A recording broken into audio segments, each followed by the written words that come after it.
Check, check. Enterprise is now live streaming Star Citizen Free Fly Try SC4 Free Dono for Drums Gfuel AMD Zenny VKB.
'07.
It's time. What's up, beautiful people?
All systems are a go for launch.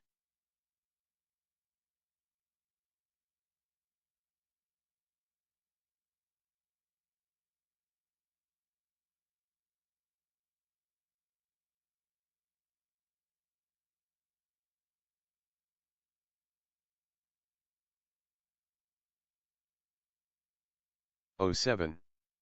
Blast off, Captain '07.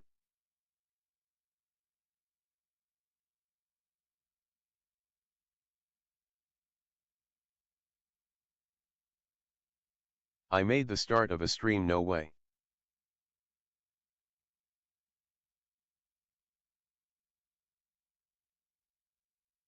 Yes way.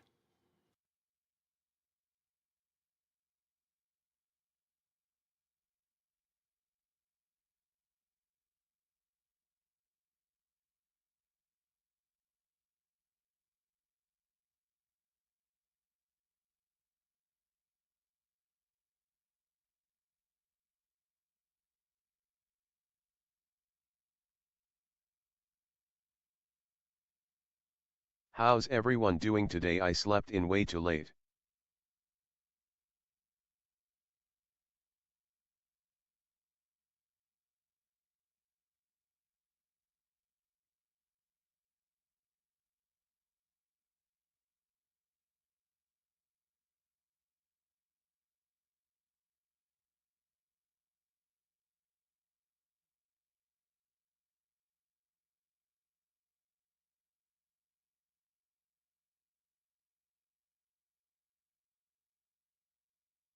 Your live was just upgraded to the latest security patches. It needs a reboot to apply all the updates.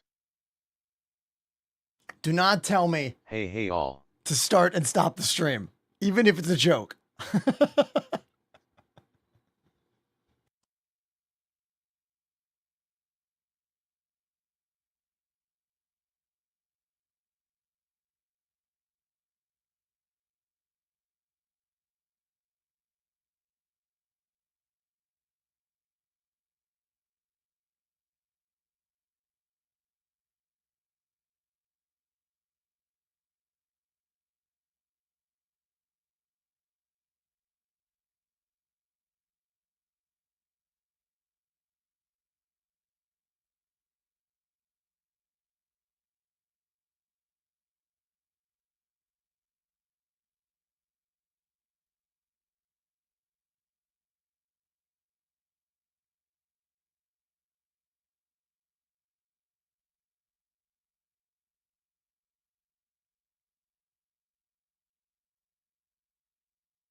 Apolly Unfoibos, can I get a party invite?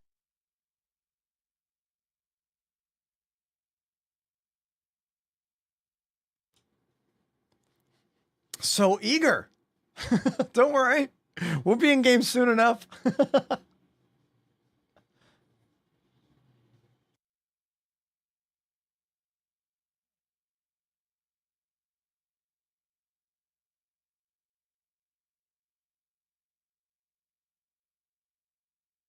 Yo, SXM Smy2 is just smashing like over and over again on TikTok right now. I must have like 30 or more live likes. Thank you.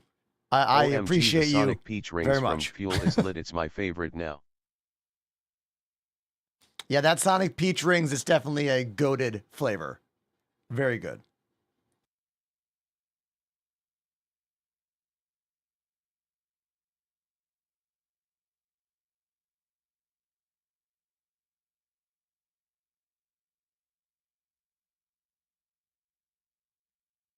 Soup.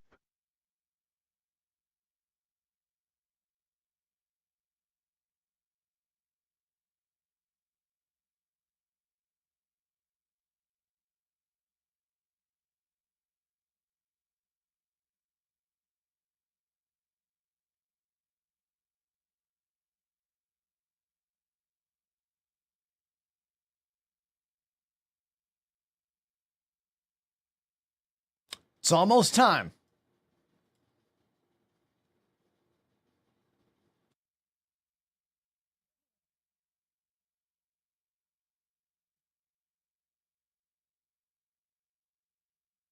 Should try the Naruto White Peach. Let us go. I'm not a robot. Is Star Citizen Free Fly active?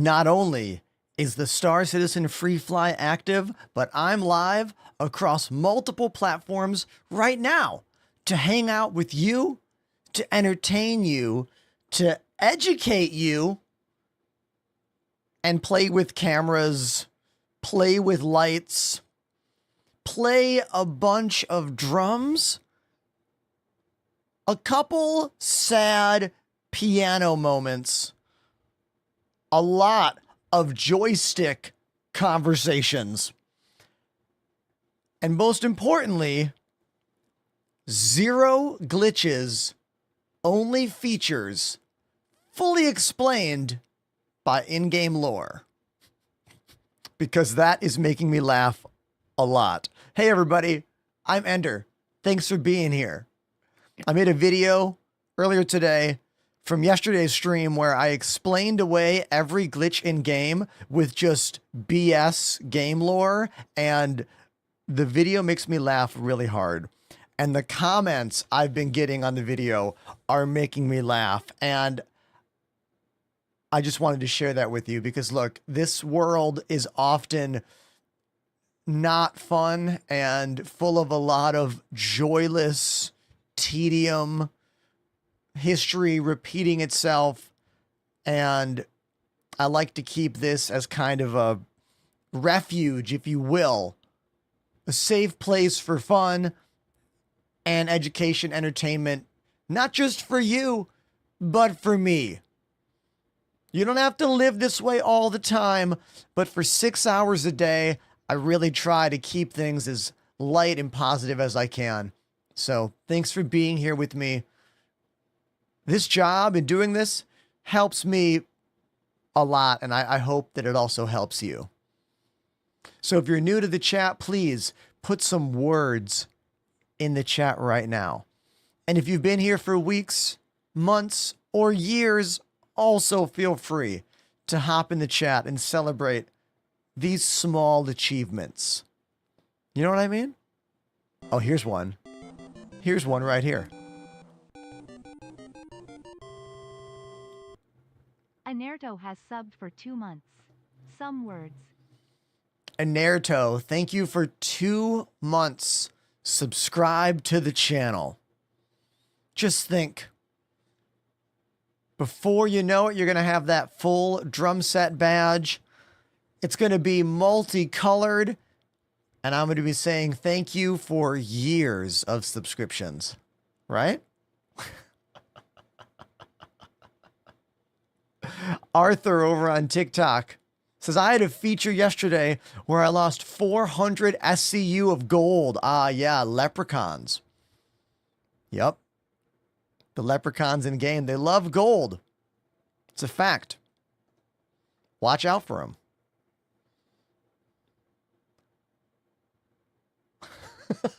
That's the best lore excuse yet. Oh, Scarthy, we're just getting started. Man, I'm only minutes in, all right?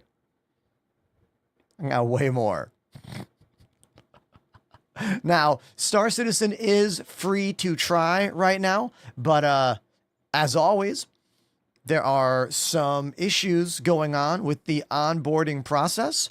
I've been getting comments on my videos about a CAPTCHA fail.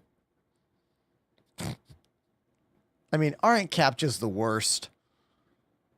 You're like, how many bicycles are there? What fraction of a bicycle dictates a bicycle? If there's a pixel of bike in that square, I'm clicking it. You know what I mean?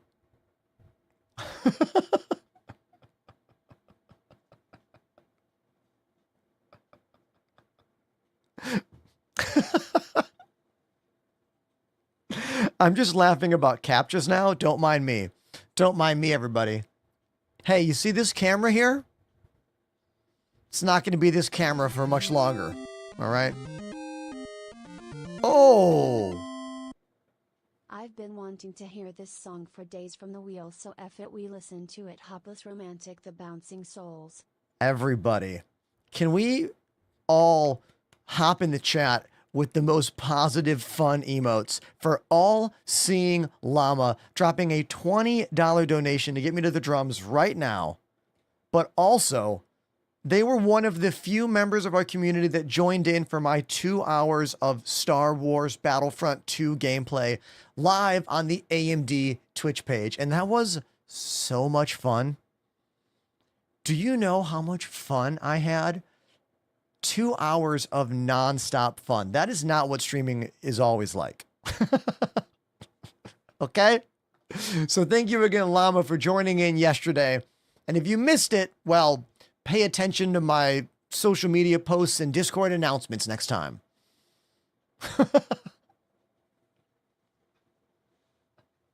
Shoes! What's up, Adam? Quick sponsor shout out to our friends over at Gfuel. Need a boost? Try Gfuel. Don't need a boost? Try Gfuel Hydration, caffeine free. Both you can get with code ENTERPRISE at checkout to save on your next order. Cheers. But you can't get this cup anymore. This full metal The Witcher cup, I'm sorry. No longer available. You missed it. You missed out. But don't worry, they have other cool cups. All right, let's go play drums right now. Bouncing Souls, Hopeless, Romantic. I have a Bouncing Souls story that I'm going to tell you after the song. After the song, I will tell you a story about the Bouncing Souls and me. Remind me if I forget, okay? I forget sometimes. Let's go to the drums right now for All Seeing Llama.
All right, that was Hopeless Romantic by the Bouncing Souls. You know what? That's such a short song that I got to play another one for Llama because I can't just, it's too short. You know what I mean? You need one more. All right, so what about this one?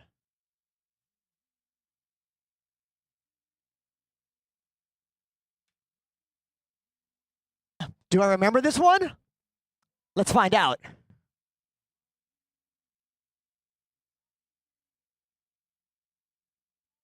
Listen to that organ.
whenever you play an instrument, you need to go to that place.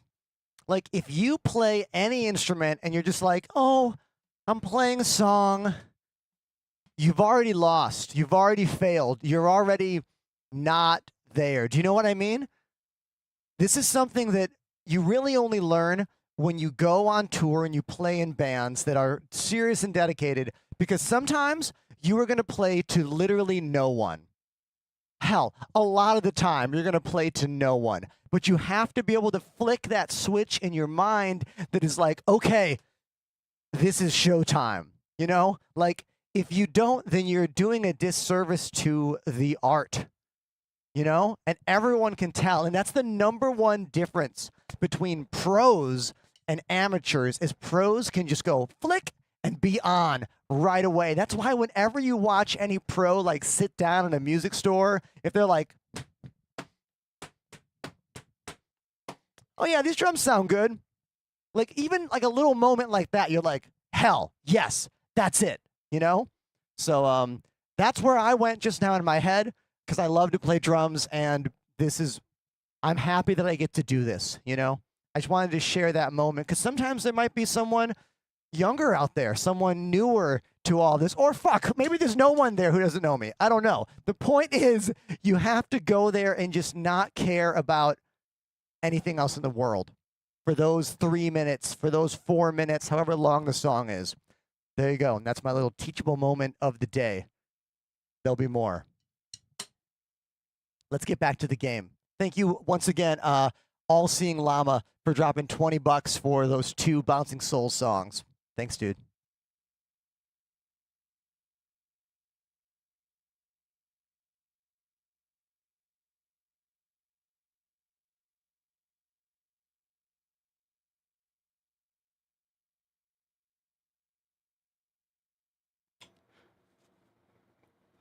And I need you to know that, like, not everyone is going to do what I just said. Even people who are popular and are, like, making a lot of money in performing arts, they're not always going to go to that place, you know? I think it's really, really important. Artistic integrity or something like that. Okay. So, All Seeing Llama says, so what's the story? Okay. So my Bouncing Souls story for you is Warp Tour, middle of summer, 2010, somewhere in the South, Texas maybe? Torrential downpour. Huge rainstorm all morning. But we don't know if Warp Tour is canceled or happening. So you proceed like it's going to happen. So everyone is setting up all their merch tents in the rain. Everyone's wearing ponchos. All of our 10 by 10 pop-up tents are down at the lowest amounts. Every band is huddled underneath their tent with all of their merch, waiting to hear on the speakers if Warp Tour is going to happen that day. Kids are getting drenched in line outside the stadium. Already thousands of kids getting poured on by this rain. And we don't know if the day is going to happen or not. Okay? And then in the distance we hear, ole, ole, ole, ole, ole, ole. It's the Bouncing Souls main stage Warp Tour. They are starting by announcing that the show was going to happen by doing that chant. And all the kids in line and literally everyone in this massive field, it's like I don't know, the field around a racetrack or some shit like that. Everyone is now like singing that melody, and the doors open and all the kids come in. They're all covered in mud and they all go right to main stage to watch the Bouncing Souls. And I'll never forget that moment. You know, it was like such a great moment in my life, in the world of touring and playing and that whole the show must go on concept. And I love the way the Bouncing Souls handled it. They didn't get on the mic and say, hey, everybody, Warp Tour is open. No, they just started the song and everybody came in and it was awesome. So there's one of my Bouncing Soul stories. Yeah. Okay. TikTok. Someone named Ya. Thoughts on these specs? I don't know anything about Intel chips. I'm so sorry, my guy. We are full AMD around here since 2017. So I can't tell you about that chip. I'm sorry, but I can tell you that 64 gigs of RAM is great. This game needs 32. Anyone who's running it with less than 32, your performance is hindered, whether you see it or not. Also, I think your GPU 5070 is fair as well. You know? The game is free to try. Download it and give it a shot. Star Citizen is much more of a CPU-intensive game than a GPU-intensive game. Let's see. Oh, I know what I want to talk about. Those of you who watched the beginning of yesterday's show, you will remember that we started the entire day, once we got done with our AMD stream, and then once we got done with playing a bunch of songs on drums, we eventually got to some unboxings, and we unboxed a brand new keyboard for me that I was really, really, really excited about. We unboxed this keyboard, the Keychron Q6 Max, and I was like telling you about how excited I was for it, how cool I thought the legend was, how cool I thought these keycaps were, blah, blah, blah, blah, blah. It weighs 5 pounds. We did a whole thing learning all about it, right? So guess what happened last night after the stream when I opened it up again to set up to use? I pulled out the bags of spare keycaps and I looked at the plastic and I was like, this looks like teeth marks. I pulled out another bag. If you have a cat, you know what it looks like when a cat chews on plastic. I was like, okay, these have all been chewed on. And then I went to pull out the Windows caps because it came with Mac caps, like the Mac buttons. So I went to put the Windows key on there, and there was a tooth mark in the corner of the Windows key. And in that moment, I was like, this is not a new product. Someone bought this, had their cat chew on it, returned it, and the Amazon seller repackaged it, re-shrink wrapped it, and sold it to me as a brand new product. Now, thankfully, Amazon returns are easy to do, but I still have to take that 5-pound keyboard, bring it on the train to go a few stops to the closest UPS store to me to send it back. So I am like kind of annoyed at that, but I decided to use this as an opportunity for experimentation. So instead of ordering the exact same keyboard, I ordered the Keychron Q6HE, which is their all analog keyboard. Technically, the future. Analog key switches, mechanical key switches. Okay? So I ordered their full analog version, and this way I can try them out side by side, because if I have to return one keyboard, I mean, I guess I could return two and then get the other one. Do you know what I mean? So yeah, that's what I decided to do. What's the difference with analog? It's a great question. Now, let's use my setup here to explain this. These are analog joysticks. What that means is they control variables from 0 to 100. Meaning if I have this for pitch, which I do in my ship, we are at 1, 2, 3, 4, 5, 6, 7. You see this? Like all the way to 100%. Where when I press any key on a mechanical keyboard or any other digital switch, like this as well, We are going 0 to 100. So no thrust, all thrust. So when you're playing most games with keyboard and mouse, when you move with W, A, S, and D, you are going full speed, no speed. Full speed, no speed. That's why whenever you play console games and you want to move your character slow, you push the stick a little bit and it makes for a slightly more expressive experience. Well, keyboard companies have known this for a long time, and they have developed analog key switches. Wooting was the first company to really pioneer this tech, and it's been getting better and better over the years. So this new keyboard from Keychron, all the keys are analog. That means for games that support analog stick movement with keyboard mouse buttons at the same time, I can have a W key on my keyboard that walks a little bit, that walks a bit faster, that finally goes full speed once you press the key all the way down. Now, it's a feature that will only be unlocked with certain games that allow for this, but if I had the opportunity to try both keyboards out and see how they feel, if the analog keyboard feels just as good as the mechanical one, then it would be better to get the analog one. See what I mean? Because one keyboard has features the other doesn't. Are you following this train of thought? Am I getting too technical and too deep for this early in the stream?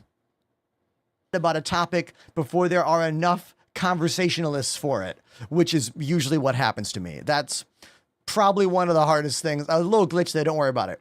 One of the hardest things about streaming is knowing when your audience is as excited about your words as you are.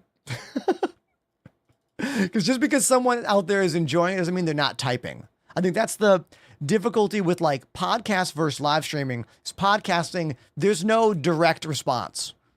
You do what you think is good, what they're going to like. But live stream, the whole time, it's like words, words, words, words, words. Do they like me? Do they agree? They agree. Okay, words, words, words. Do they like me? Oh, they didn't say anything. They don't agree. That's what live streaming is like. Anyone else feel that? Yeah. Okay. So Star Citizen, yeah, the game's free to try. Who's trying it for the first time? Anybody?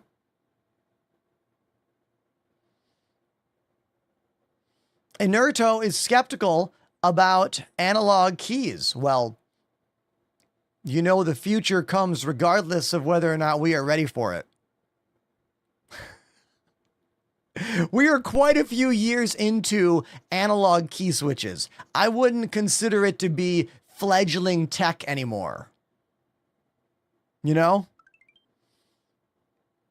I'm pretty sure there's been analog key switches for minimum 5 years in the industry. Minimum. Probably longer.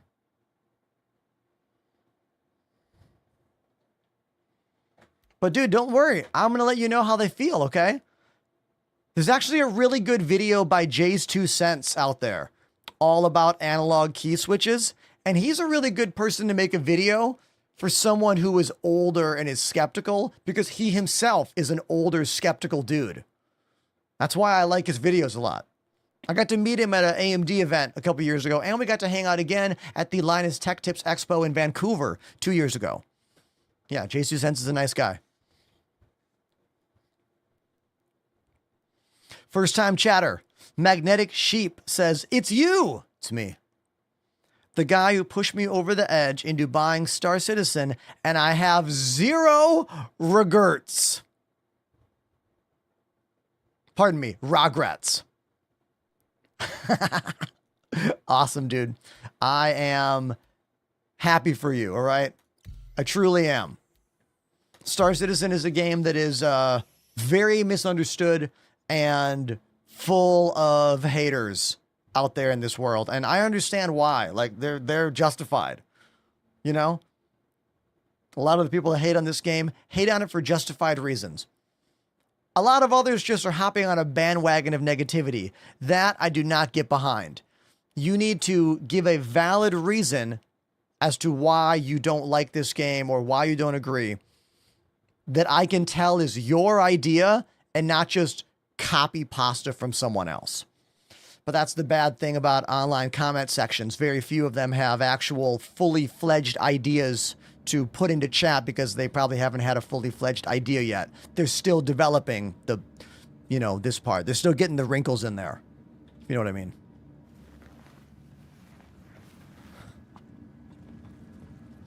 Someone called me a catty streamer the other day, and I didn't agree, but I'm starting to maybe agree. Someone called me Sassy Prize, and I was like, I don't agree. But the more and more I'm like, maybe I do agree.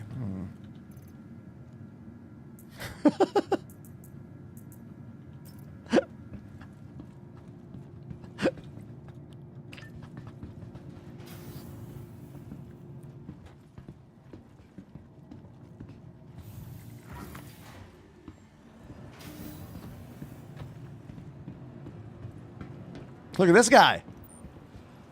How you doing, homie? Yeah. We found a mime, everybody.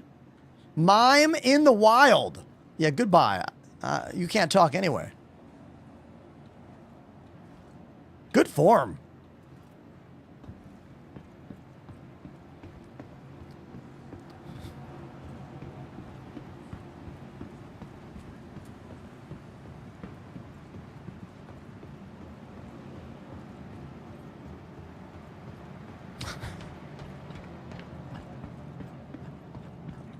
How's my food? I got 2 MREs, 3 burritos. Yeah, we're good. How about waters? I got 4 waters. Can I stack these? Dude, why can I not? So water stacking hasn't been invented yet in this universe? Yeah. It's designed to make you appreciative of what you have in life, you know? I have 2 waters there. Oh, I have another water there. Oh, sweet. Oh, and I have another water down there. I sure am lucky.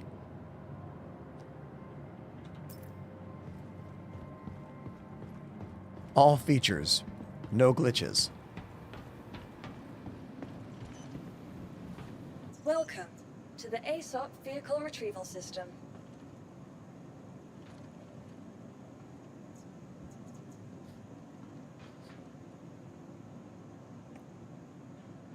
Now, we ended last night's stream with an enter ship fail. It was so disappointing. I will not be using the Hull A again today because of the way last night's stream ended. All right? Not going to do it. I am avoiding all ships with ladders today if I can help it. It's a no ladder day. You know what I mean? Your insurance claim has been thank you. Please visit us again. Welcome to the ASOP Vehicle Retrieval System. Your insurance claim has been sent. How many years have you been a full-time content creator for this game? You might have holy ships as well. Thank you. Okay. Please visit us again. Goodbye.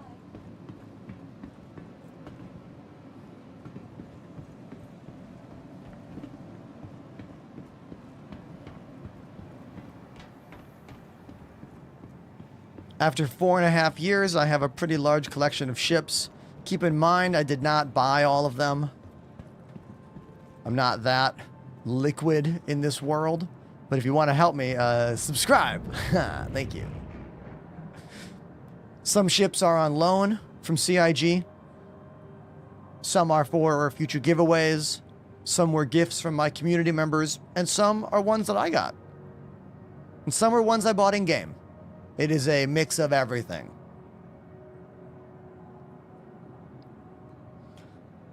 Aman on TikTok says, I need help.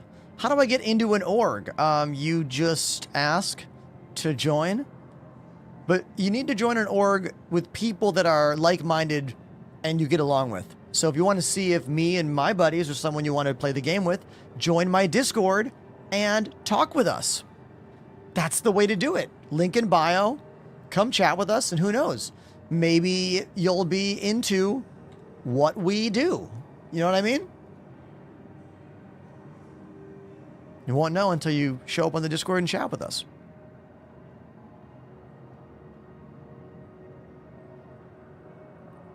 But in terms of how you find an org, the website, the Spectrum website. But to be clear, most people don't give a shit about it. Like, how do I say this? There is a big disconnect in the deep Star Citizen world between in-game feature and website feature.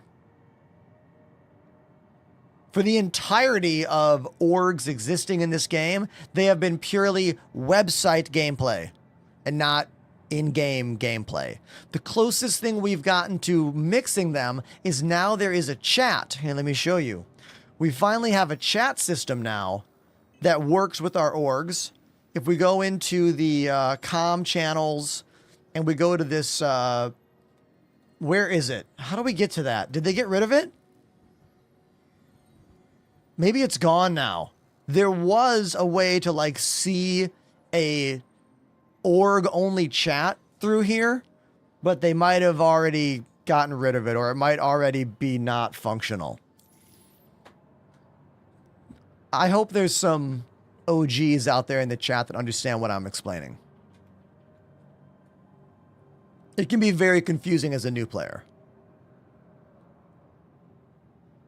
Also, speaking of streaming and playing and whatnot, I want to share something with all of you. So, do you remember how yesterday we began our entire stream by doing 2 hours on the AMD Twitch page playing, hold on, I gotta open this video first. I can't like talk and do at the same time. Do you know what I mean? So, what I'm trying to say is that yesterday we began the entire stream by playing Star Wars Battlefront 2. And we streamed on all my platforms, Twitch, TikTok, and YouTube. On YouTube, I put that I'm playing Star Wars Battlefront 2. That's the game I was playing. And I want you to see the email I got from YouTube after my stream. 5 content ID claims for using Star Wars music. So, any revenue that I could potentially make off of yesterday's video, VOD, video on demand, any revenue I make in the future will not go to me. It will go to effing Disney. Because they copyright claimed me for playing Star Wars video game on stream. Like, YouTube has such a problem. This is not the first time. This is why I cut all music out of YouTube. This is why every single day for the last fucking 2 weeks, 3 weeks, every time I'm on drums, someone's like, there's no sound on YouTube. There's no sound on YouTube. Yeah, it's because YouTube has a problem with the lifestyle, the job that is live streaming. It's like they want to be a streaming platform, but they also don't want to be a streaming platform. It is very irritating. This is not a Disney-specific problem. For months and months and months, I had no music like this. No music on YouTube. And I shit you not, I would play boom, boom, crack, boom, boom, crack in a song and get an email saying, you played We Will Rock You today. All of your money goes there now. Not a joke. It's a problem. It is such a problem on YouTube. They got to figure it out.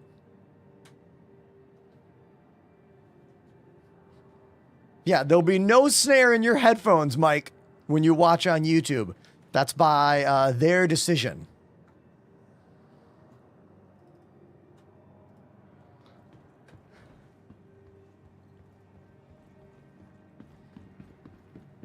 What YouTube needs to do is find a way around this stuff for live stream VOD. Welcome file stuff. The Like, ASOP vehicle retrieval if they system. would just add a VOD track the way Twitch has, that would maybe help this issue. But, yeah. Because this music, it's only live. You don't hear this music when you watch the file on demand after the fact.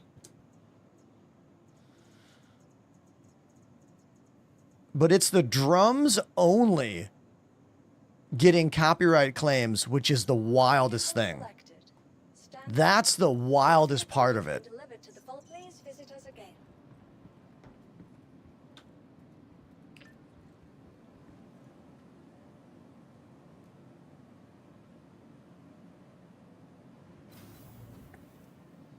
Mike, my drum set is all electric. The Roland VAD 507 electronic drum set. Real shells, mesh heads, even that cowbell. It's a real cowbell stuffed with foam with a trigger inside it. This bass drum. Real drum head covered in plastic with a heavy pad sensor in the middle. So that when you hit the kick drum, the drum head flexes to make it feel more like a real kick drum. Because some kick drum pads just feel like you're kicking into a brick wall, which is aggressive on your foot.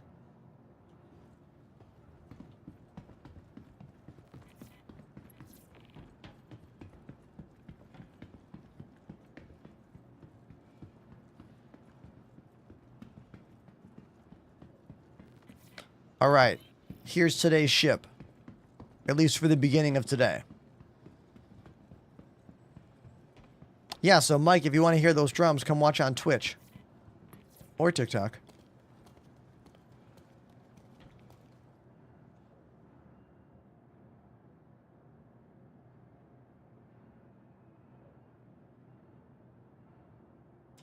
Today's ship is the Crusader C1 Spirit. We are going to run a bunch of delivery missions. I'm going to try to create a chain of delivery missions, similar to what we were doing last night, right before we had to escape the stream due to issues? Features, I mean. Yes, the features got in the way last night. Yeah. So right now, am I at Seraphim Station? Hold on. Where am I? No, I'm not at Seraphim. I'm at like Mick L1 or Crew L5. Crew L1. All right, I'm at Crew L1. What kind of hauling missions we getting here? So CIG does have plans to give us better management of these hauling missions. Because right now, they all exist in the same category. I want you to look at the missions. 32 Wicklow missions, 2 salvage, 6 bounty hunting, 53 hauling contracts, 4 mercenary contracts, 1 service beacon. And I don't even have all of the tiers open yet. If I did, this number would be well into the 80s, maybe even 90s to 100s. So CIG is going to break these hauling missions up into subcategories for the next patch, which should be helpful, but not as helpful as what we need. What we need is a breakout search that lets you type in where you are, where you want to go, and how much cargo you want. That's what we need. A very simple form. I mean, shit, I am terrible at spreadsheets, but even I can make that formula on a spreadsheet. Do you know what I mean? And I went to music school. I don't know how that stuff works. But I can make that Google Sheets. All right, so we have to click on all of them and go through. We're looking for everything to be delivered to the same place. All deliveries, same place. That's what I want. Now, my ship, the C1 Spirit, is rated for, I want to say, 60-something units of cargo. Hold on. Let's double check it right now.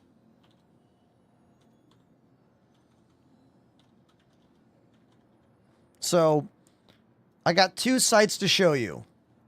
Site 1, Urkel. It's a great site for learning anything and everything about your ships. Okay? Let's start there. Select ship, Crusader, C1 Spirit. We look down here. We can see it does 64 SCU of cargo. It actually can do upwards of 100 if you fill in the middle, which is not on the grid. Now I got another site for you. This one is for all my nerds out there. Look at this one. This site is incredible. Check this out. Cargo Grid Viewer. Type in C1 Spirit, hit plus, and look at that. It shows you exactly what the cargo grid is like. 2 32s. That's the maximum best way to pack that ship. Now, if you want to compare it to something else, say a Cuddy Black. Now, look at this. Here is the maximum Cuddy Black grid. Pretty weird, right? Why is that the maximum Drake Cutlass Black grid? Because that ship is old and out of date. That's why. How about we do another one? What if we type in, I don't know, C2 Hercules? Boom. Now we're looking at the C2 Hercules and the maximum, most efficient way to pack that ship. Isn't this site awesome? CS minus cargo dot space. What's the Caterpillar? Sure. Caterpillar. Here we go. Here is the maximum Caterpillar compared to the Hercules, compared to the Cuddy Black, compared to the C1 Spirit. This is such a great and helpful site, but look how weird the Caterpillar storage is. It really shows you the flaws in some of these sites. Does the Idris show up? Oh my God. The Idris is like not even, oh my God. The Idris is so bizarre. It's barely on screen. Look at this. Hold on. Look at the Idris. That's the inside cargo bay. And this is the other main cargo room. So the Idris P has the hangar, which is all going down the sides of the flight hangar. And then this is the other cargo room there. It's a really interesting site that lets you look at the cargo grids inside all the ships. But if you're someone that likes doing cargo missions, it helps you to build the maximum, most efficient size of boxes. You know? Bookmark this site. CS-cargo.space. Or come to Twitch and type !cargo grid. But back to what we were doing. I wanted to see that. This site also shows you how bad a lot of the Star Citizen ships' cargo grids are laid out. Incredibly bad.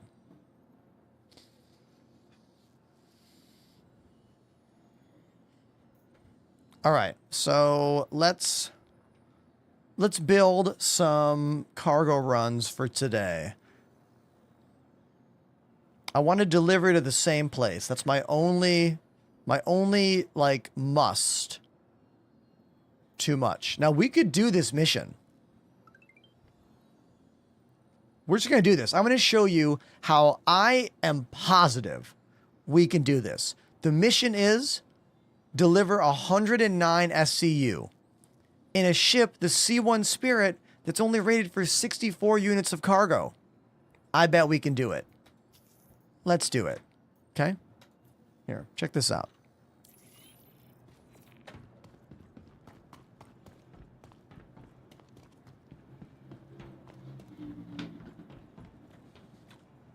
Where do I pick up? I forgot where I'm picking up. Seraphim. Okay.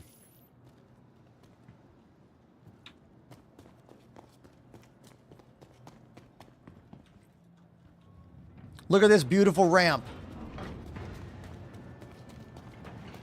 Just walk right in. It's as simple as that.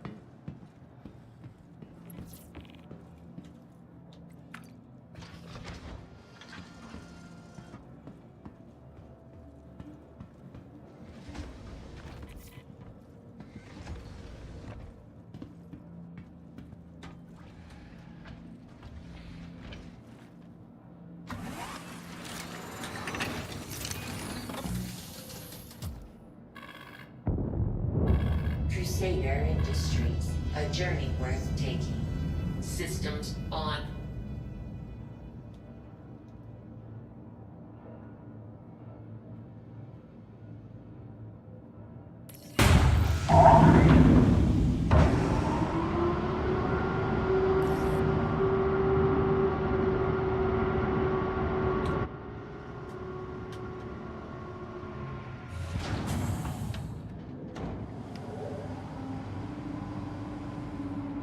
Here is the new atmospheric wobble effects.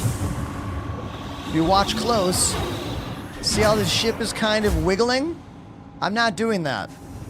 This is the new atmospheric wobble.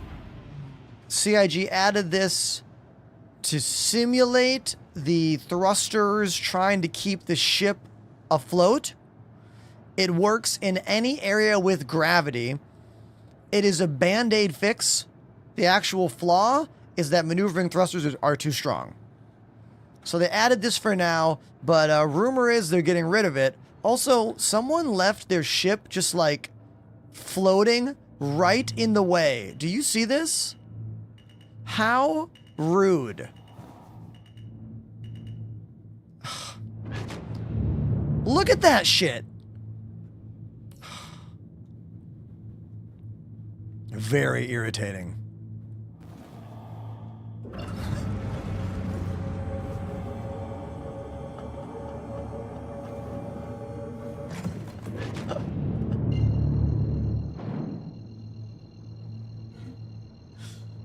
All right, first jump of the day. Engage.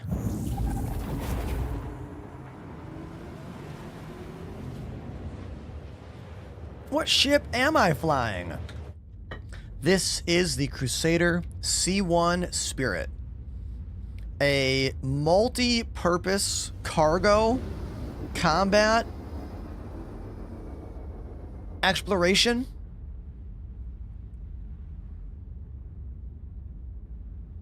It's pretty much my favorite jack-of-all-trades ship in the game. It has replaced the Drake Cutlass Black, in my opinion, for best multi-role ship. This and the Zeus. I think if your goal is to play alone and do a whole bunch of different stuff, I think this ship or the Zeus are probably a better choice than the Cutty Black these days. Cutty Black is better in combat than this one is, but you could argue the Zeus is just as good in combat as the Cutty.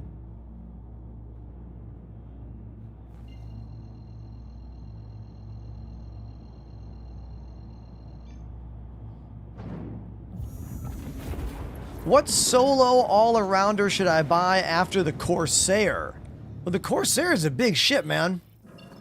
That's a multi-crew combat cargo ship. I wouldn't call the Corsair a solo ship at all. So I think you need to give me some more words. War Thunder is healthy before I can give you a suggestion.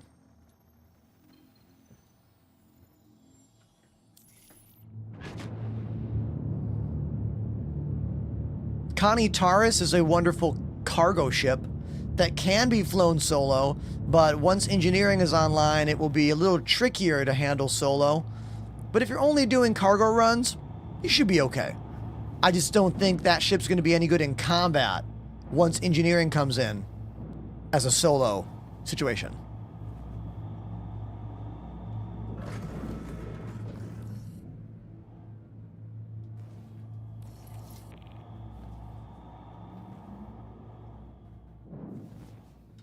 Hangar request completed, they say, huh? Where's my hangar? And there it is. Let's use decoupled to kind of head towards our destination here. Am I in the vertical takeoff hangar or am I in this side hangar? I think I'm in this side one. Yeah. Yeah, we're right inside there.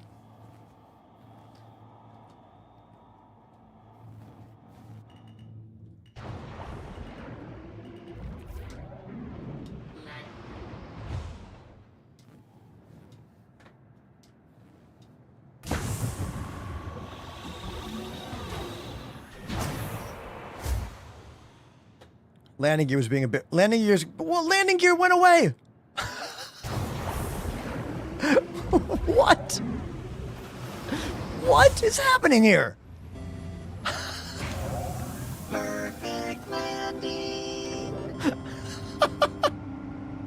Activated the prime sub. A little bit of a gremlin in the landing gear there, but we got it, alright? We're okay.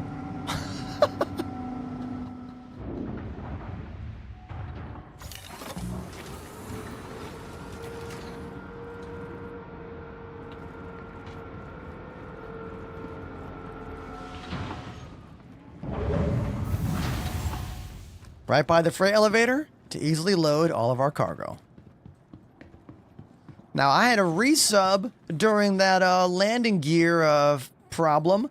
It was from Kasimbu, whose name I definitely butchered. I'm so sorry, but thank you, dude, for 6 months subscribed to the channel. Thank you. Thank you so much. Do I have a referral code? You damn right I do, Billy Jones Jr. Exclamation cheat code in my chat, or better yet, go to the link in my bio, and there are 2 links for you to click. 1, make your account with my code. 2, download the game for free. It's free for about a week or so. Give it a try. Let me know if you need help. I'm on stream 5 days a week, 2 to 8 p.m. Eastern Standard Time.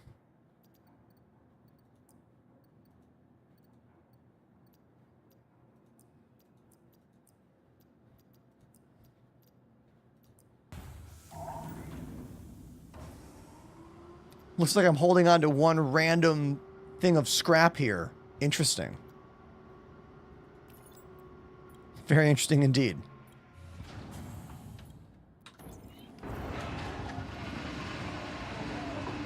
You cannot use my referral code any other time than the moment that you make your account. If you have not purchased the game yet, who's to say you couldn't use a different email and make a new account? But it's all up to you. Now, this ship is not made to hold all that cargo, but I think we can cram it in. I think we can cram it all in, but I need to do something. I need to bring all the boxes out here first. Okay? This is a moment to talk about my mouse. I use a mouse by Razer called the Basilisk V3 Pro. And what I like about it is it has an unlocked scroll wheel that you can just flick and it will pick up anything in the game. Watch, one flick towards me and it's bringing the box all the way in with the unlocked spinning wheel. I now have it. One flick. Anyone that's using a regular mouse, you know the pain of scroll, scroll, scroll, scroll, scroll, scroll. No more. And unlike the Logitech version, I don't have to hit a button to swap between the modes. The mouse is intelligent. It can tell if you flick aggressively or go slow. So you get tactile clicks when you go slow and a full unlock when you spin. I am not sponsored by Razer. It's just a cool feature that I've been talking about lately. What's on my wrist? A wrist rest from our friends at Delta Hub. It's called the Carpio G 2.0. It straps onto your wrist with a little strap and a magnet. Helps keep my arm at a much more ergonomic angle. I've been using it for over a year and a half. I now do not use a computer without it. I have one in here. I have one in the living room. I swear by this thing. As a drummer and a piano player with weak wrists and fingers from a lifetime of playing music and video games, it really helps me out. And thankfully, our friends at Delta Hub gave me a code so you can buy it and I make some cash out of it. So if you want, use my code to get it. Thanks for asking.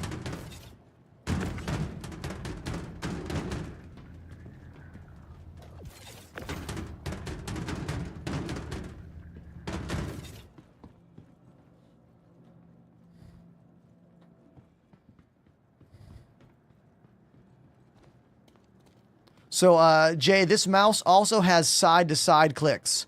So the mouse wheel has click down, click left, click right. I haven't actually bound anything in game to the side clicks yet.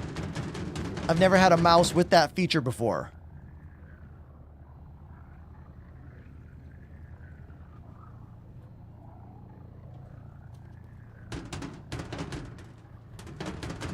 Whoa, hold on. Rhino on TikTok says, there's now a 24-hour grace period put in. So you can add a referral code if you forgot to in the beginning? That is very interesting. To be honest, I have barely looked into the changes CIG has made about the referral system. Mainly because I just don't care. You know what I mean? Like, I don't make any money off of it. And if I don't make any money off something in this job, I kind of don't care about it, to be frank, you know what I mean? Like, I care about things, but like, if there's no money in it for you as a creator, talking about it is always an optional thing that you are doing because you want to for some reason. Do you know what I mean? I'm not saying like only talk about the money things, but I'm saying that like you have to factor all that into your decision as a creator whenever you mention anything, you know? You got to be looking towards the future in this job because no one else is. Companies aren't. Games development teams aren't. It's you. You are the business manager. You are the on-screen talent. You are the troubleshooting agent. You are the video editor. You are everything. Unless you get lucky to make a couple $100,000 a year doing this, then you can afford to pay someone to do that stuff. But that is for the quite literal 0.1%ers of streamers. 0.01%ers, I should say.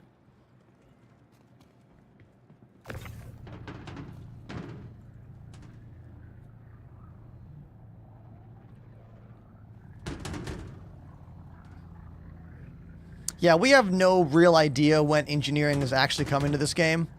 And I stopped making predictions a long time ago when it comes to everything in this game. Until I have an episode of Inside Star Citizen where Jared says, it's coming in the next patch. I just consider everything to be a maybe. Everything's a maybe until Jared tells me otherwise. What am I transporting? Haha, thank you. This is titanium ore. I'm doing a mission for 109 units of cargo. The ship I'm in is only rated to handle 64 units of cargo, but I think we can make it fit. Because I have done missions upwards of 100 units of cargo in this ship, the C1 Spirit. And I wanted to show you that you can overstuff the ships sometimes.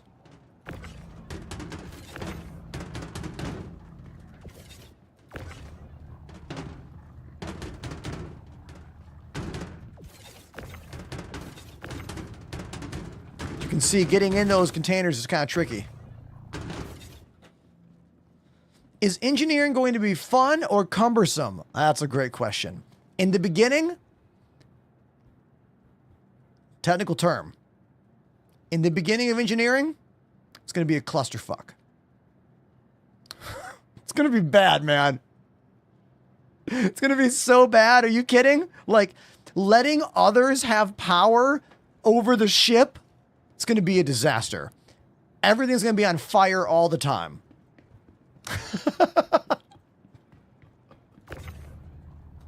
But after they figure it out, it's going to be amazing. Engineering is going to let you as the pilot not think about so many of the tedious aspects of flying the ship and give a friend of yours who is much more technical and maybe less gifted at flight a great job. But there's no way it's going to work in the beginning. Oh my God, are you kidding?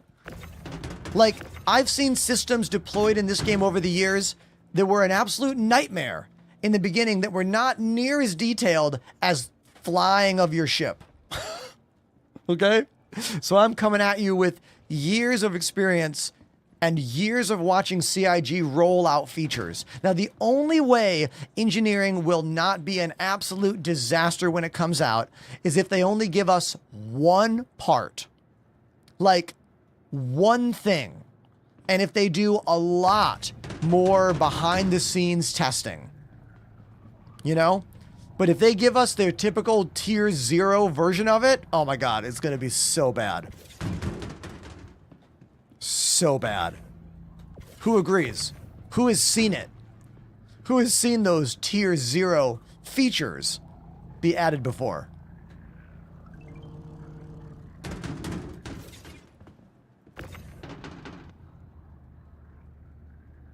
Pinball on TikTok with a really good binding. Mouse side clicks for FPS lean.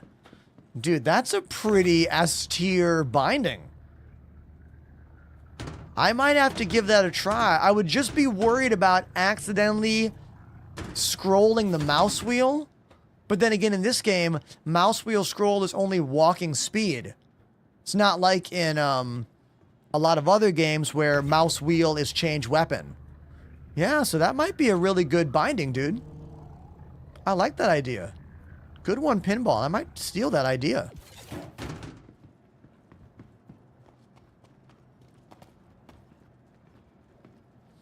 All right, so we are going to use the ship's tractor beam to pile in the last 1, 2, 3, 4, 5 big boxes down the middle. 1, 2, 3, 4. So we'll put all 4 here. And then 5 is going to go in this room. That's going to be a hard one to place. I can feel that's going to be challenging. But I think we can do it. We just need to find somewhere for this one single SCU box. And that one 4 SCU box.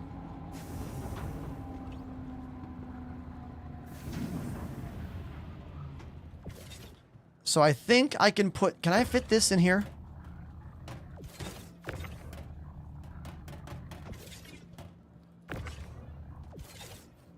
Will this door close?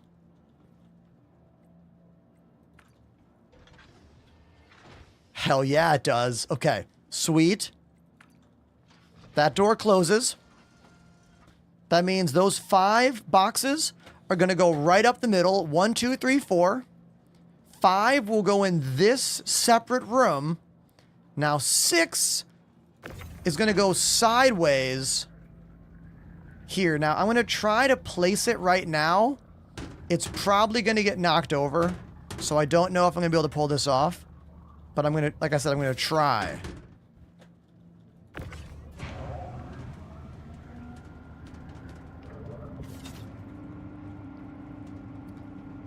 I'm definitely going to knock into this thing.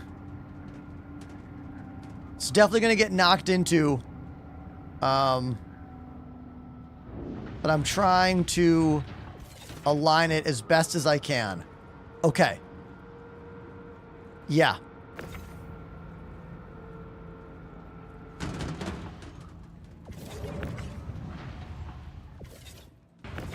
No! Did not grab that. I didn't grab that box. Yeah, this is going to be a nightmare, chat. I can already tell. Hold on. F this. F this. We're going to leave that here. And just... There's no way I don't smack this box while trying to use the tractor beam here. Let's try it with 1. Just wait. Someone in the chat who has not been watching any of this is going to be like, you should have done... You don't know the point, dude. This is what we're doing. Okay? I don't know if the ship tractor beam is able to contort boxes into this vertical arrangement. This is why I'm worried, but I guess we'll just give it a shot.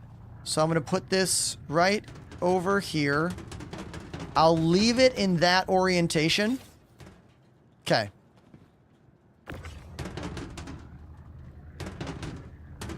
And I'm going to line these up one after another.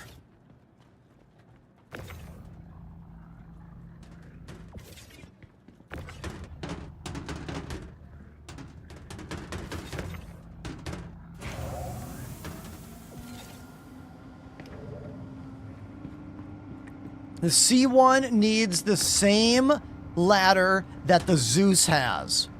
That is the #1 thing that makes the Zeus a good ship over this ship is a second entrance point.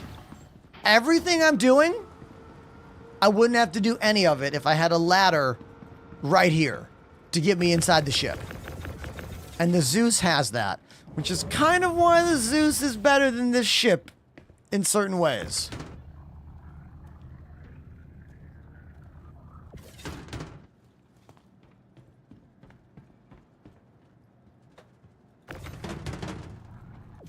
Okay, here we go. Wish me luck.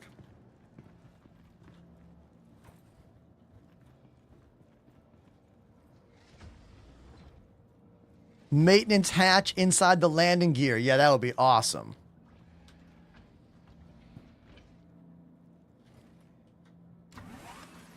Oh, I got in the wrong seat.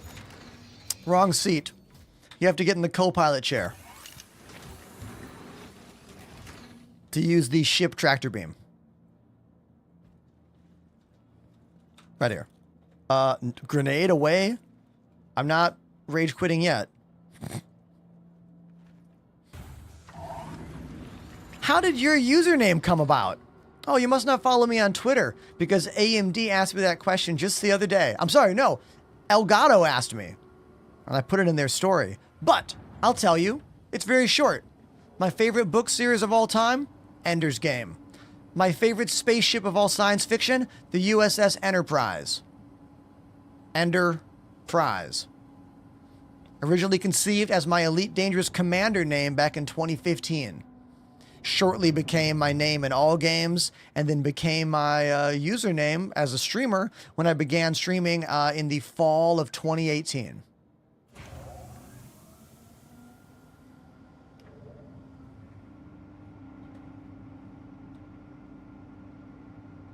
Power on. Enter turret.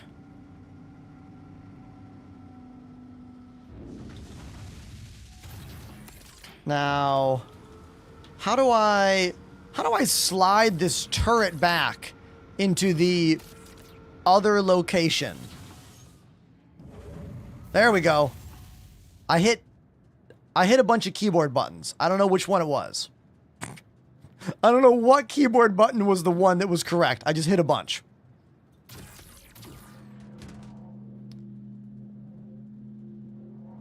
I can see this is going to be an absolute nightmare. Now, if I hit R, does it rotate? It doesn't. The ship tractor beam does not have the fidelity of the handheld tractor beam. But look, I'm still doing it. It's still working. It's still working. There's still a chance. There's still a chance we're pulling this off.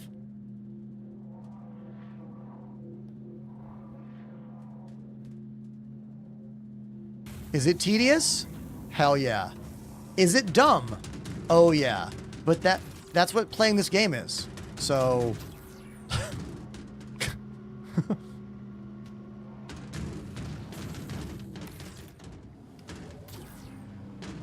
There we go. That's 2. There we go. Am I brave? Or do I just play this game 4 to 5 days a week and I need things to do? It can be both.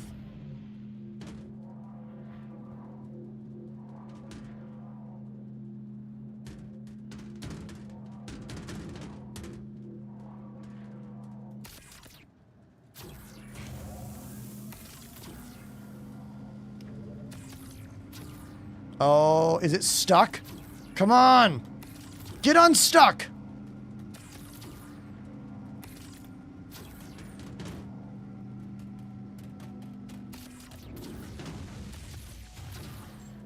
Man, things were going so well. Things were going so well until this. Are you kidding me? Can I move it with the other one? Well, okay.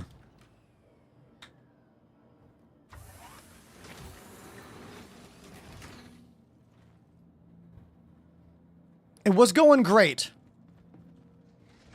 Until that moment.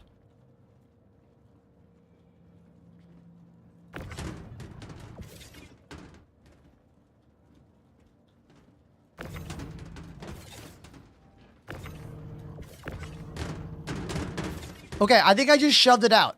I think I literally pushed it out just now. Okay, hold on. Hold on. We're committed. At least I'm committed. At this point.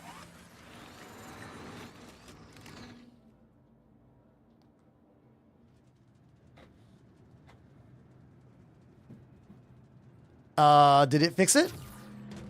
Damn it. Damn it. Oh! Yes! Okay, okay. We're still in it, chat. We are still in it. Okay.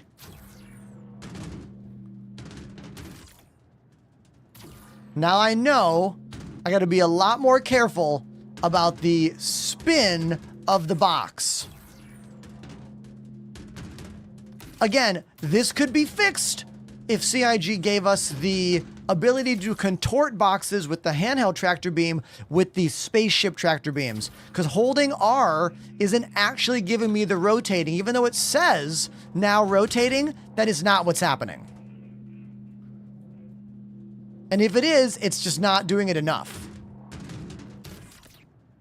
Like, it kind of rotated a bit there, but like, not enough. This is 109 SCU of cargo in a ship not meant to do more than 64. So I consider this cargo overclocking. That sounds cool, right? Cargo overclocking. Right? Sounds very gamer. You know what I mean? Cargo overclock. Right?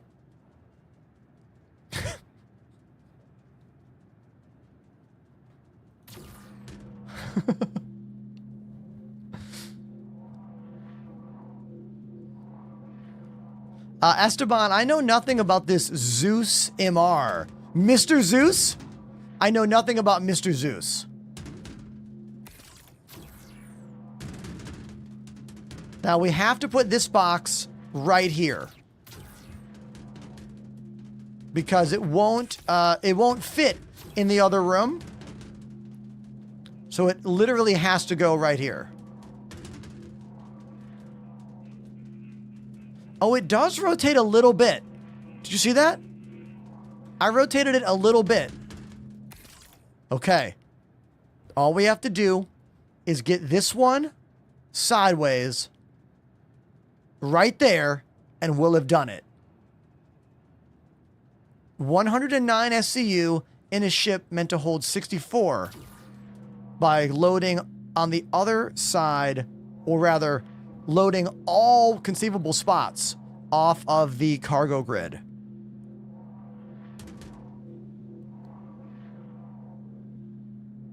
Oh, it's going to be a difficult fit here.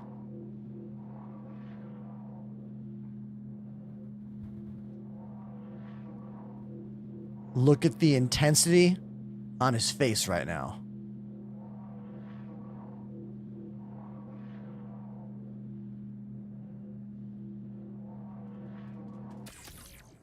Like a glove? You're welcome. And now for the moment of truth. Close her up. Can't close the ship from the co-pilot chair.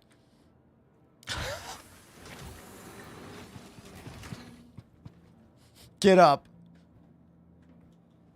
Move chairs. Sit back down.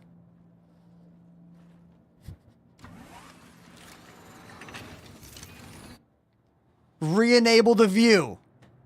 Zoom in. Close the hatch.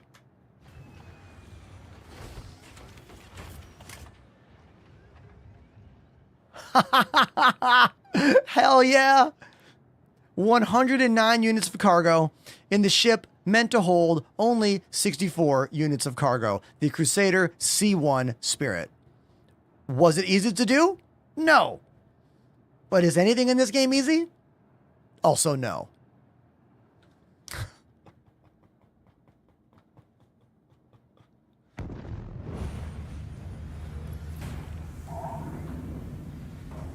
I am quite pleased with myself, chat. Okay. If you weren't aware.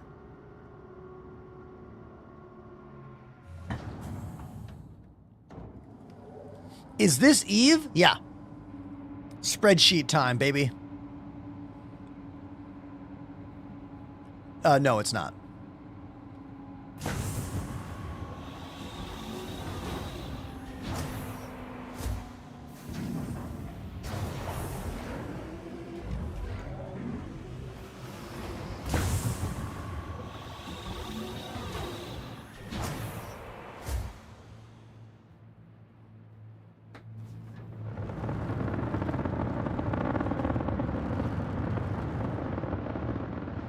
This, my friends, is Star Citizen.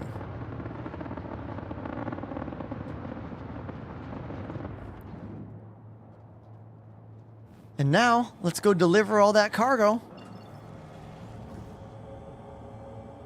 We gotta go to Gfuel 1. I'm gonna have to use the map for that one, I think. Yeah.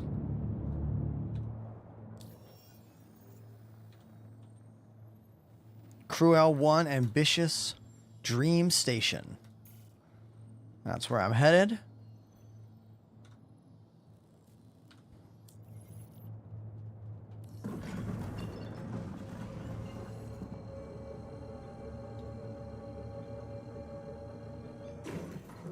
Master Mac with the joystick complement. Yeah, man, these are beautiful sticks. They are the VKB Gunfighters. Good news for those of you who live in America, because VKB just opened a brand new US distribution center. So the costs are lower than ever for VKB sticks. I suggest the Gladiators for most people, because they're only about $110 these days. I use the Gunfighter, which is a little over double, but mine are all metal and have a much smaller footprint. Once you remove the metal plate and drill them into your desk, the Gladiators are always this big and they're all plastic down here. So, all plastic construction, lower cost. All metal gimbal construction, higher cost, much smoother, more customizable. But for most people, these guys are wonderful. Look them up, VKB, exclamation VKB in my chat, and use my name to save. And I love talking about joysticks and peripherals and all that nonsense. So if you want to talk more about it, go ahead.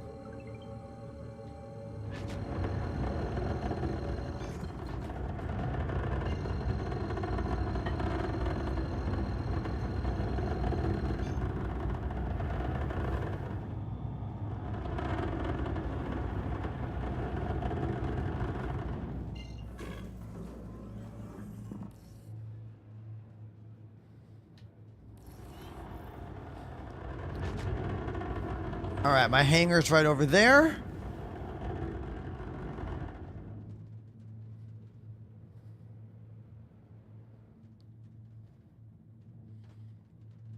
Scarthy, if you click the link, it'll take you to the UK site, won't it? I don't want to add multiple links in there. It'll get kind of cumbersome.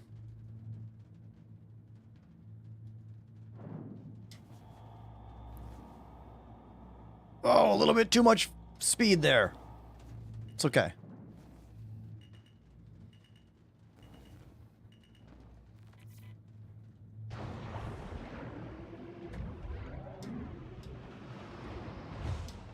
So we have to position ourselves right outside the freight elevator because I have to use the actual ship tractor beam to get all this stuff inside. So let's just go like this. And I'll bring it over just a little bit. The wiggle wobble added by the new thruster mechanic is kind of weird to get used to. There we go. Perfect landing.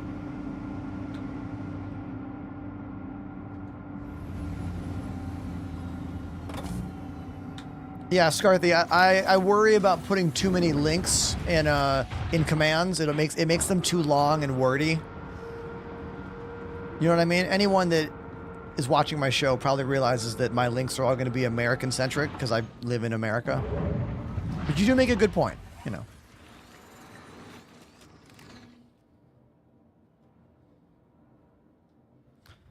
All right. Here we go.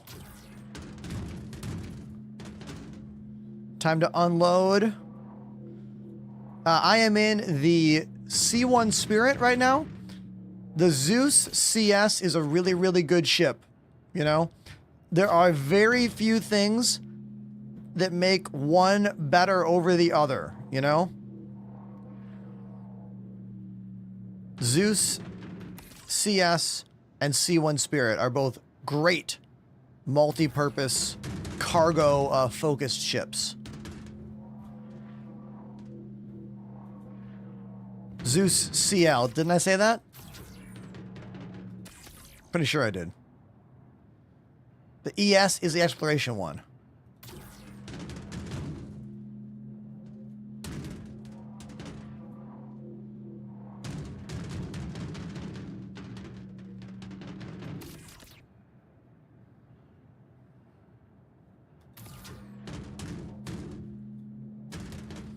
Hey, Ender, I'm thinking about building a PC for Star Citizen.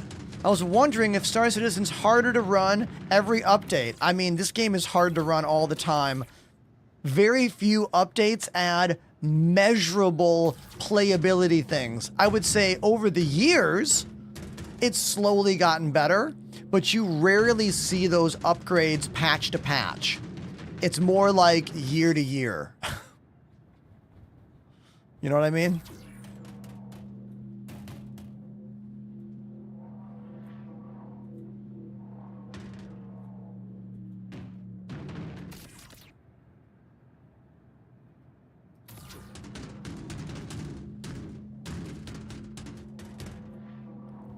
If you are building a computer for this, make sure you build it with 32 gigs of RAM minimum. If you're looking at the price point breakdown and it's only a couple more bucks for 64, go for 64. If you're going to build on the AMD AN5 platform, I don't suggest you use 4 sticks of RAM. Go with 2 sticks. 4 sticks tends to add more instability in my experience and many, many others' experience.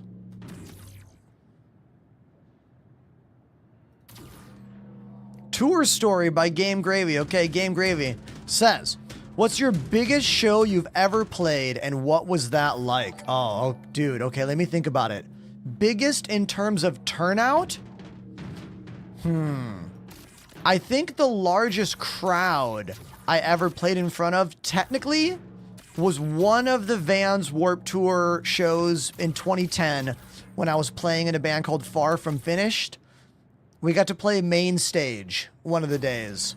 And we played, and I am not kidding when I say this, chat, we played right after Fear. Do I have any old punk rockers who know the band Fear?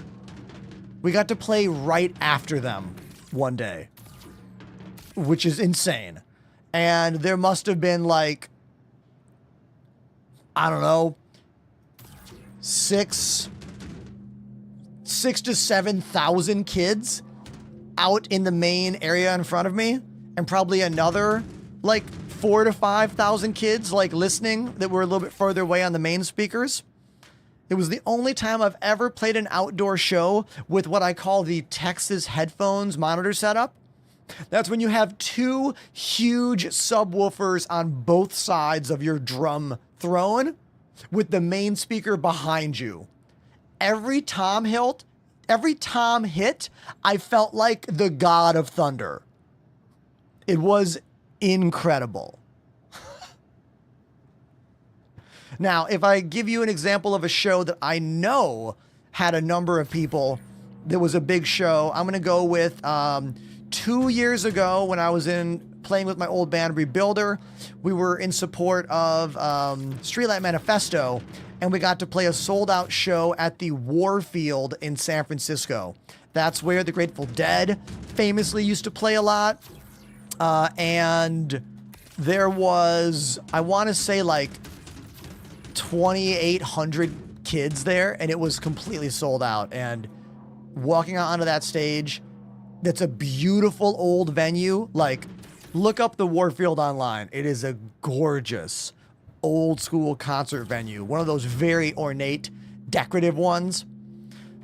Walking on stage and playing in front of all those people, they were so loud and like, cheering. But my main memory is the last song of the show starts with only drums going doom ta doom doom ta doom ta, only drums only. So I was playing that in this cavernous room with John Bonham-esque natural reverb, and it was such a amazing experience for me. Just those like 30 seconds of only me playing while my singer Sal talked was a really cool moment for me.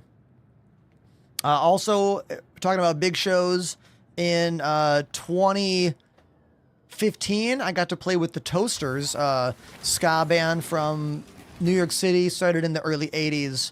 I played a soccer stadium in Mexico City. My very first show ever with them. I don't know how many people were there, but again, we're going to ballpark it between 2,000 and 4,000 people. No set list. First time I played many of the songs. I'm listening to the singer Bucket like strum guitar and tell stories about what song is next while I frantically listen to his words and try to predict what song it is. And then look at the bass player Tim and he'd be like, Two-Tone Army. And I have to go, song, count, song, go. Like I was getting cues seconds before the song. It was stressful, but but still fun. And it did a good enough job to get called back for a full US tour. And that was really fun as well. I, however, never got called back again. So who knows? But I did have a lot of fun playing those shows. Okay, look at this. 209 units of cargo. Mission complete. In a ship made for 64. Cargo overclocking. Gotta love that, right?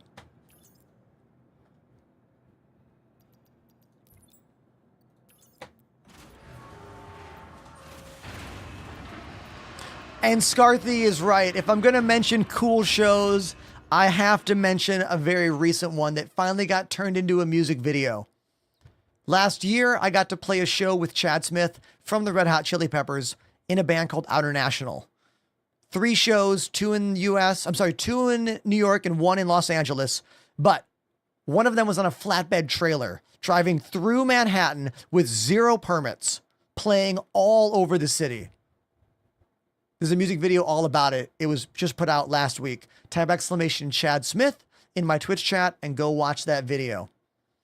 It's a very well done video. One of the most fun group of shows I've ever been able to play. And I can tell you with absolute certainty that Chad is the nicest and most down to earth, super famous artist I've not only ever met, but ever got to play music with. He is as chill as you think he is. And that is rare in the music business. There's a lot of entitled assholes out there. Some rightfully so. And some unrightfully so, you know?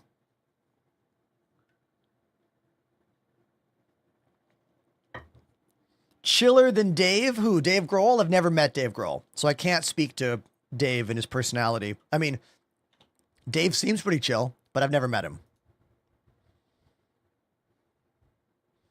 Genuine Heather, you got to play with Little Feet. That's cool. Very cool. New Year's Eve 1999. Is that going into 2000 millennium? You want to know where I was on Millennium New Year's Eve? I was watching Metallica and Kid Rock and Ted Nugent and Seven Dust at the Pontiac Silverdome in Detroit, Michigan. I got those concert tickets from my high school girlfriend. I was 17 years old.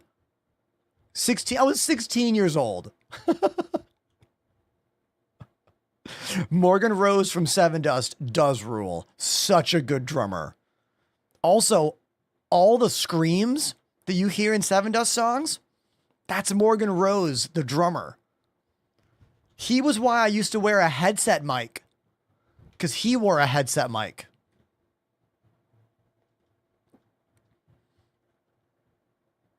Rigo on on TikTok says, what happened to the racing contracts? All racing contracts are on hold. It's an intergalactic fuel shortage.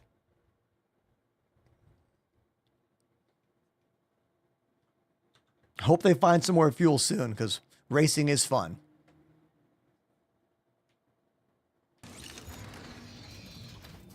Speaking of fuel, I better refuel right now.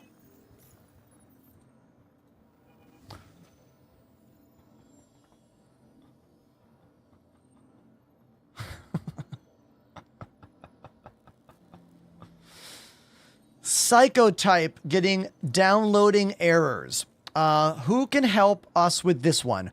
Error code 5007. Oh my God, I'm allergic to error codes. I'm sorry. Who can help Psychotype here? Error code 5007. Joseph Stalin says, check your firewall. It's pretty funny. Who knew Stalin knew so much about internet security?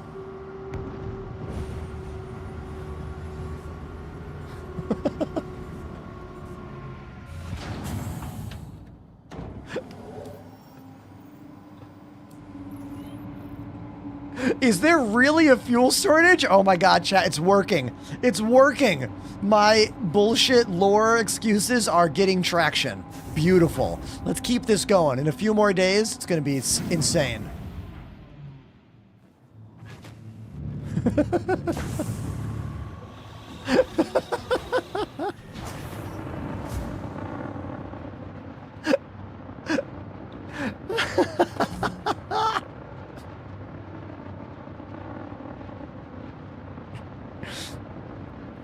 If CIG decides to put any of my bullshit lore into game or updates, that truly shows they have a sense of humor about how bad this development process is often.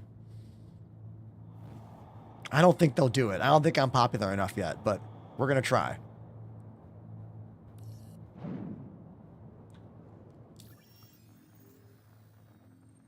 I do use Windows 11 on my gaming PC. That's true. Still using Windows 10 on my streaming PC and one of my living room PCs because I am holding on to Windows 10 for frickin' dear life.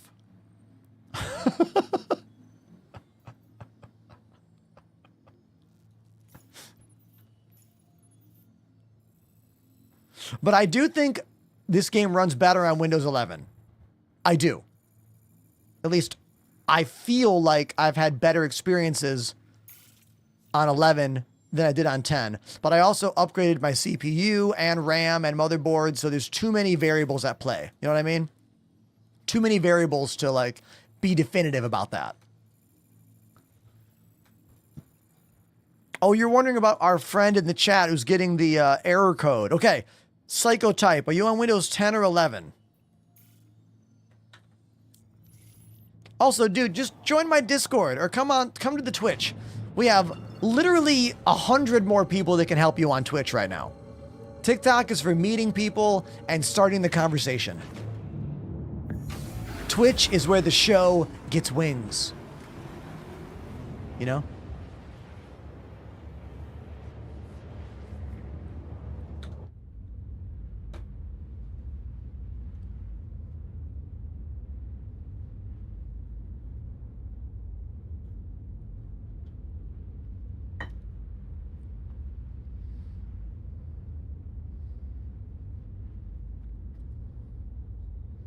I'll never understand why people engage with things on the internet they have no interest in. Like, if I come across a video about concrete cutting, I don't hop in the comments and be like, concrete cutting is an important job, but I don't want to do it. Like, I don't do that. So why do people do that with my content? Don't get it. Hey, they should all just do this instead. Big O 7773 has subbed for 6 months. Everybody, Big O.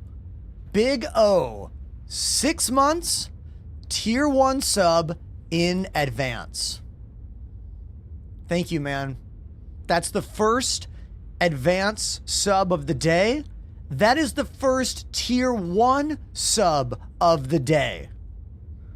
Thank you. We have had 3 subs today. Thank you, man. I really, really, really appreciate that. Like, a lot. Thank you. Some days the subs are just flying at me, and other days they are fewer and far between.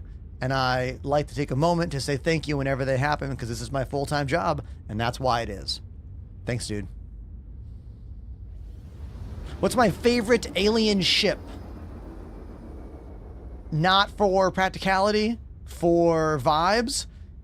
It's going to be the Apoa Cartual. Looks like a starfish, lands like a grasshopper.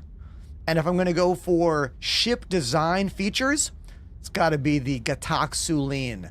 The Gatak Sulin might be the most over-engineered ship in all of Star Citizen. Like, every door hatch, every interior module, everything was bespokely designed for that ship. There was zero copy-paste in the design of the Gatak Sulin. And that's what makes it a really interesting and cool ship in this game.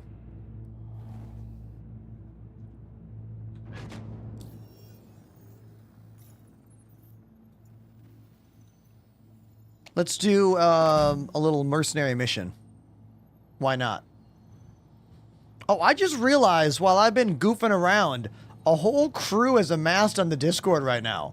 It's like 10 homies over there. Thanks, dudes. I didn't even look. And thank you to Apollo, who's probably holding down the crew over there. Thanks, dude. Assist in defending site. I will do this one. After I get a little car. Let's get a little car. Okay? Now we can go to any mining facility to pick up ground vehicles. So we're looking for HDMS, mining services. One of the #1 things that Pyro needs to add are some mining outposts with vehicle spawns. If you're in Pyro, it is really, really, really difficult to put a small vehicle on your ship, because you can't simply go anywhere and call it. It's a big problem. You know what I mean? And sometimes I feel like CIG has no interest in fixing our day-to-day gamer problems in this world. But that's a different conversation.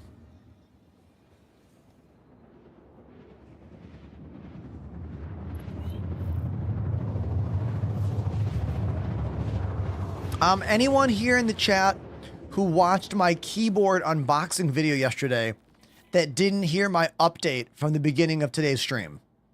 Tell me in the chat. How was the AMD takeover, says Game Gravy. Oh, dude, it was great.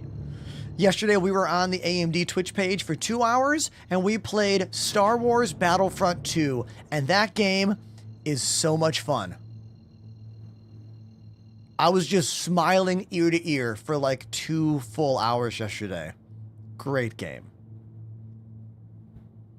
And the game is free on Game Pass and $4 on Steam. And it's almost more popular now than it was back in like, what, 2017 when it dropped? Go play it. It's fun.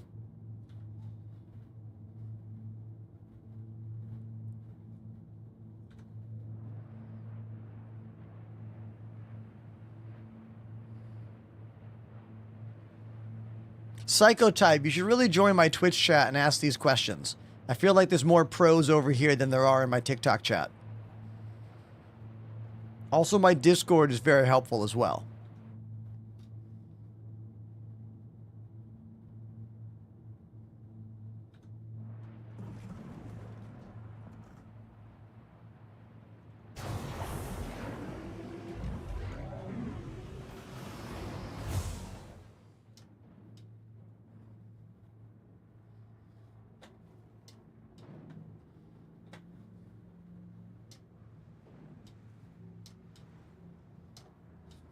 Perfect landing. Crusader C1 Spirit. We're here to go pick up a little car. We can call it at that outpost right behind me. Or building behind me, I should say. Sweet. Always kill your engines before you get out of your ship. It's just a good habit to get into.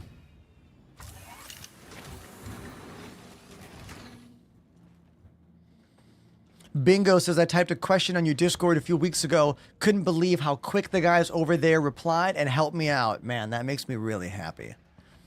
I've tried really hard over the last 6 years of this job to develop a community on the Discord that is into what I do and also helps others to enjoy the things that I enjoy, you know? I think of my Discord as an extension of the content and a platform for communication.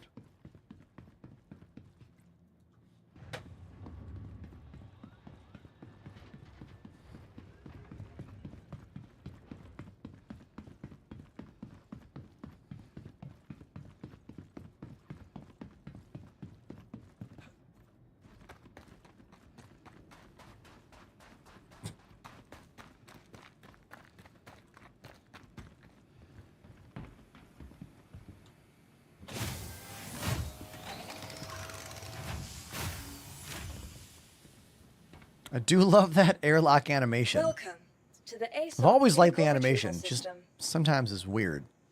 All right, we're calling a little car. Can I fit the STV in there? I think I can. We're going to try it. Your vehicle has been delivered. Please visit us again. Green. Bye.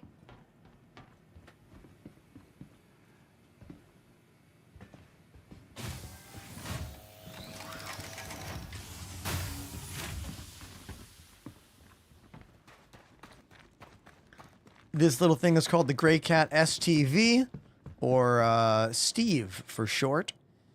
Used to have opening compartments in the front and back, but then they broke. This is a new feature. It's a spring that comes right out of the side of the ship. Why? It's for extra suspension. Springs under the ship and springs on top. What's better than suspension underneath the tires? Suspension atop the tires as well. That's innovation from our friends at Cloud Emporium Games, makers of Star Citizen.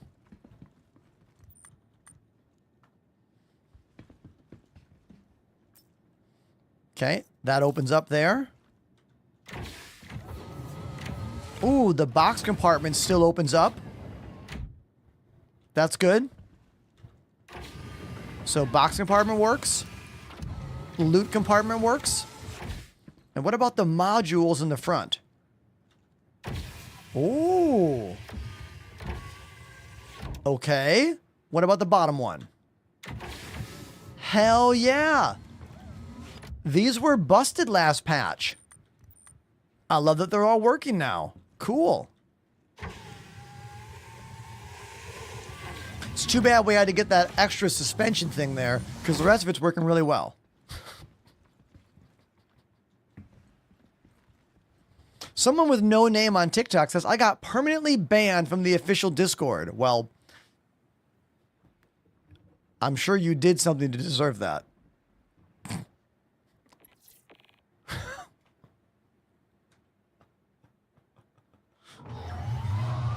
What did you do?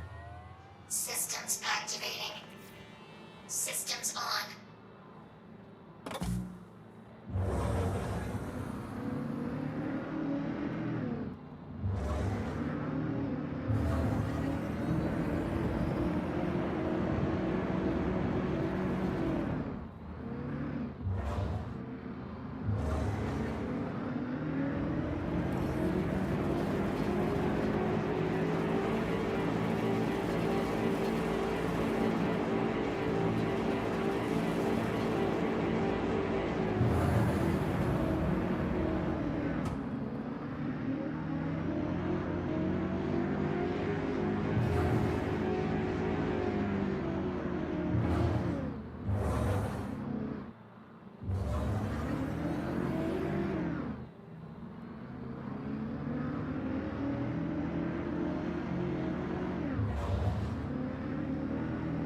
Sure wish I had a garage door opener, don't you, chat?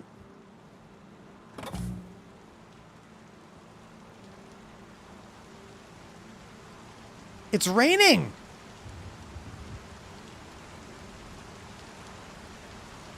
Dynamic weather fronts, everybody. See those dark storm clouds?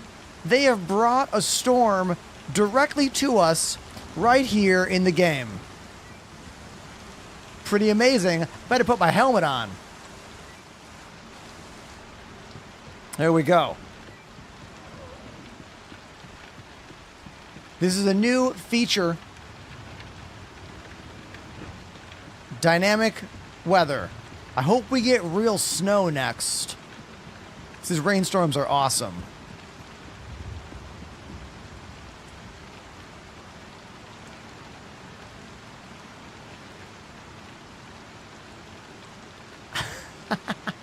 Yeah! Yes!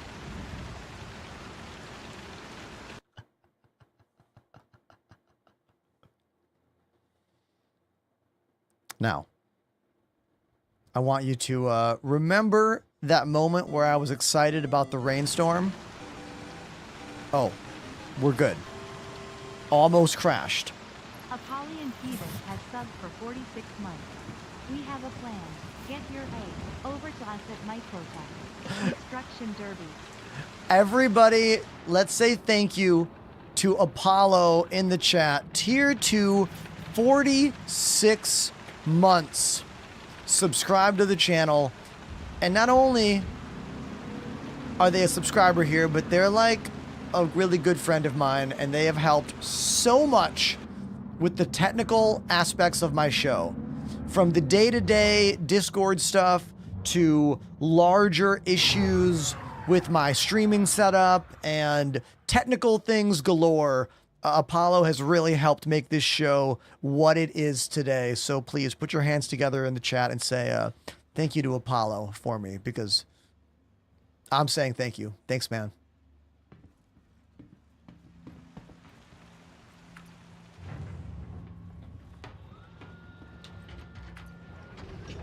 That was the first time a weather front has ever rolled its way into my actual gameplay without looking for the rain, you know? I'm actually kind of really excited about that. So we're going to go do this bunker mission that I picked up the car for, and then we're going to go to Microtech and see what kind of nonsense my buddies have put together for us.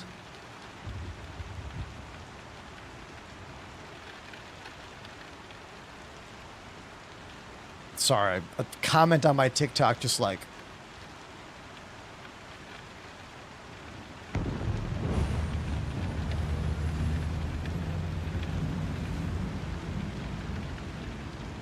Let's turn this up.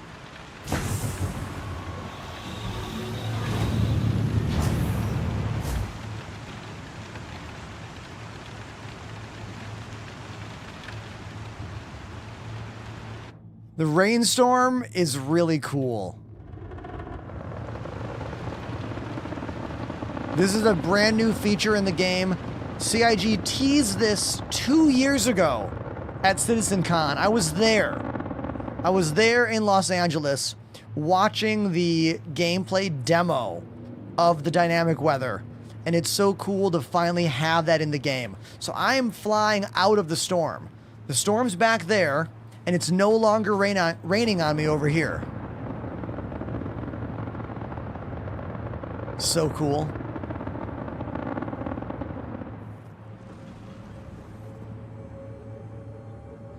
My guy, read the room.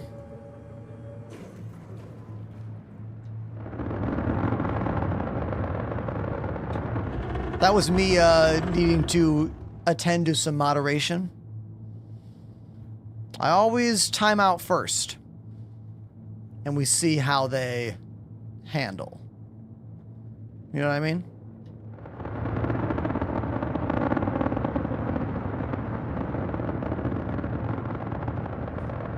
I probably should set up some TikTok mods one of these days. I still haven't done it. I should probably give it to Game Freak. They're pretty much always watching my TikTok show. I'm very careful and very cautious about who I give moderation tools to on all of my channels. I have seen and heard many disasters out there from streamers that are way too open to let anyone moderate or help them. Do you know what I mean? It creates a slippery slope. My opinion is don't get any moderators for anything until you literally cannot do it yourself. You know? Cannot.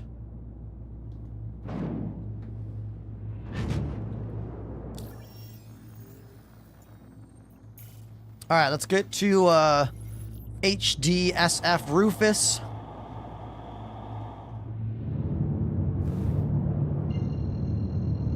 To do this bunker mission.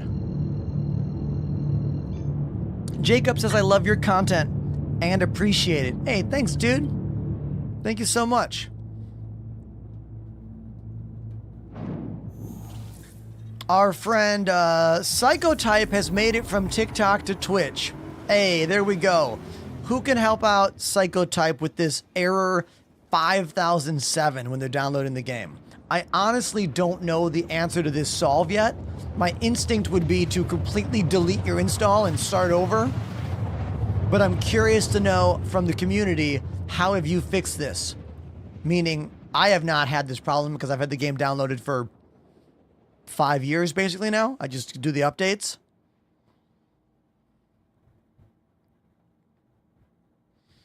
There's no echo happening anywhere but your device. If you have an echo, that's a you thing. Try reopening the app, closing it, whatever. You know what I mean? There are many cameras of me, but there is one sound of my voice going out there to the world.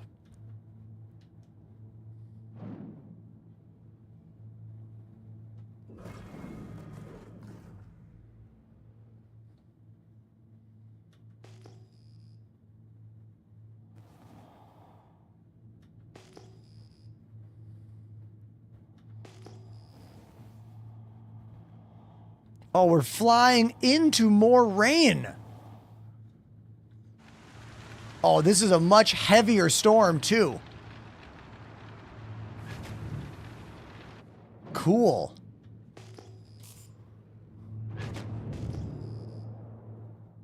Need some high beams for this. Jeez, I can't see anything.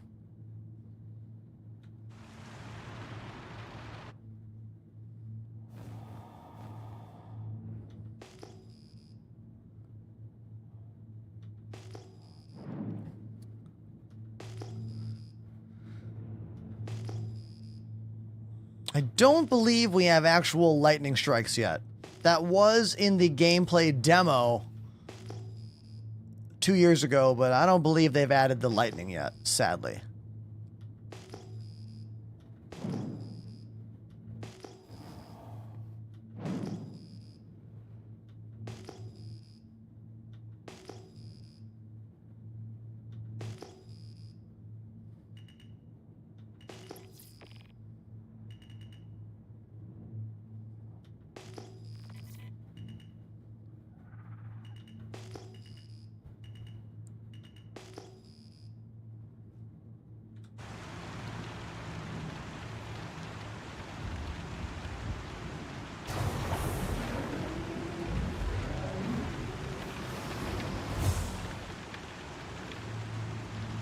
I'm going to put us on the other side of this hill, just in case I make a mistake and accidentally shoot security guards. Oh man, I can't see anything.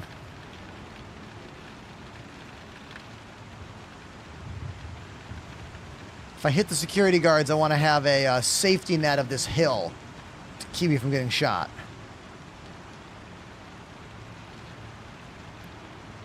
Yes, right here. Beautiful.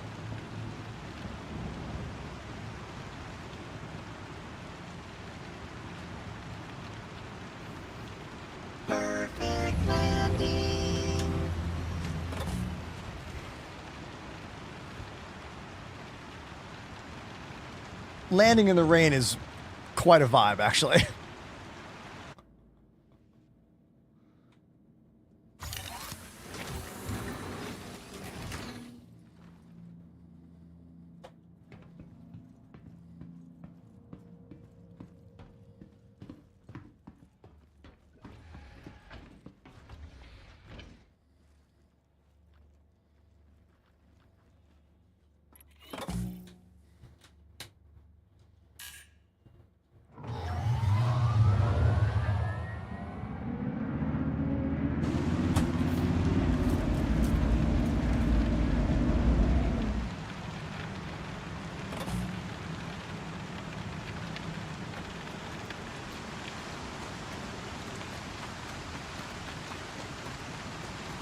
Anyone that thinks weather in games doesn't add anything to it is wrong.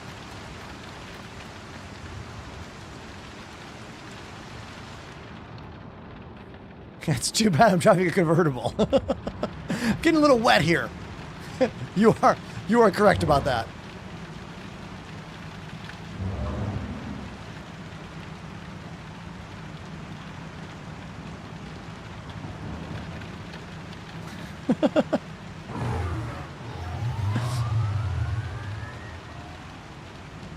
My head look is freaked out. There we go. Now it's back.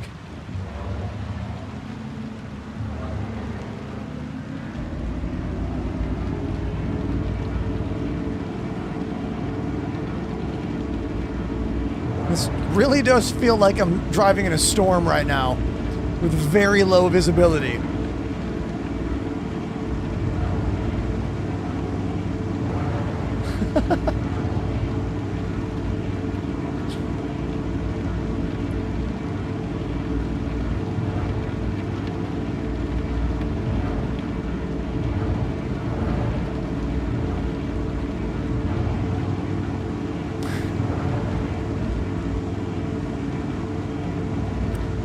Trying to avoid the rocks.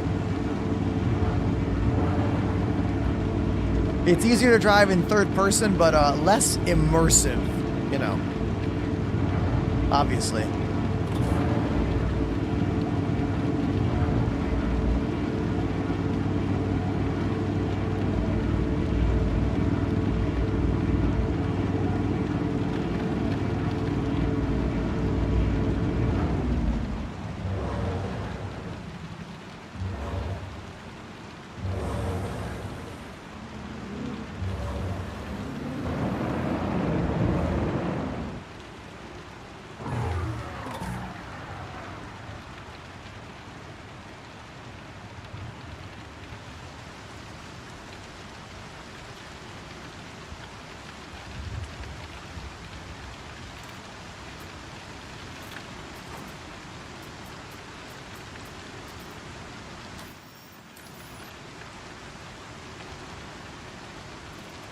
I just realized I don't have any guns. Whoops. Somebody didn't bring any weapons with them. All I have is a tractor beam. Okay. Wish me luck.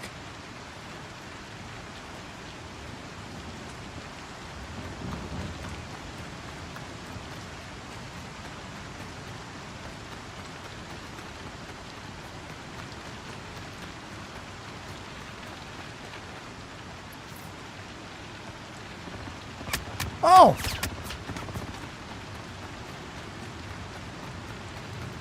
Three NPCs were ducked down.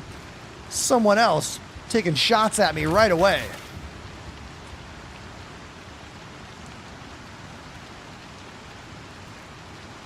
Who was that? Let's go this way.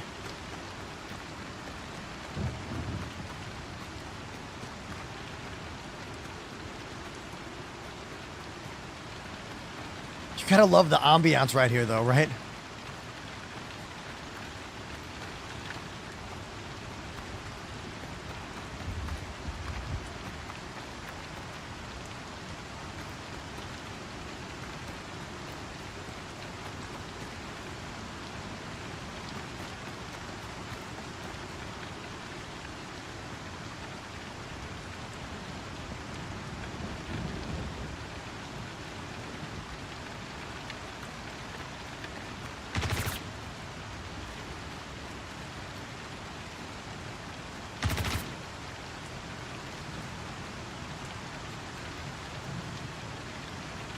Now, if they push me, I can take them.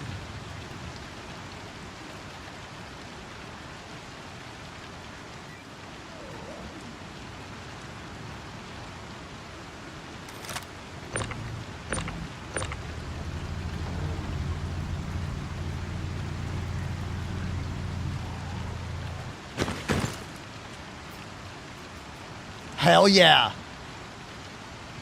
Weapon. We got a gun now.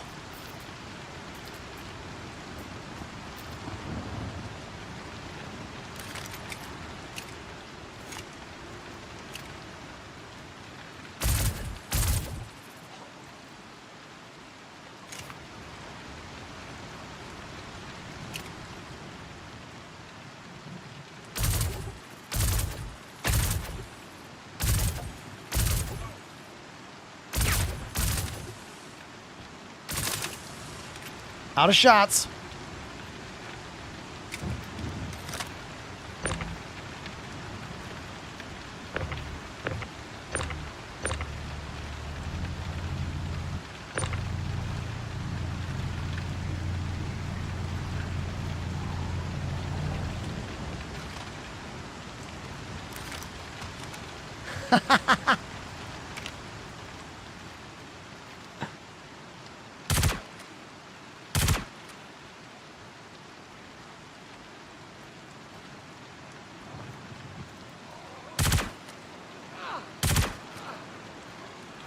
There we go.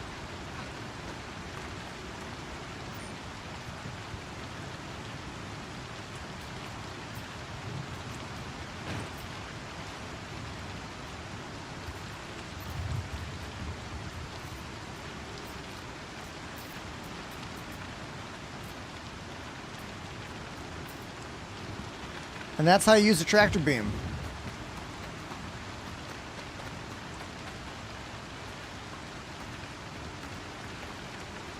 Ooh, that guy's got a sniper rifle. Scalpel, one of my favorites.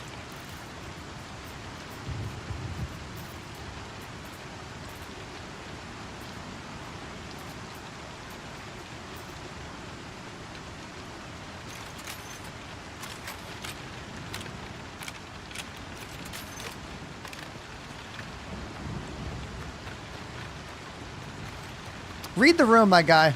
Come on.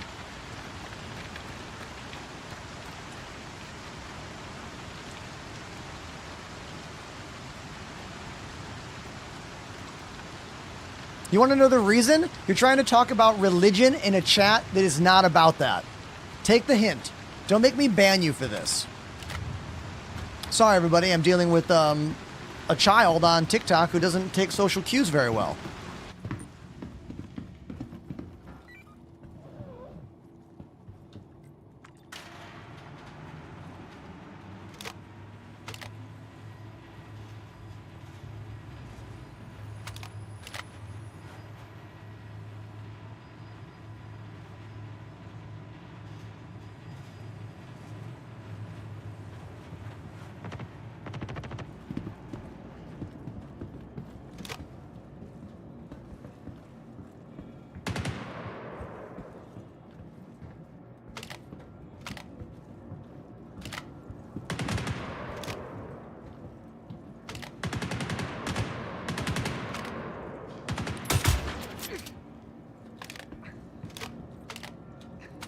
I really don't like the instant location that we get of all the enemies. This was added as a way to help us complete the missions when enemies would get trapped inside elevators and other kinds of weird places. It just doesn't help. It doesn't make any sense in the lore.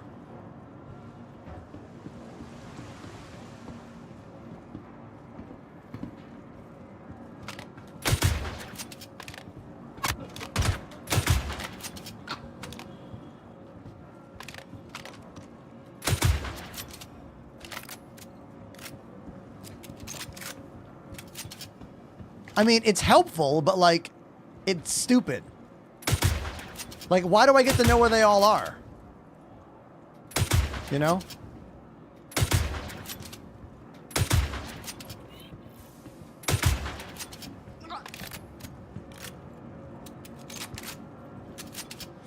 Ender, are you going to do more Star Wars in the future, or was that a one and done? That was a one and done.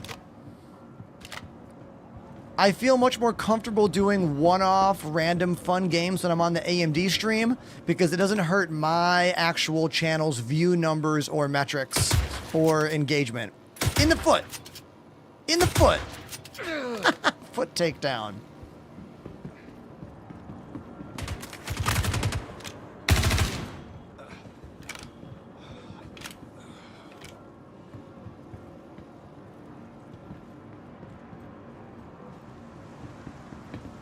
I really don't like when someone joins my chat and tries to make it about them by talking about a topic that has nothing to do with me or my channel, and then tries to make me feel like a bad person for either timing them out or banning them. Like, dude, read the room, all right?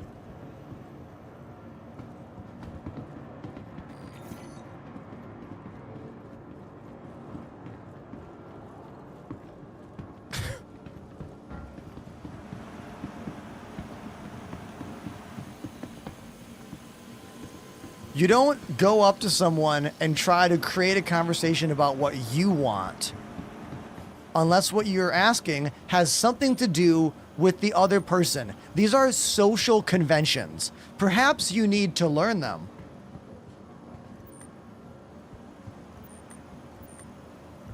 Sorry, everyone. TikTok chat is getting into other aspects of the show.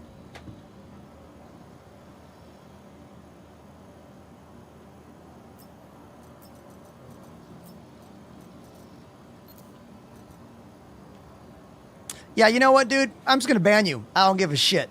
See you later. Because remember, everybody, it's your show. It's your job as the person who runs a show to keep and cultivate a positive environment, not only for you, but for your viewers as well. Because if you just keep ignoring someone in chat that's bothering you, they are creating a weird moment for everyone else in that chat. Everyone else is now like, well, do I talk to this weird dude? No. Start with the timeout. Be polite. Wait for it. And if you need to, drop the hammer. This is how we protect and keep our spaces safe.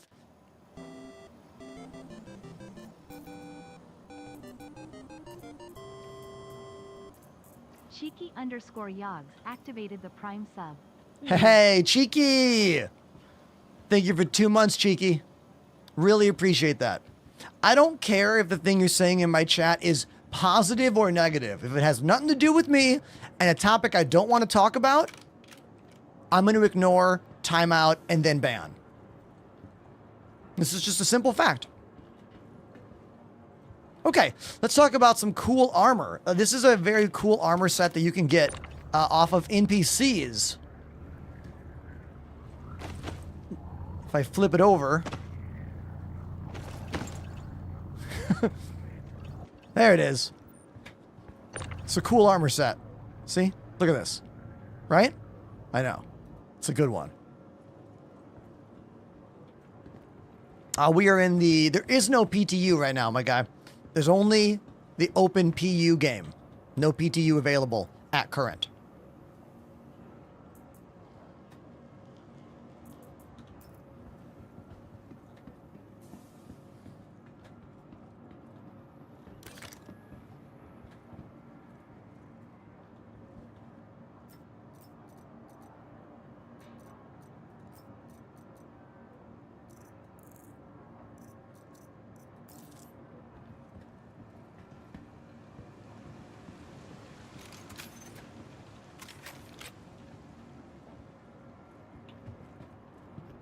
Are there no red boxes in this bunker?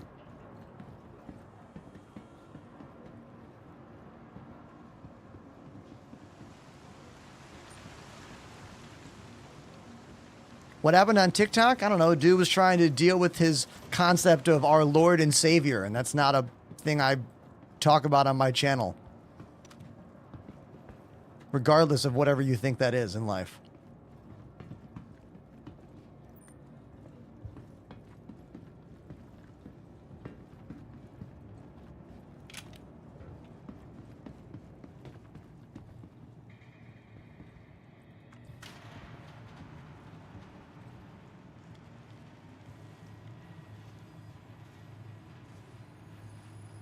Oh, there is a PTU now? What?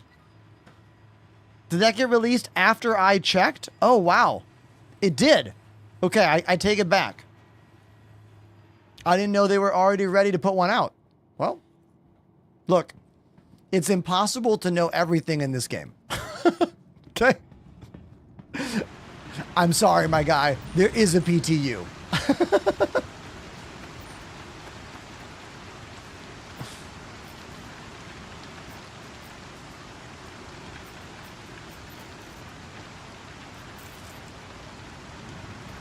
Ooh, look at that blue one.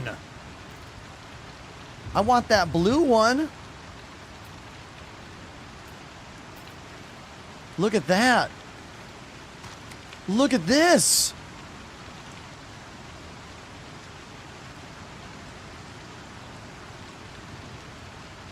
Yeah, there we go. Much better.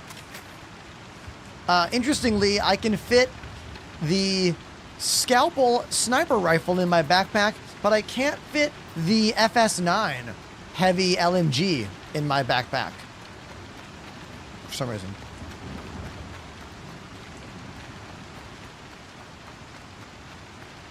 Oh, I forgot you can still flip bodies over. Thank you for that, dude.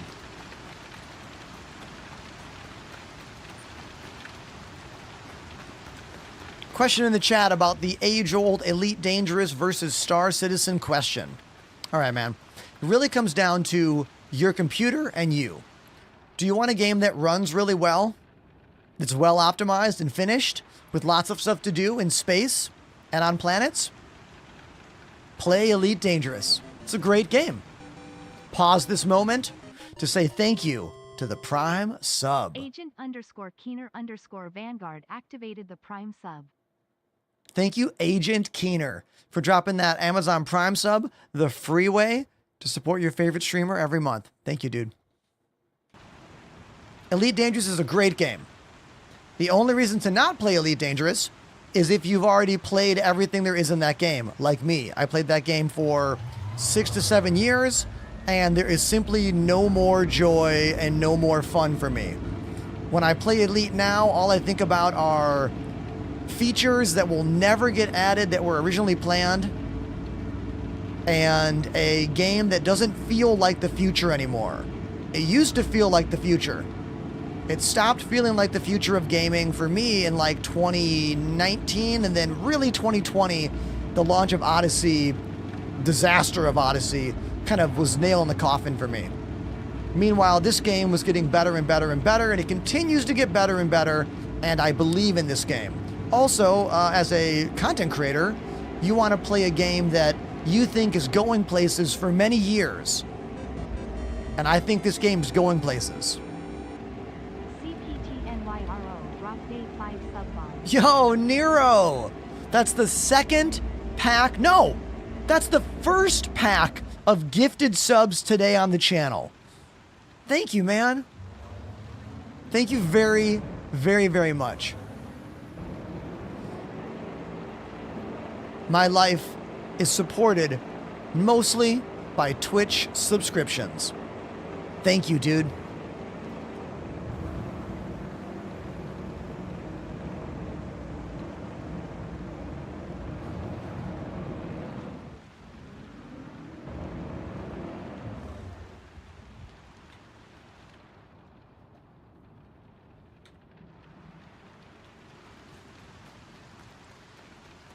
This rain is so cool. It's a small detail, but when you find yourself in the middle of these storms randomly, it makes the game feel more real. Just like this, a faulty ramp mechanism. Can't drive a car into that. Don't you hate when your ramp gets broken? Must be the rain. It's rusty. Yeah, that's what it is. Yeah.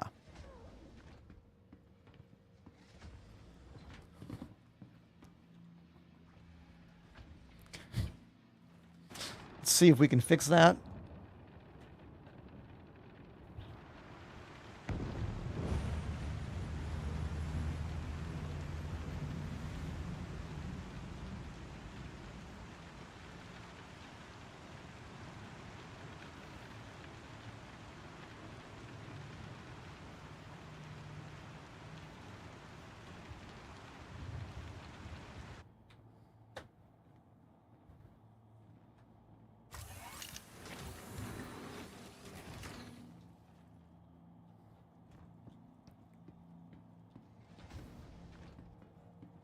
Can you mine in this game? Yes, there is mining. Yes, there is salvage. Yes, there is bounty hunting.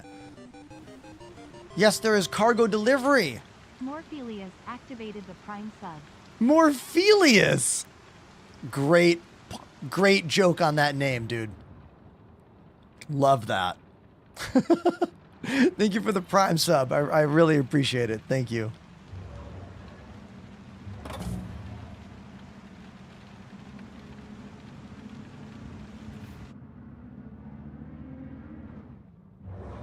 That might be name of the day for me right now. Morphelius. It's got a real juvenile humor aspect to it, which I appreciate. Makes me like Beavis and Butthead snicker. Felius. Get it? Yeah.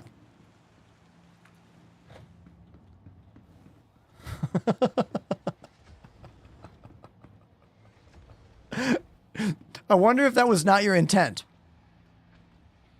Maybe that wasn't your intent and I'm adding that to it. Oh, that's even funnier then.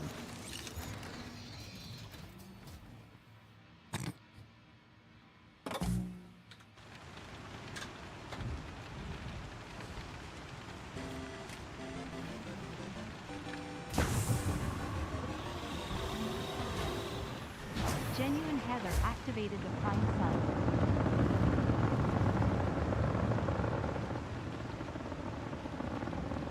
Genuine Heather, 6-month resub.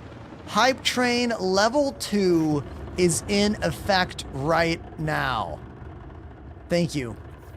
Thank you, everybody. It's really, really kind of you. Really cool of all of you. Thank you.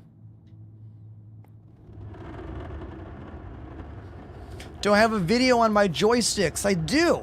I don't go over every single button, every switch, but I have a 6 to 7 minute video that gives you a brief overview of how I use them. Come to Twitch and type !desk in the chat for the link, or just go to YouTube and look in my main video directory. You'll find one called The Ultimate Joystick Setup for Star Citizen. That's the video where I go over all this.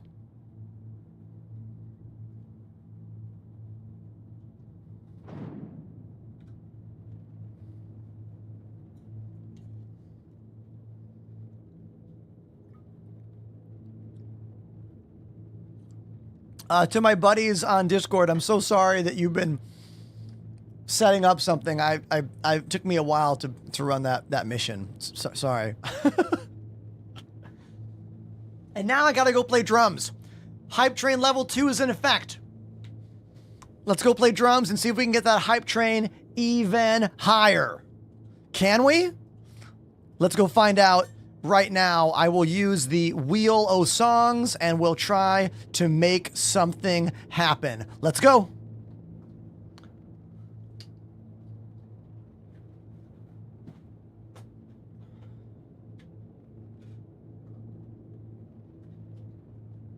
Here we go. Spin the wheel. Every song here is a suggestion from you, the chat. I didn't mute the microphone behind on the desk. that's needed, otherwise you hear a bad sound. Danger Zone, Highway to the Danger Zone. That'll be the song.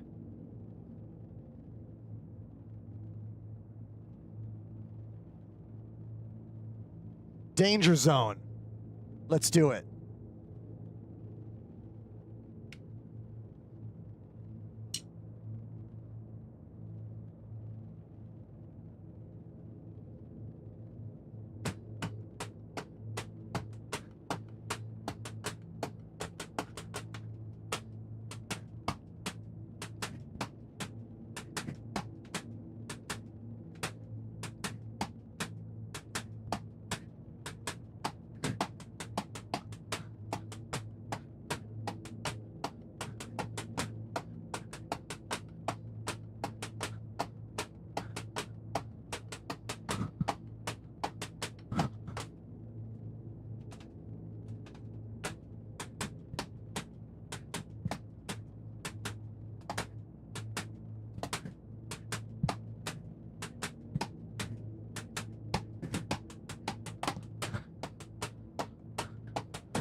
Two more Amazon Prime subs.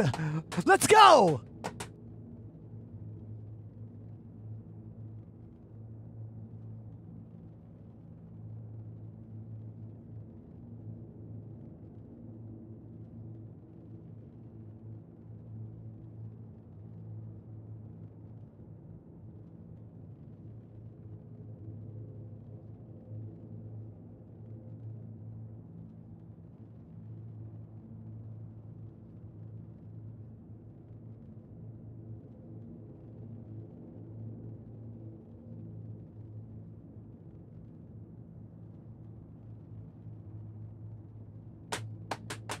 Hype Train is now level 3.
Highway to the Danger Zone. That's the track. Kenny Loggins. Oracle with another gifted sub, keeping the hype train going. I forgot to set up my AFK thing for the ship. Hold on, let me go do this.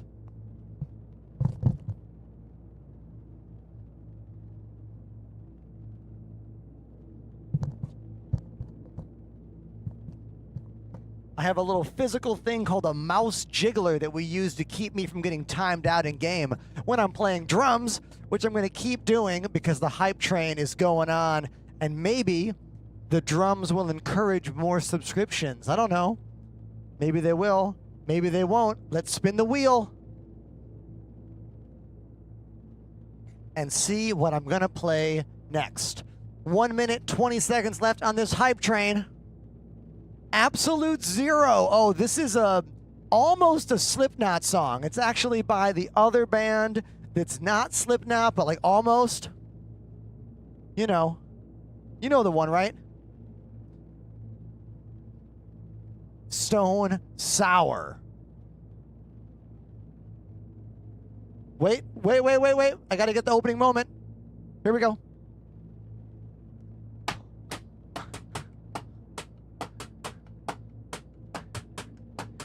Ha!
There we go. Absolute Zero by Stone Sour, the band that's almost Slipknot, but like not really. That song could be a Slipknot song completely. You know, some of their tracks, you're like, okay, this is not a Slipknot song, but that one really could be. I like this comment here. Can I watch you play Star Citizen? Yeah, here you go. There, see? That's me in the spaceship right there, see?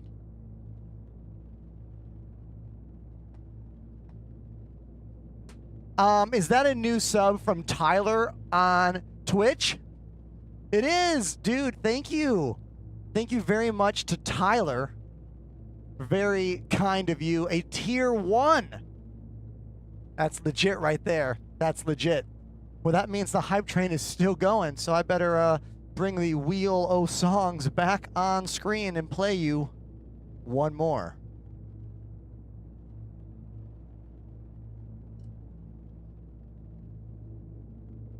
Oh, a great song.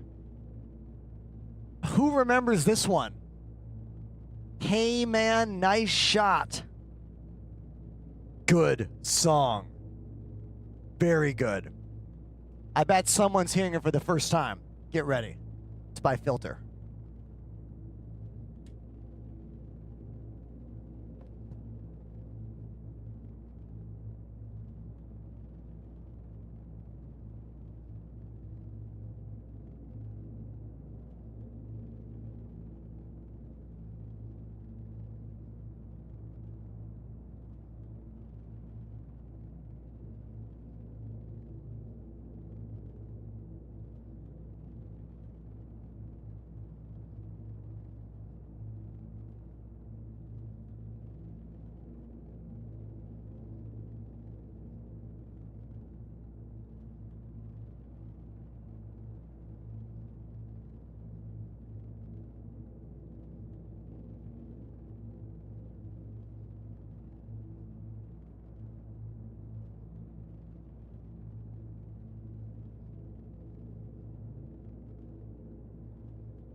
Yeah, that song rules. That's Hey Man, Nice Shot by Filter. Great track. And that's the end of a level 4 hype train. Thank you for the 13 gifted subs and the 510 bits. If you don't know me, my name is Ender. I'm a full-time content creator. We play music and games 5 days a week. Consider following, consider subscribing. Thanks for being out there and watching my show. I'm also on Instagram, Twitter, TikTok, and YouTube, and I post videos every single day. I don't miss, at least not for 7 months now. So please follow over there. That really, really helps so much. Like, the channel is doing better than it's ever done because of my non-stop video posting. Someone this morning when I was at the gym, they said, bought Star Citizen yesterday, and my FYP is literally all you now. I love that so much. It means it's working. Because in this industry, there is no way to get in front of people other than social media and scrolling sites. You just have to be non-stop over there. It's how you have to do it, especially when you play a very niche game and have super specific niche content involving live music and space games. Like, that's not what everyone wants to watch. That's why me broadcasting and putting videos out every day is even more important. You know what I mean? So yeah, there you go. Thank you for listening to my spiel. Let's get back and play some more Star Citizen.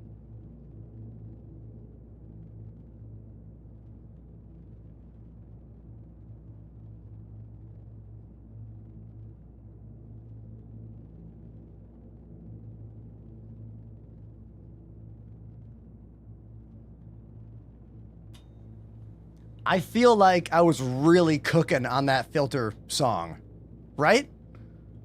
I mean, I gotta go back and listen to the VOD, but in my mind, I was just slaying that song.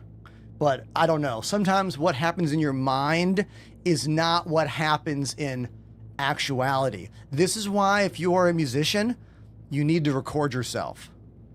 You can always tell when someone's never recorded themselves and never listened back, because they are all full of confidence, yet they sound like shit. This is a fact, okay? Sometimes I drop truth bombs, and that is one of them for you. You're welcome.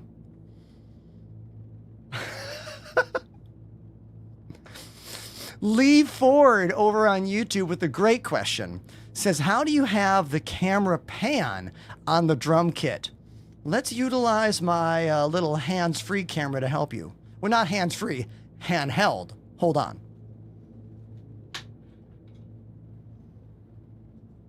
We're using a program called IndieEye, the IndieEye wireless camera app on my old iPhone. It connects to my router, and we can do this. So I'm going to answer your question, Lee, by literally showing you the thing that you want to see. It's right over here. Check this out. Oh, a little bit of choppiness. It's a wireless cam. Sorry. See that right over there, dude? That is a camera slider.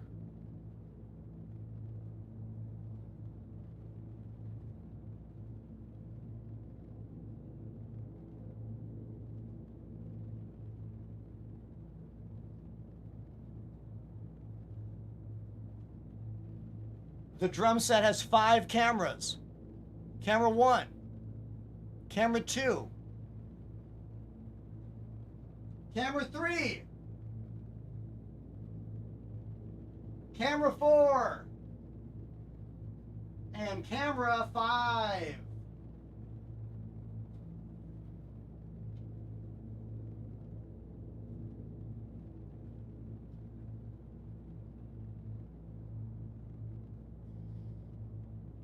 And that's how I'm getting that slide. It's a physical 31-inch rail sliding camera mount by a fairly inexpensive peripheral company called GVM. There's a light above my head. I had to look at the brand by looking at this. I was like, what's the brand? GVM. That's called a hair light. It turns on only when I'm on the drum set to light up the back of my head. I don't have any hair, so I guess we can call it a bald light. I don't know. Lighting is really, really important. Literally, like all lights off. This is just the natural light coming in. It actually looks pretty good. It's kind of cinematic, right? If we turn on just the background lights, I'm sorry, just the foreground lights. Here's my foreground only. These are Elgato key lights. Use code Enterprise on all your Elgato stuff. Thank you so much. Here are the color Philips Hue bulbs. They add a little bit of pop to the room. And then here's the blend of everything. There you go. I love talking about all this stuff. Any good questions, put them in the comments or leave them in the videos I make. You know what I mean? I gotta plug this back in. It dies very quickly.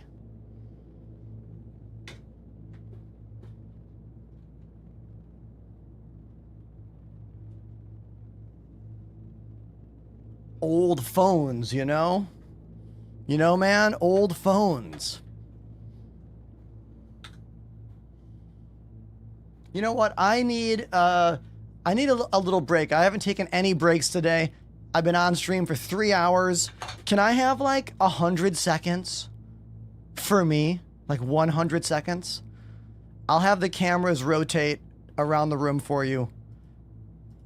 I will be right back. Don't go anywhere, all right? Don't go anywhere. Or do, and that's fine too. But I would prefer you not.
I have returned.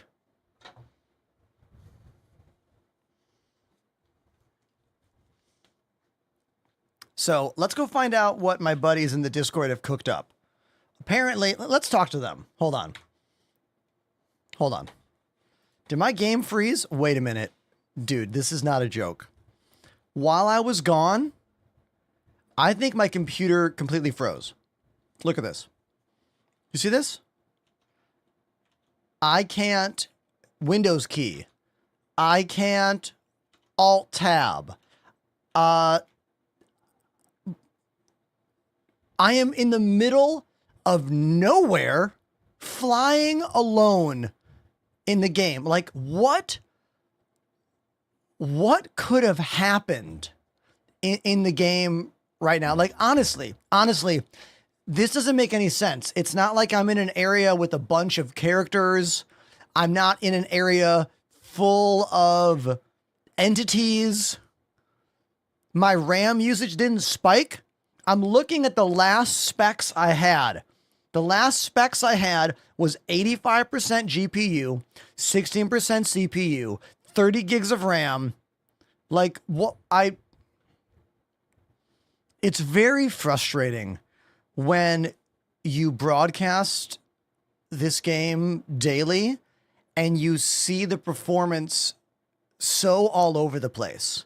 Like, I'll go months and months and months with 0 crashes ever. But lately, I would say pretty much every single game update since 4.1 has been particularly bad for me, with complete system lockups. Now, thankfully, my gaming PC does turn on and off very quickly, but it's really irritating. So annoying. That's what you get for loving a unfinished alpha video game, I suppose.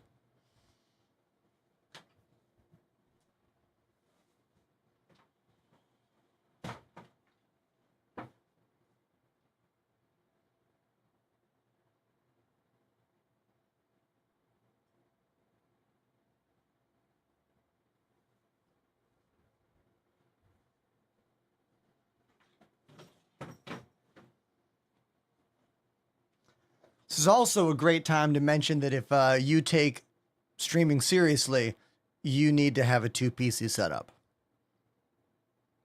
Because a 1 PC setup, trying to play Star Citizen these days, man, your whole stream is going to just end multiple times a day. And when your stream goes down, typically only half your audience comes back right away. Now, you might regain that number within the next hour or two, but it's like a commercial. They all change the channel and they don't come back right away, except for the ones that really, really, really like what you do. You know? Thankfully, my machine's already back up. I'm already opening up all my programs.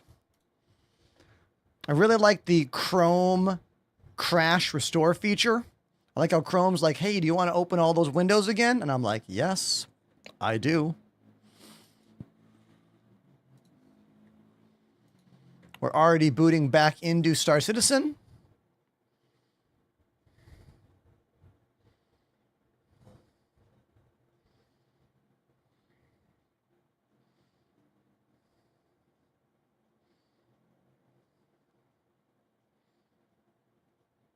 A lot of nice compliments over on TikTok about my production skills. Thank you, everybody.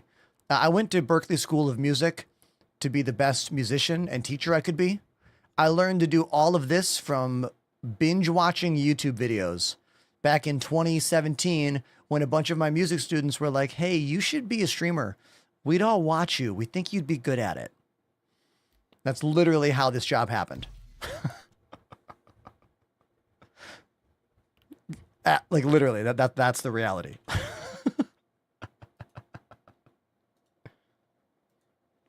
Which is funny when I bring it up. I learned a lot at Berklee. I loved it. War _of_roses Hey! activated the Prime sub. War of Roses. Thank you for the Prime sub, man. I was in a band called War of Words back in 2008. I recorded one album with them called Dim World Act 3. There's a fun story for you. And we're back where we left off in space. Right here. Right here. Okay, so let's join the Discord chat and let's find out what my buddies have cooked up for us. Hold on.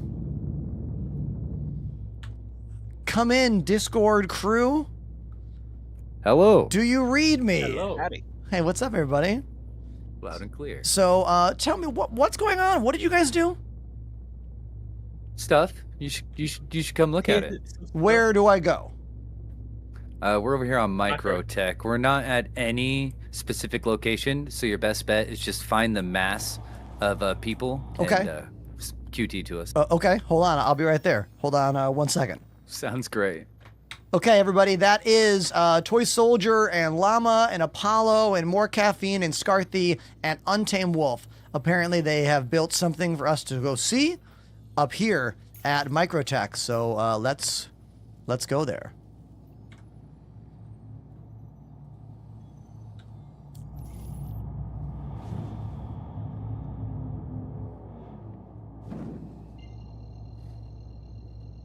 While he's over, I'm grabbing my coffee real.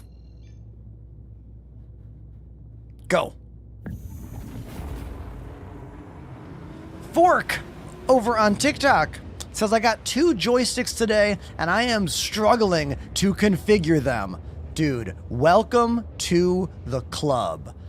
Trying to set up twin joysticks for Star Citizen is not an easy experience. Okay? The binding menu in this game will test your patience because there are easily 100 or more binding options. You do not need all of them. And there's 0 search function to help you figure it out. So you have 2 options. Option 1, find someone's bindings online that you trust understands this game and has the same sticks as you and just copy their settings. Option 2, look through everything in the keyboard and mouse setting and put something from the keyboard and mouse on your joysticks. Because the default keyboard mouse setup gives you all the buttons you need.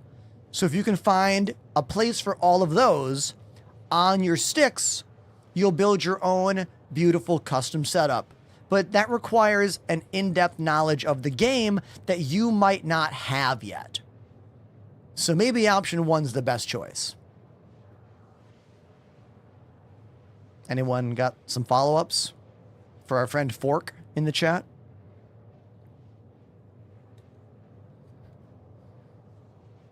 Do I ever play keys on stream? Oh yeah.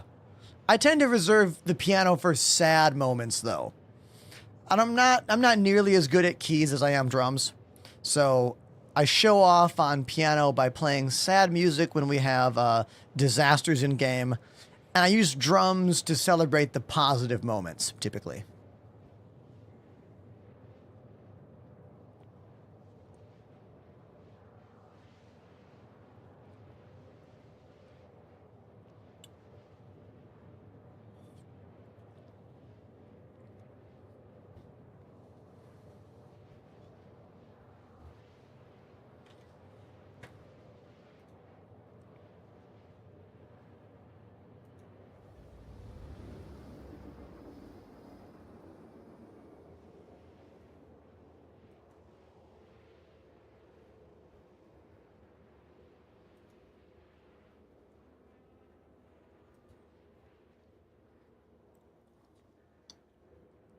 Join my Discord, man. Link in bio. We'll help you.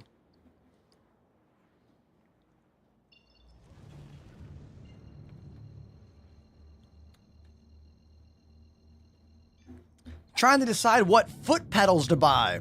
Oh, man. Well, in my opinion, VKB makes some very, very high quality ones. Here, you want to see mine?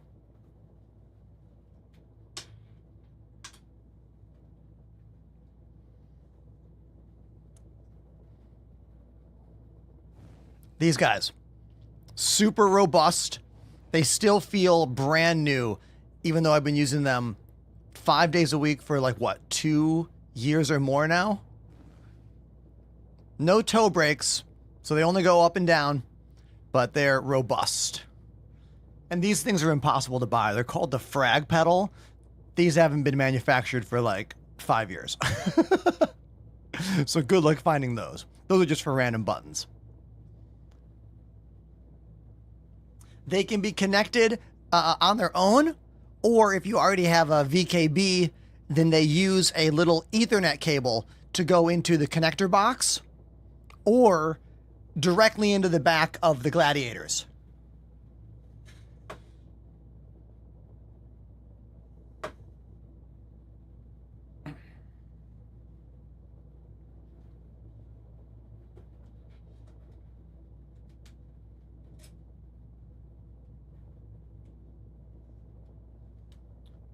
Wait a minute. Edit. I lied to you. There is no connection on the Gladiators. I lied. That's the actual, like, USB cable for the device. So they do not daisy chain. They only daisy chain into the gunfighter sticks, not the Gladiators. There'll be a separate joystick.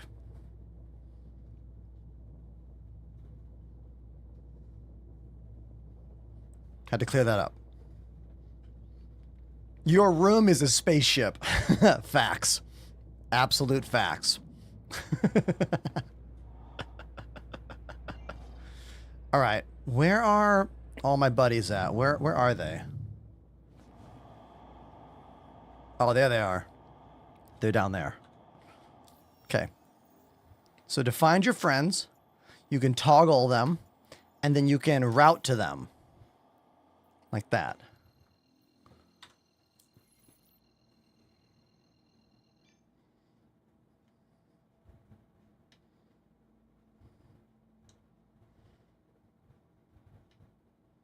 I think I need to go the other side of the planet, though.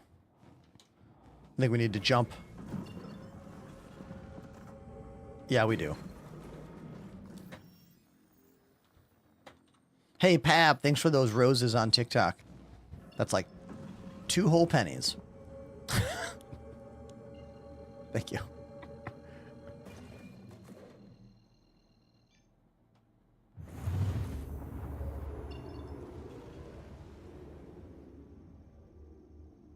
I love this comment on YouTube right now from a name I'm going to say wrong. Egon? I definitely said that wrong. They say, I've always been a fan of crammed, highly functional setups that wrap around you. Everyone else wants an open, spacious room, but I like your space. Thank you for the compliment, dude. But remember, this room is the reality that I live in Brooklyn, New York, and this is the only bedroom in my apartment that it does not have a bed in it. I live in a 2-bedroom apartment in Brooklyn, New York. One is where the bed is, and then there's this one that has my studio. So if I could afford a place that had a bigger room, we would have a bigger room. But we don't have that Kai Cenat money yet. You know what I mean? I don't know if we'll ever get that, but it is a goal. I don't live in Manhattan, Bobby. If I did, that would legit be my rent. Brooklyn is less expensive, but still expensive.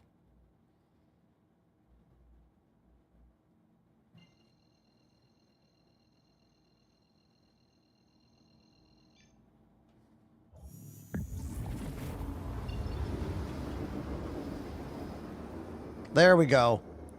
Now I can jump to my friends.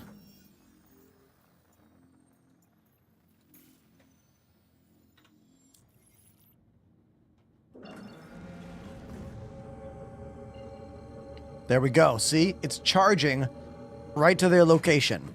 Now, if you're wondering what that says, me too. That's like 5, 6 names on top of each other. And yeah, that's a feature, all right? It's for your convenience. Put all the names together. Why have them separate when they could all be together? Right? There are no bugs, only features.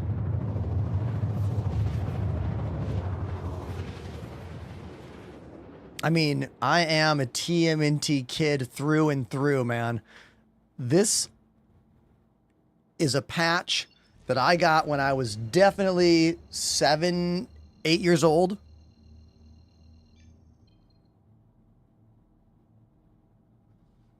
Of my favorite turtle, Michelangelo. And I still have it. As well as pretty much all of my toys from childhood.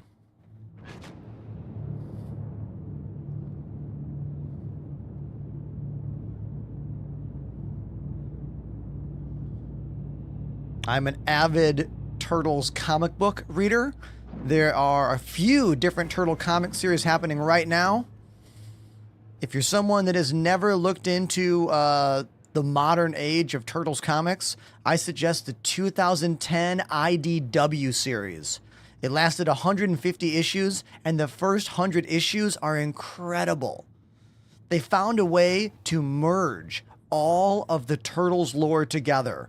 Toys, cartoon, movies, comics, put it all together in a beautiful start to finish story. It's really, really good.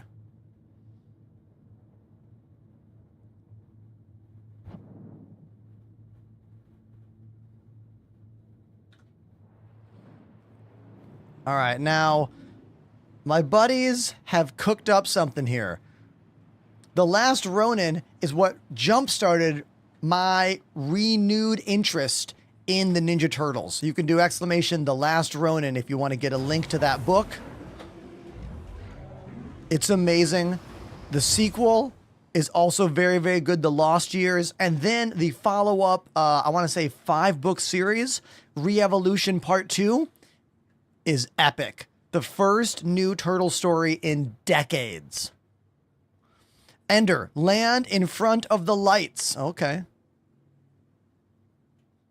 Let's get Discord on. Okay, everybody. I'm here looking at a lot. Hello there. I see a lot of stuff. I see an Idris. I see a bunch of ships. I see all of your lights surrounding an area. Yo, you guys have you been can busy. Just park there. You have a vehicle with you, right? Yeah, it looks like there's only 5 of you here, right? It looks like we have 20 people here. Chat, look at this. Don't you think we have 20 people? It's not. Oh, the ground effect's cool. So, you want me to land here or should I back? I should probably back up some. Yeah.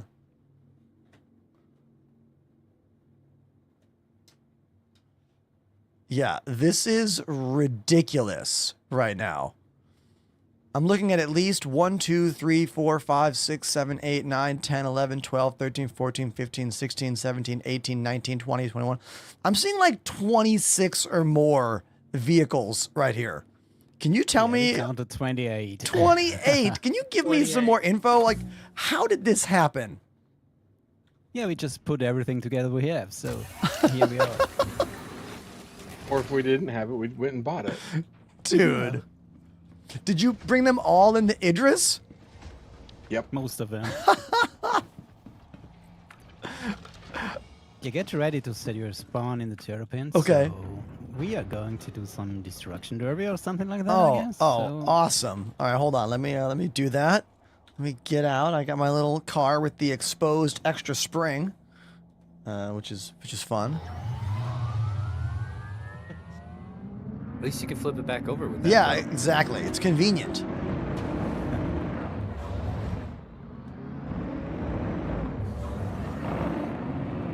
The ground is doing some crazy stuff on my machine. Is the ground like this for you guys? Oh, no. Do you see this? It is for me. It's kind of wild. Yeah, it's done that a couple Really? of times for me as well. Yeah. I've not seen that. It looks fine when I look to the side. Oh, no. It's like there's a layer of extra texture that isn't moving. Oh, what about when I go third person? Oh, I wonder if it's trapped to this car. Hold on, I'm gonna get out of this car and see if it does the same thing. Is it just a window? It might be all the overlaid headlights from the vehicles, maybe? Hold on, I'm gonna put my lights on. And I'm going to get out of this thing and see what happens here. Pandemanium says, I'm literally on drugs looking at this. Yeah, it looks fine when I'm walking around. Yeah, when I'm running in front of all these vehicles, which is insane right now. Here, let's see if I can name... I'm going to go set my spawn before something bad happens to me and I die. Yeah. Apollo is here. And look at all you guys. More Caffeine, All-Seeing Llama, Scarthy, Toy Soldier, Untamed Wolf, all looking like a bunch of marshmallow men out here. Look at all these frosted suits. What is happening? It's got to be a texture thing, right? Like you're getting too cold? Yeah, it's a little bit cold out here. Here, I'm just going to set my spawn in this little terrapin here. We might have been here a little bit too long. Yeah, yeah. All right, transfer imprint, confirm. It is negative 273 degrees Celsius, so. Yeah, that's kind of Yeah, cold. that's why. Yeah, you're right. Does that work? Okay, that worked. Let me lay down in the bed real quick.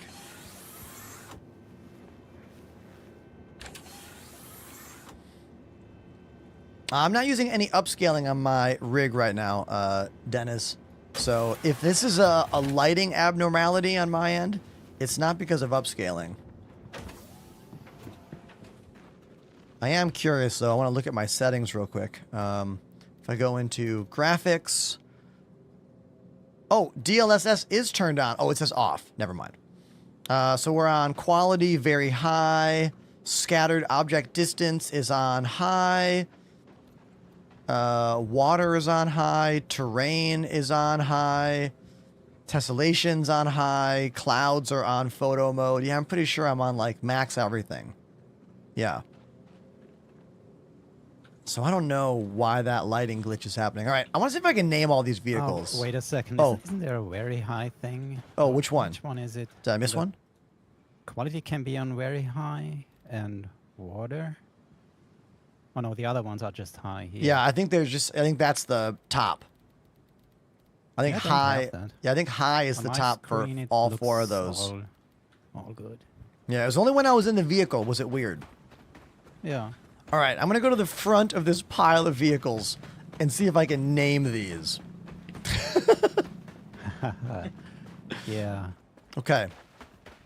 Starting with everyone's first vehicle in the game, the little golf cart, the Gray Cat PTV. All right, and Best then one. yeah, it's a great one. And then we have the Cyclone. It's literally the Halo Master Chief Warthog. This one has the machine gun on it, so I'm gonna go with Cyclone I think it's the MT TR. TR. think Cyclone TR. TR. That sounds right. And then we have the Ursa Medevac, medical spawn. We have another Ursa. This is the standard Ursa. I don't think it has a special name. Oh, no. It's It's the new one, the Hummer. MPV? The Hummer. Which one?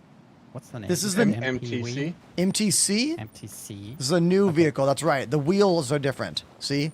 3 wheels per side, 2 wheels per side. All right. Then we got another Medevac Ursa. Another one of those MTCs. This is the Cyclone for racing? I think that's the exploration thing. Oh, yeah, the racing is the Yeah. red one. Do we know This what... one's the radar exploration one. Yeah, exactly. What's the two letters? Do we know? Cyclone... M something. Okay, I don't something. remember anymore. Yeah, exactly. Here are the tanks that kind of look like they're straight out of Halo Covenant Army. Yeah. The Tumbril, oh my god, Scarab? No, that's Halo. What's this thing called? That is the Storm. Storm. Yeah, Storm. Got it. Storm. The Storm. We've got another... It's possibly the Storm AA. So, but they're both here. Yeah. Oh, the Nova. Nova Storm? I don't know. All right, we got another Cyclone here. Here's another Storm, but this one's got missile racks on top. Yeah, this one's the AA Storm. Yeah, AA. Yes. Those missile racks look real cool. Another Grey Cat PTV. We've got another Cyclone. Ah, yes. The Mule, right? The Drake. No, that's oh. the CSV, I guess, or something like that. Oh, yeah, it's not the You Drake can put the Mule. boxes on that. It's similar. It's a pickup truck. It's a really weird thing to drive. and you I don't wanna think. use I don't that. even think I've been in this one, dude. This one is wild. You can put 4 1SU boxes on. Oh, on the back. okay. We got another wheelies with it. Cyclone. Do wheelies. Another Cyclone. We got a mech suit. Atlas. All right. This is the fancy version. Yeah, this is my Lynx Rover. Yes, from the Lynx. Yes, the Lynx Rover. Much fancier inside, as you can see, chat. Even comes with a bottle of champagne. We have Chateau Picard in there. All right. If we move over, we've got a standard Ursa. with the NBDs. Oh yes, that's right. Like, you can see the glow coming out the back of them. It looks like they're trying to like mid teleportation right now. Here is, don't tell me, the ballista.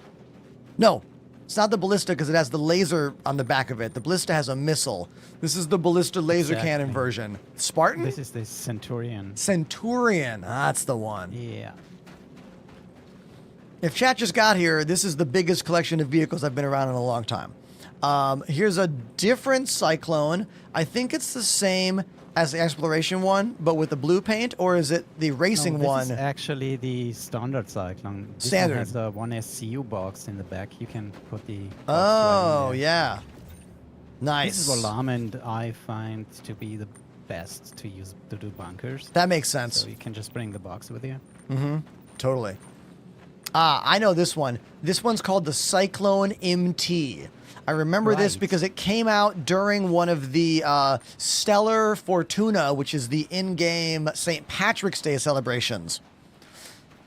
I remember that specifically because CIG like made a big deal of it a couple years ago, and I was like, oh yeah, it's got missiles and a machine gun.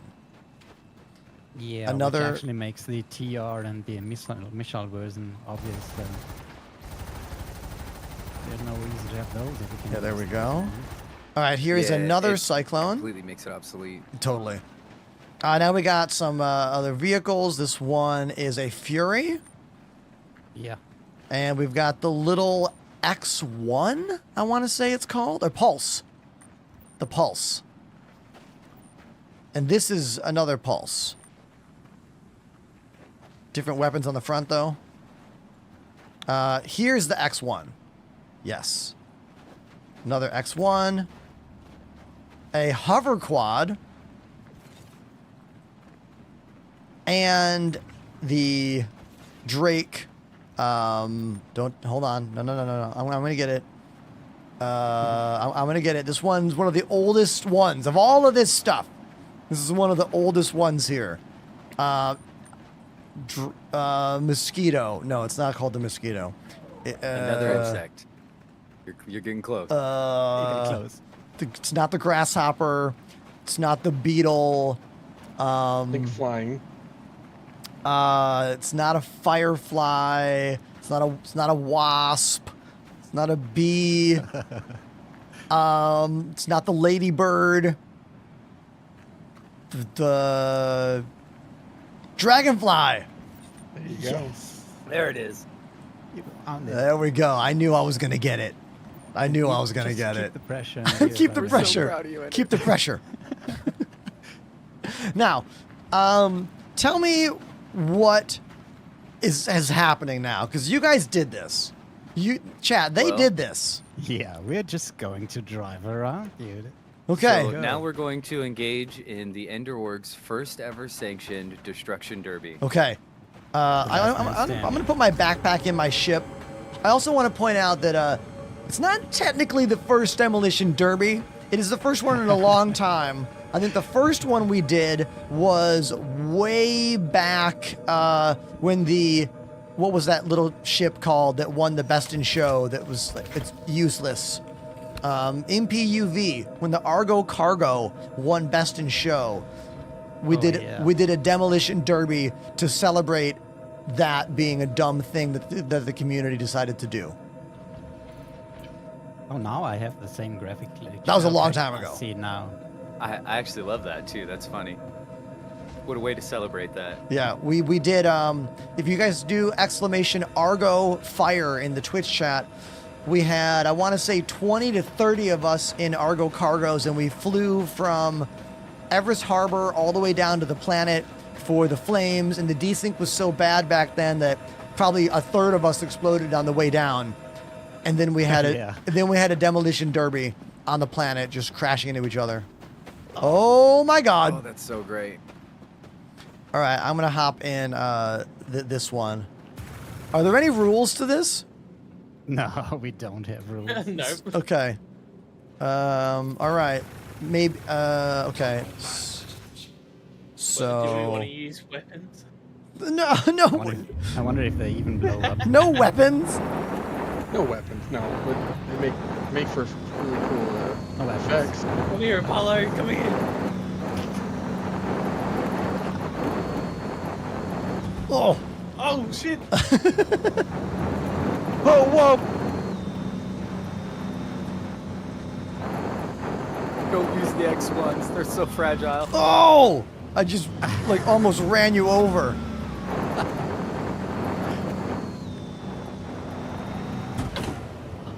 BT. Oh, it's going to blow up. Oh my god. Oh no. See what I like about you? Oh, ow. Oh my god, who was that? That was more caffeine. That was me. Oh my god. Ow. We'll put the Benny Hill theme on this clip later. That'll be perfect. Oh my god.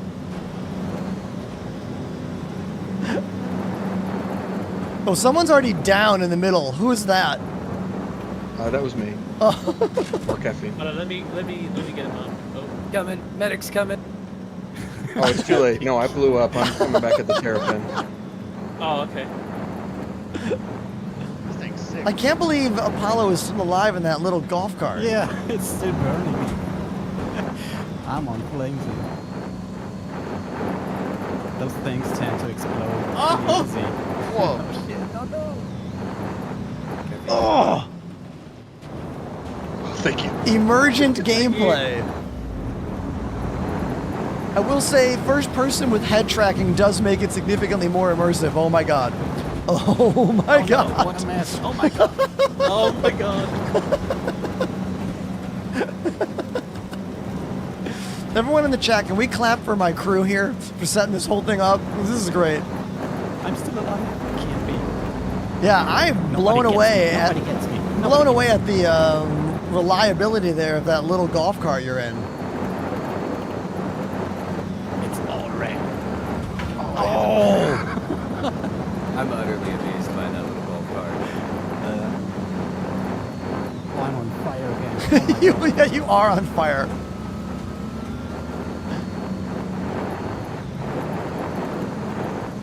Oh.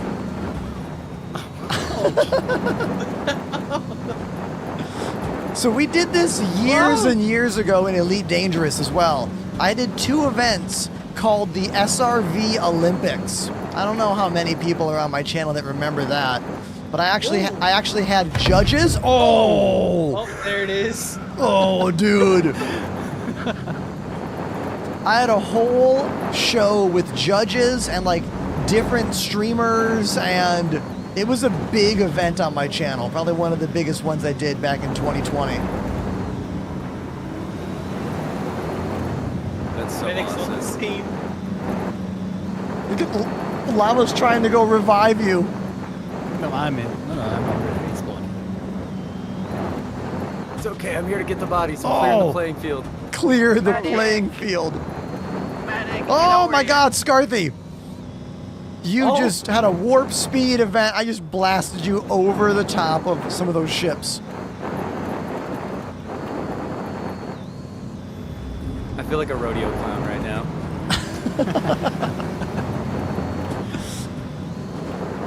Everything's so fat. I need some music for this. We need that highway to the danger zone. I'm gonna play this one. Oh, I'm flipped. Okay. Dang it.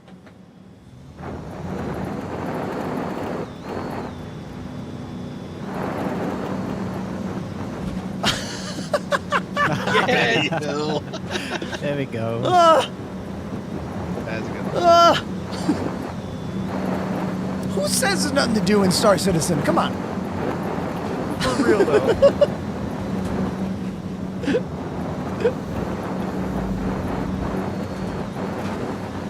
Literally a choose your own adventure game. Oh! Ah!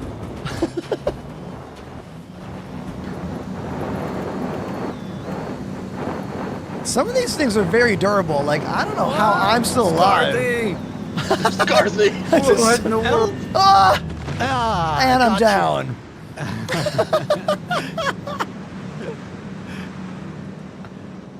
Actually, with the bike. Dude, I died on impact. Just like, gone. Medic's on scene. Watch out for the medic. This is wonderful. Everyone in the chat, please put your hands together for the crew. The Enders, Apollo, Llama, Soldier, Caffeine, Scarthy, Oh, no. Untamed Wolf, setting all this up for us. Hold on one sec, you Apollo's guys. down. Isn't this amazing, chat? Are you having fun? I'm having fun. Put Okay, him- I'm back. I just Put him in spawned the back. terrapin. Okay. Oh my god. All right. Oh my god.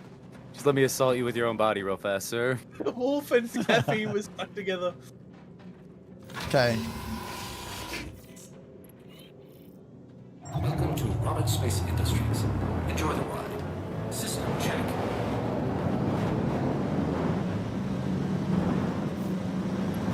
Oh.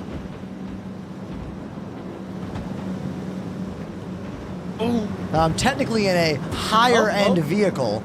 Let's see if that means it's more durable. Does the elegance equal durability?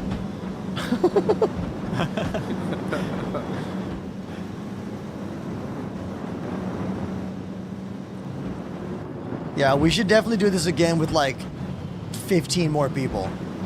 Oh my god. Yes. Okay, it's confirmed. We're gonna plan this. We're gonna plan this for a future date, and make it a much bigger deal. I'll do a ping on the Discord, and we'll get a bunch more people involved. That'll be great. And the snowfield is perfect. Yeah, this is a honestly. good location for it. The ice at Microtech would also be a good location.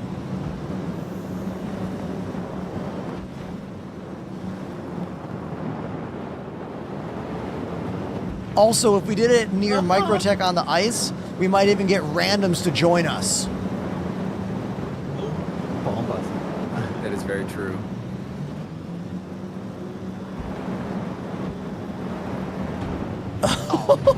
Oh, that hurt. This is probably one of the best uses for Tobii eye tracking for me that I've used in a long time. Because I feel so much more connected to this chaos that's going on.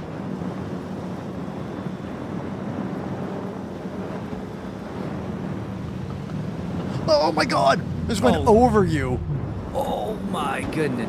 These big four-wheeled exploded. vehicles are very durable. Oh. Like, these Cyclones Yeah, are they are. super durable. I have a memory of these wheels just coming off immediately, but Yeah, exactly, right? I guess they buffed some of the damage. Oh my gosh. Watch out, llama.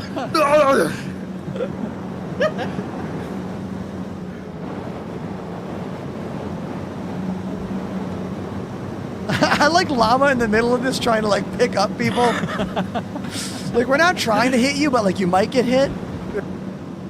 Yeah. Oh my. Oh. Oh man, the Knight Rider theme is playing now. That's actually appropriate. Huh? Oh yeah. After playing that Benny Hill theme song, I'm on some kind of like TV show theme song thing. Okay, my whole vehicle's now Oh. red.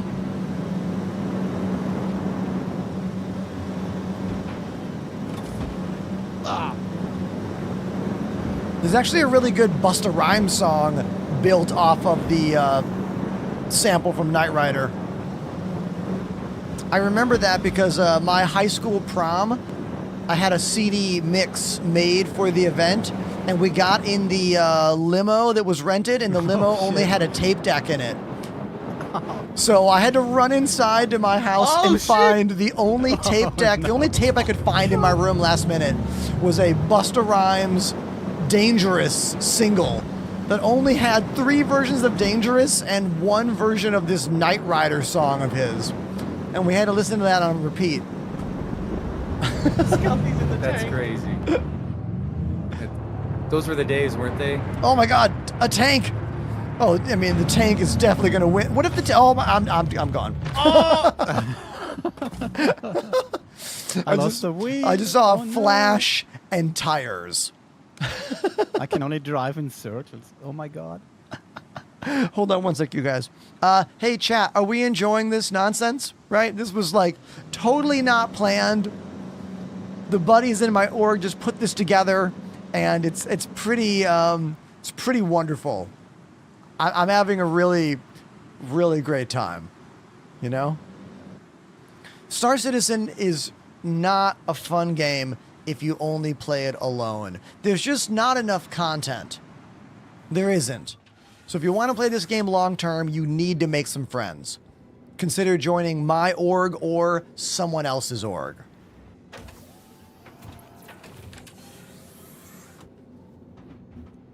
Let's get back into the battle. Oh my god, the bodies. Everyone look at my screen. Dude, the bodies piling up here are insane. Ender, look at my screen really quick. Okay. This is hilarious. Was that llama or soldier just now? That was llama. Okay. Llama. Let me go to your. I'm just driving in a circle with 3 wheels. Okay, I'm looking at. Oh, I see. You only have 3 wheels, so you can only go in a circle, kind of. Oh shit. Oh no. Nice. Nice to know it still works. Someone got hit so hard into the ground, only their feet are sticking out. This looks hilarious.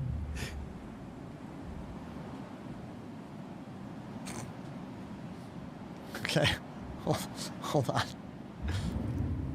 Let me get back there.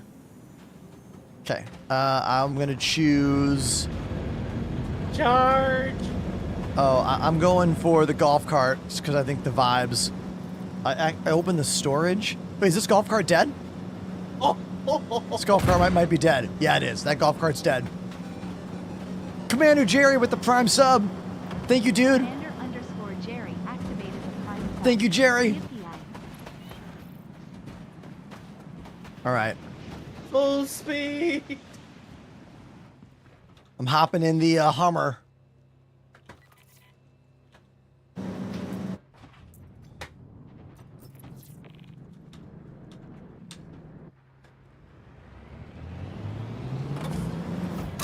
My thing just keeps driving even though I'm doing nothing.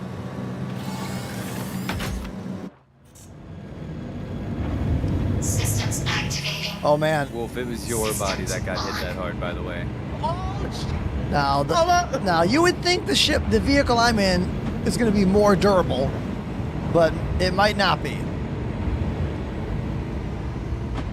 Oh. What are you Oh my driving? God, Scarthy! I just smashed you, and I saw like a bumper come off. Oh.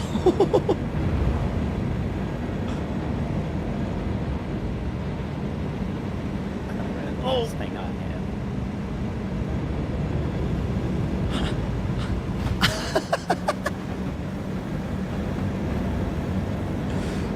I love all the tires everywhere right now. I think that's very funny.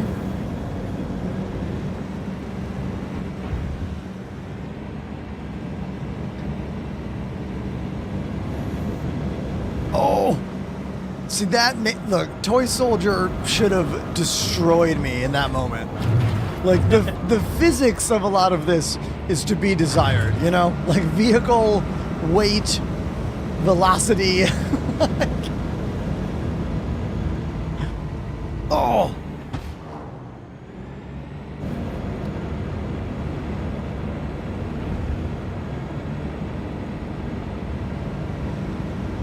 Incoming! Oh my god. Oh. Oh, thank Holy you. cow. Oh, who's in the pickup truck? Yeah, that's me. Oh my god, this thing is freaking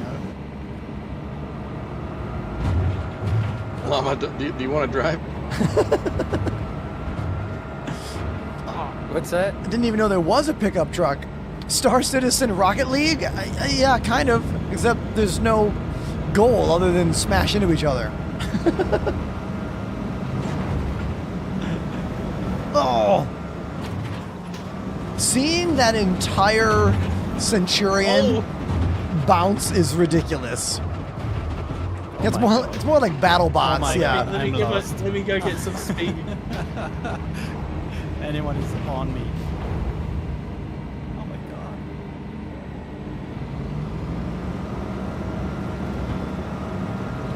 Oh.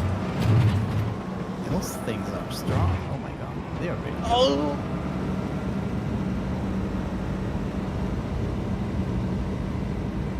Oh, if we planned this, we should have turned off all shields. Oh my god. Whoa. Oh, that was some defrag. Yeah, I just saw that. That was weird. Oh, I get back in. Rocket League is one of those games that I've always kind of liked, but never played very much. Did I lose a tire? No, I'm good.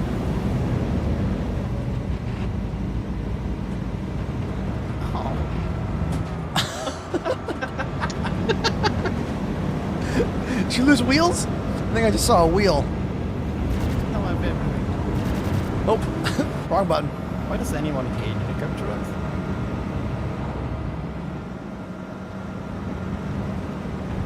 Is this the new Carmageddon? Oh man, I forgot about Carmageddon. Oh! Worth Oh it. shit! I just said someone flying. Carmageddon. I haven't thought about that game in 15, 20 years. God, Oh! since owning a Nintendo 64 for sure. Was there an N64 port of Carmageddon? I only know it from PC. Just make sure I'm thinking of. You wanna know what I could be thinking? What is it, Vigilante 8, which was basically a lot alike. Oh, okay. Vigilante 8. Oh, I'm on Yeah. the side. What's this? Oh, llama is in a vehicle around. Let's get on it. Yeah, Oh! never squish me. I'll get you. Oh! Oh! He sent me to space. I Oh my hit you. god. I hit you Holy into the shit. trees. That's great. Oh my god. Can someone come and help me? No, I'm on my back. Wolf! I'm on my roof. Oh! Oh! Had some speed on that one. Yeah, we're getting a little crazy. I had to get in the safety vehicle. Safety. Can I flip you back over? That didn't do much. I'm trying to flip you over. Oh! I died. Oh, flip me over, but you died. I did flip you back over though, so you're welcome. Thank you. Okay, hold on. Chad, if you just got here, this is a demolition derby that a bunch of my buddies from our Discord server put together. Literally, they put together 28 vehicles so we could have this stupid demolition derby for all of you to enjoy. Can you all put your hands together for that? You know the dedication it takes to get together like 28 vehicles in the same place in this game? It's more work than you think it is.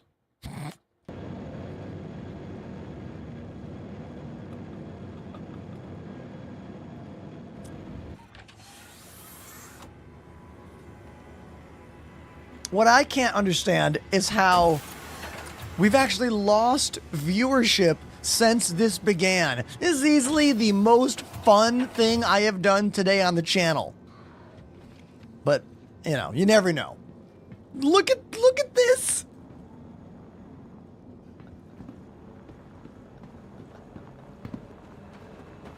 Are there any vehicles left for me? No. Does this thing still drive? Does this still drive? I don't know. Yeah, no, it appears to be dead. Okay, I think I got a bike over here, maybe? Do you work? No, you're dead. Ah, you're good. Yes. Okay, I'm back in it. I'm flipping again. Oh! I don't think I'm gonna last long though, because I'm on a hover bike. Yeah, good luck. Oh my god! Speed, boss. Whoa. The hover Oh bike my is God. Fast. The hover bike is so fast.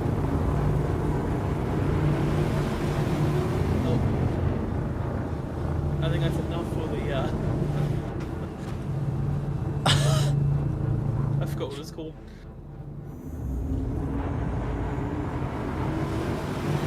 Oh! Alright, so I figured we'd count up the bodies at the end, and whoever has the least amount of bodies won, right? Oh! Okay.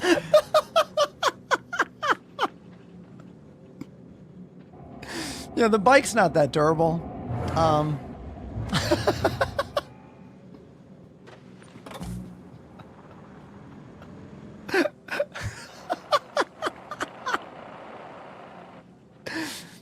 First time chatter.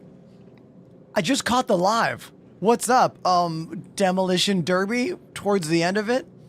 About 10 minutes ago, we had 28 vehicles.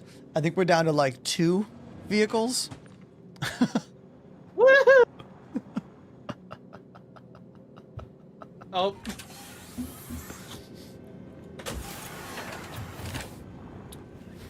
Did everyone see that? All right. Dude, this pile of bodies is absurd. Does this thing still work? Oh. Yes. Okay.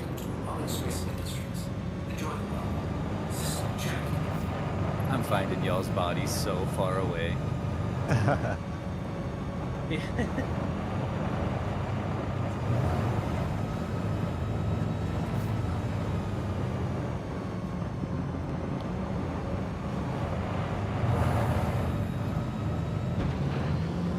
Oh God!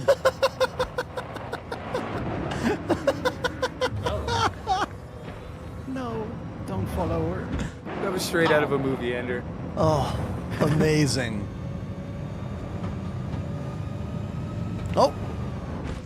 Oh, oh, someone just killed that was a mistake. That was a mistake. Sorry about that. Oh. This car is so small.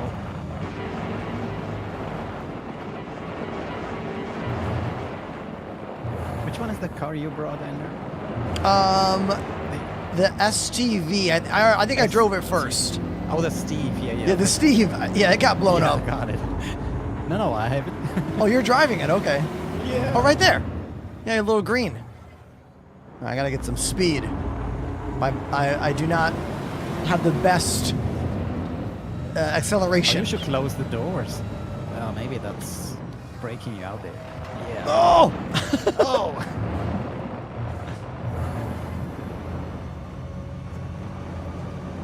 Where are you guys? Are we the last 2 ones? Maybe. The last men standing. 1v1 ultimate matchup. Apollo versus Ender. It's a hard thing to catch it. Oh my god. Where are you? Oh no, Scarthy's still in it. Oh shit, there you are. Oh!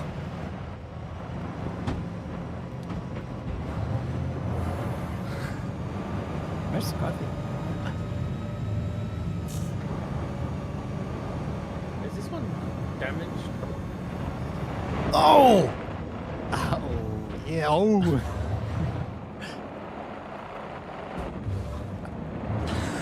I have an idea.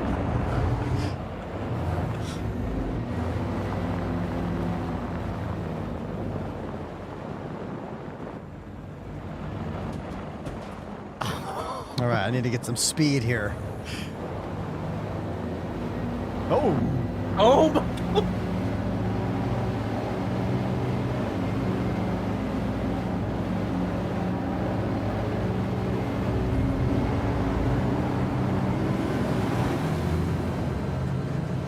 This thing is dead already. Fury lost. What can I say?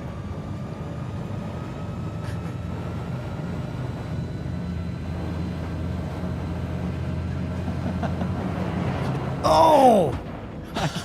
Scarthy! That was a good hit.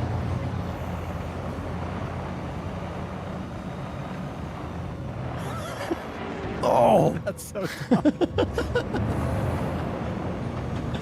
Gotta get the momentum going here.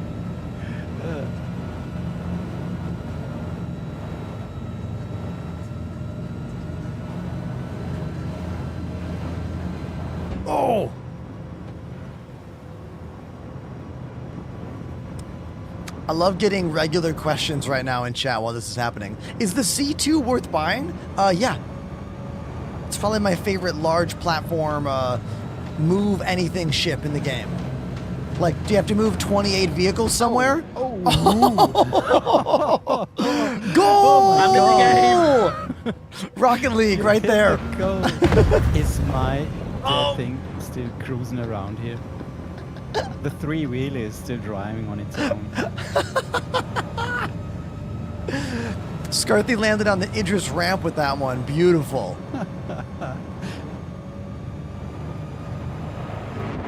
Oh. It's like sometimes the velocity of the vehicles translates and other times it doesn't, you know? Yeah. Like the way the physics engine handles the velocity and the weight is kind of all over the place. Oh.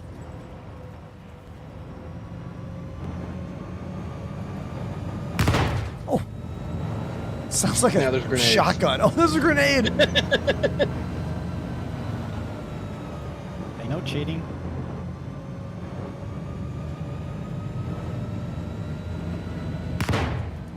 Oh. Yeah. Oh. Yeah, head to head. I just drove through Head it. to head, I'm down.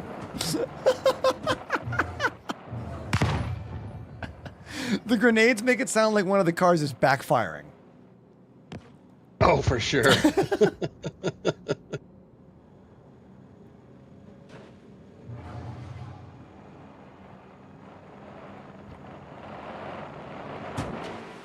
Medic. Medic. This is a good question that actually pertains to what's going on here. How do I spawn my ship in a small hovercraft at the same time? You can't. So the same way that my buddies here got 28 vehicles together is the way you're going to do it.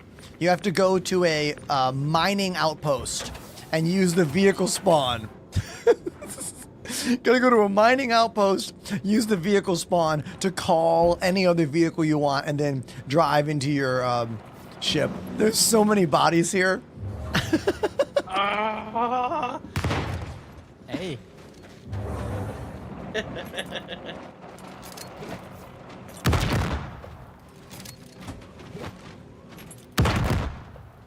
Whoa.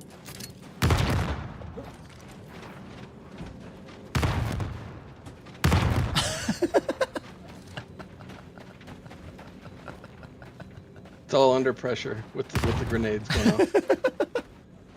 I just crawled into what I thought was a vehicle, and it's not. Nope, this is not. This is like something once upon a time known as a vehicle. Oh my god. Hold on, I am trapped in the physics of this non-functioning vehicle. Let me hit some buttons and see if I can make my way out of it. I just closed myself inside this non-functioning vehicle. Scarface car. It just clipped me into it. Oh! Okay, there we go. That was good. You incapacitated me, so hopefully I'm not inside that anymore. I'm not. Good. Beautiful. Thank you. Thank you so much. And I'm back. I killed Scarthy in the driver's seat. Can you shoot me with that Healy gun some more?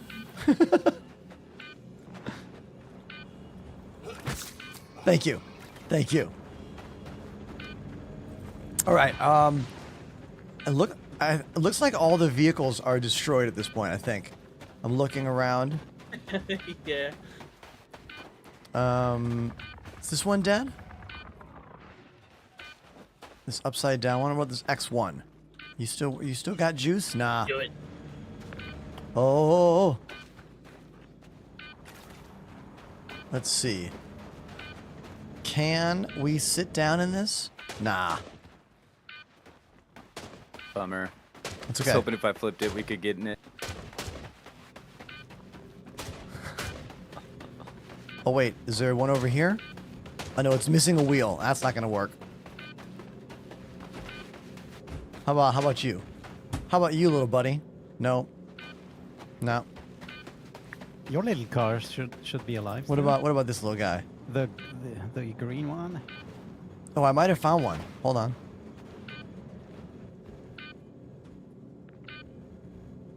Or not. New member joined. I drove over caffeine and he joined me. Yeah.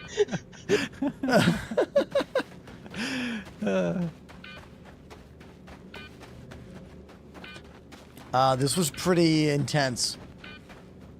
Good job. Good job, everybody. What if I get in this mech suit? What's that like? Oh, this mech suit is dead. It looks so burnt up. I don't think I've ever seen more battle damage on a mech suit. Oh, those were the Hey, grenades, Muller. yeah. I was about to say it may or may not have taken a shot from a railgun. This car is still alive, I guess. Oh, let's see. I just got in my green car. Is it still Yeah. alive? Yeah. Is the green car alive still? It should be. Give me a hit. Someone just like run into this thing. I give you a tractor beam. Hold on. I can't turn you around. Yeah, just ram me. Hey, there we go.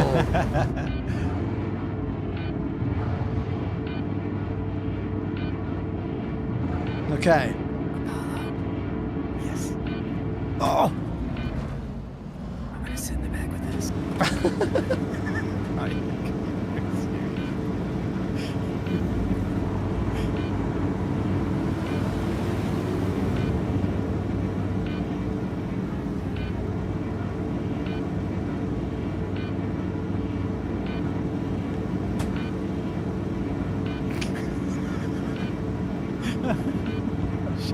Oh God. Oh. Scuffy, hop in.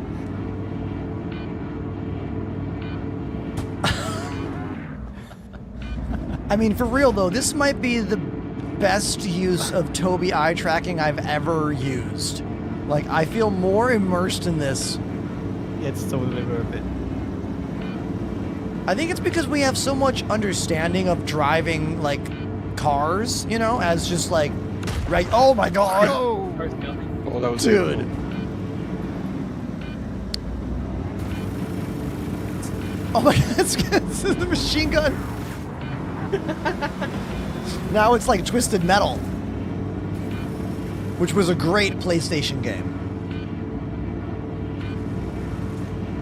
Absolute classic of a video game. Oh!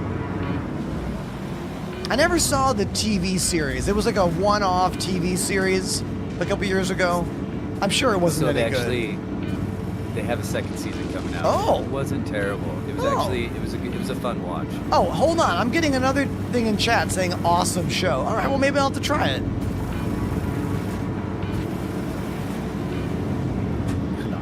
Oh my God. In my brain, it was on like FX or something, but I don't know. Peacock. What is Peacock. the turkey doing? Oh no.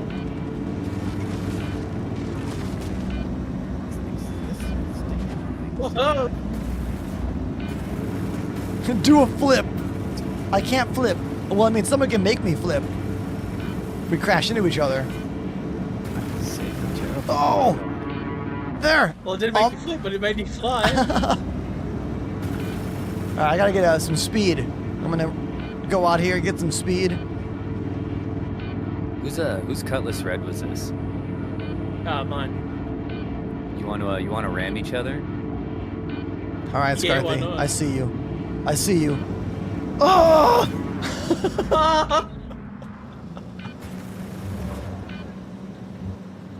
I'm like a turtle right now. We'll go shields off. Charge. Let her rip. Thank you. Oh, do a flip.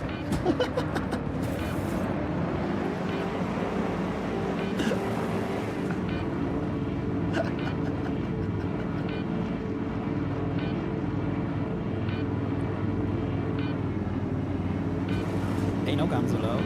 Oh! What? It's more for ambiance. Yeah, he's not even shooting him at the moment. He says that. Meanwhile, I was in the back of his vehicle shooting a railgun out the back. Yeah, that was your what? idea, not mine. Yeah, like the day that CIG lets us shoot railguns out the back of dragonflies is going to be the day that a new meta is created. I mean, Chasing him down, Scuffy. the seat literally points backwards. Like, what else is that seat for? Exactly.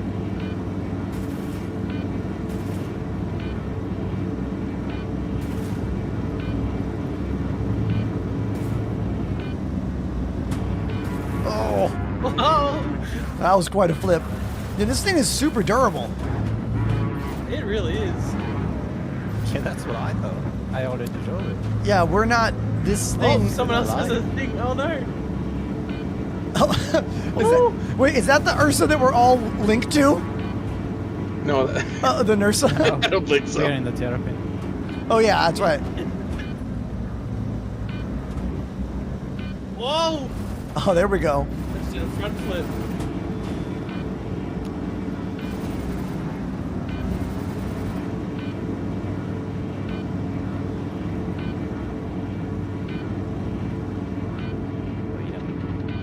Come here, Caffeine. Get the flares.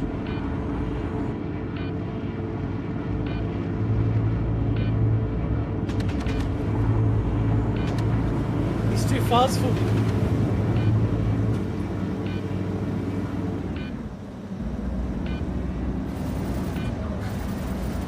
Oh! Oh!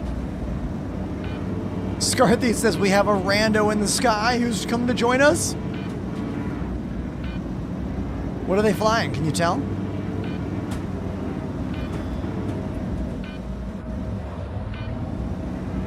Oh. Oh, that's Looks like a Lotus. vulture. Lotus from my chat has found us.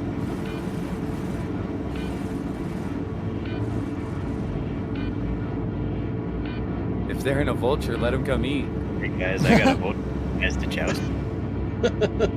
Thank you, Corin. Oh, I think my vehicle is broken. Oh no, that was just a desync thing. Never mind. Who would have thought my pickup Yeah. truck? Oh! Haha. Good hit. Good hit. I think we're learning that the STV might be one of the most durable vehicles in the game. The Cyclone too. It's Yeah. incredibly durable. Yeah, the Cyclone is surviving a lot.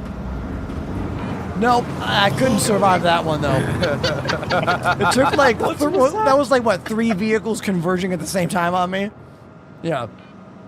We're gonna ram into each other. Like Scarthy says, you wanna ram? the Nova Tonk Yeah, died shields in off. one hit. Yeah. No, I mean, the think mine are tanks suck. No surprise. Wait, turn 'em shields off. up or off? Oh, off. Off. Okay. I should probably go get a save, but you know. Whoa. No, Alright, I'm ready? on my back again. Oh, come on. Yep. Charge. Joust. So, Chad, if you just got here, a bunch of my buddies in our org, the Enders, put together 28 ships, 28 vehicles, pardon me, for a little impromptu demolition derby that I had no idea about. And this is the carnage so far. We keep dying and respawning and getting into other vehicles. Yeah. Print down somewhere.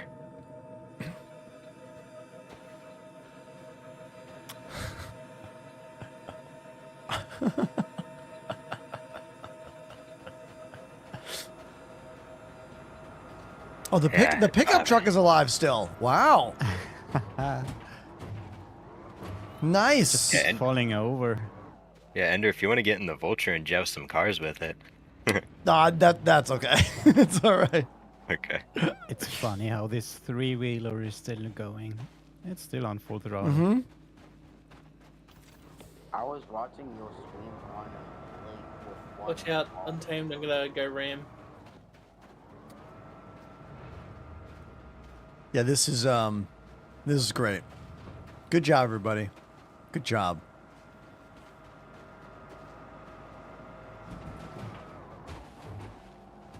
So what can we say was the most durable vehicle? I mean, the STV seemed to be very durable. What else? Yeah, The your Ur- little car the was Ur- really the durable. Ursa? The Ursas are kind of strong. I don't know how long you guys But- have been using the Cyclone TR What about the for, but it's Lynx? still How long You did ready, the Lynx Llama? survive? I've drove the Lynx. I feel like it died pretty quickly. Yep. Okay. But it's hard to tell.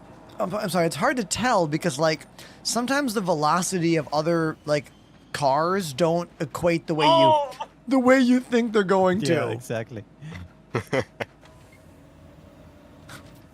I like how there's Probably should have now reset there's my spawn, but oh well. now there's just a destroyed Zeus like laying on top of your Idris. Good thing there's a vulture here, right? Yeah, exactly. Yeah. I love this. Ivy in my chat's like, what is going on here? This is the end of a 28-car demolition derby.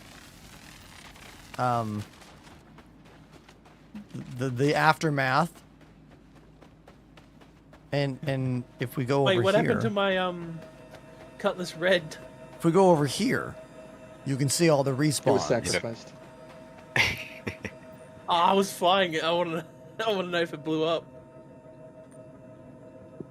You know, Llama, from that first joust, my prongs almost broke off my vulture.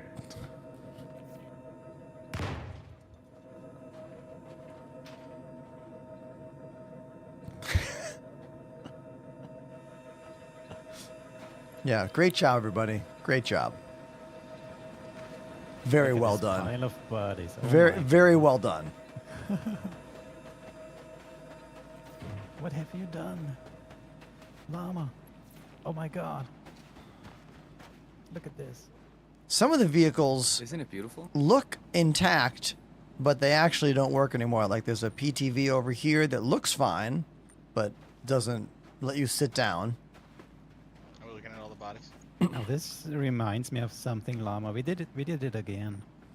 We just This Atlas again. also looks fine. I mean, it's super scarred up, but you cannot get inside anymore. It is nice to see like the extreme of the wear and tear possible. Like if we look at the side of this Atlas, it might have the most detail when it comes to scarring and battle damage of any of the vehicles that are here.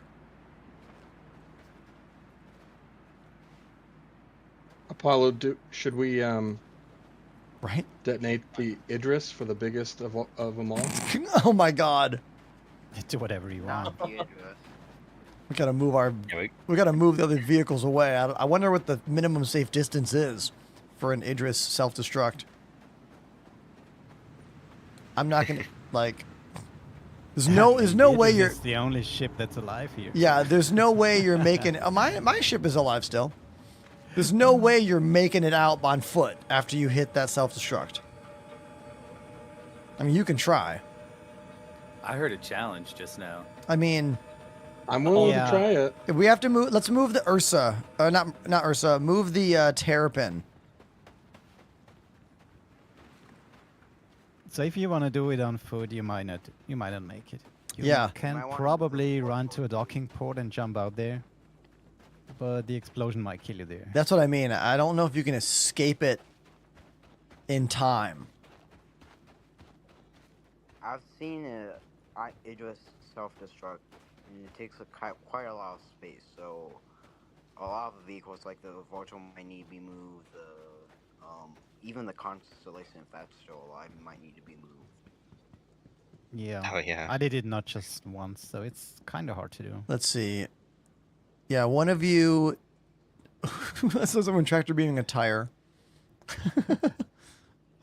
Yeah, someone hop in that Terrapin Duffy, I and don't like think they'd realize. move it out into the field.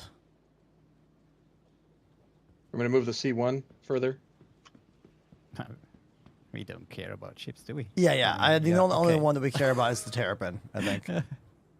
I think my ship is fine. I don't think. Where's this coming from? Oh Uh-oh. my god. I That was me, you feel. backed up into me. I feel Who like brought that my awful C1 over there is safe enough distance. I'm curious, you know. Yeah, it should be fine. We need to bust out the marshmallows and chocolate and graham crackers and do some s'mores while we watch this blow up. All right, now the fastest way up and down has got to be that elevator, maybe, like when you first walk in. trying to imagine what the fastest route to the cockpit actually is. 'Cause this elevator brings you to the cargo room. Yeah, you're getting pretty close using the elevator. So that first one brings you Yeah. up, and then is there a second elevator that goes up higher? No. Yeah, No. it goes straight to the bridge, Yeah, this other Yeah. one. isn't it? Oh, No, those are just opposite. Oh, on the they left are? and right Oh, side of the okay. address, yeah. Right, so Need once to I go- get here, I gotta go down the hallway. Bridge. Left. Right. Okay. Okay. Ah, yes. Okay, I'm gonna do this. It's gonna work. It's gonna work. I can feel it.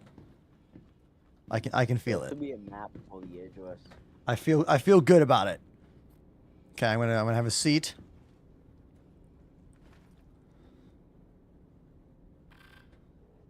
Let's turn the ship on. All right. Corin is heating up his salvage beams here. Okay, ship is That's on. that way. Here we go. Safety disengaged. 3, 2, 1. Self-destruct initiated. Okay, I'm running. Making my way out of the bridge, going down.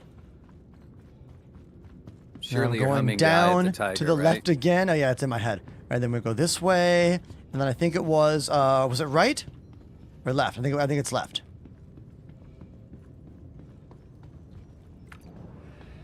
Yes. Okay, here we go. Elevator. We go down. Come on, elevator. Take us Wait. down. Waiting for the elevator. Oh my god. In such a situation. Oh my I know. Oh my god. Come on, elevator. Come on, come on, come on. Come on. Come on. That's fine. Okay. Okay. I'm headed on the ramp. I'm just gonna bail off the ramp. Oh my god. Okay, I'm off the ship. Get some distance. I'm going. I'm running as fast as I can. Slow-mo action, blow up. I can't believe I made it off so quickly. Yeah, me neither. Impressive. I've got to be turn on minimum. the selfie? I did. It said it. It did the voice. Okay. Now, there is a chance that it's not working, or maybe they increased the time for this thing. Don't know. Because I did it. Like, I did it, but it's not exploding. Yeah, they must have increased it.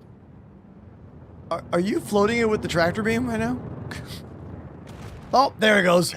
Oh. There it is. Well, that's a little bit disappointing. Yeah, that was kind of a lackluster kaboom, right? Don't worry, I got you guys. I've saw better Man. explosions. Oh! Whoa! Oh, that's better. Did you crash into it for that? No, I did that right before I got there. I'm surprised Maybe that one more the boom. self-destruct kaboom wasn't as big, you know? Oh, man. Yeah. Even the vulture does bigger explosions. there. Yeah. It's almost like it looked like we hit fracture mode, you know, with like Yeah. with a salvaging ship. That was kind of what the image was like there. There we go. A little more satisfying. So, we almost destroyed everything we have here, right? Mm-hmm. That was pretty amazing. I think the biggest takeaway for me is that it is possible, with time to spare, to hit the self-destruct in the Idris and safely get out. Yes. That's my takeaway. All right, so if anyone that needs a ride to a station or whatever, you can climb in my C1. It still functions. Our battlefield of garbage.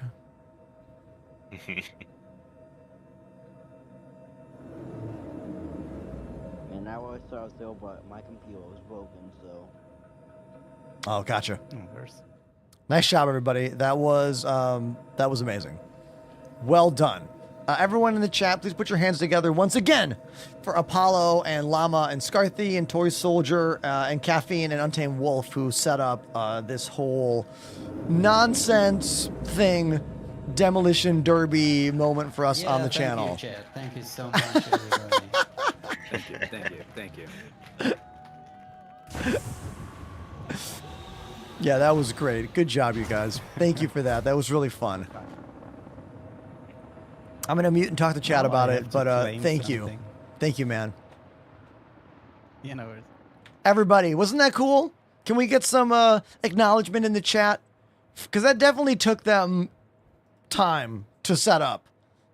How many of you have tried to put one vehicle on a ship and it takes you like 15 minutes or whatever? And they brought 28 vehicles so we could drive around and smash into each other.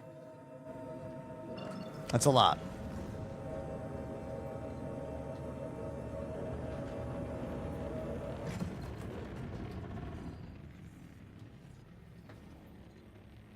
Let's make our way to, what is it?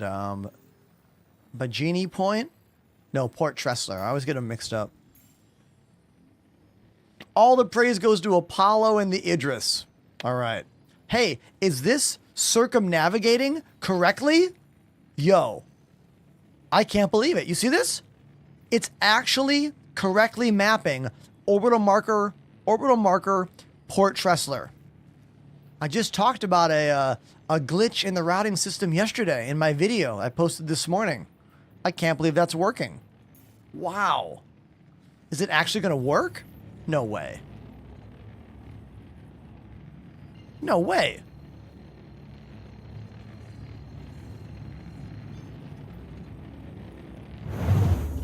There we go.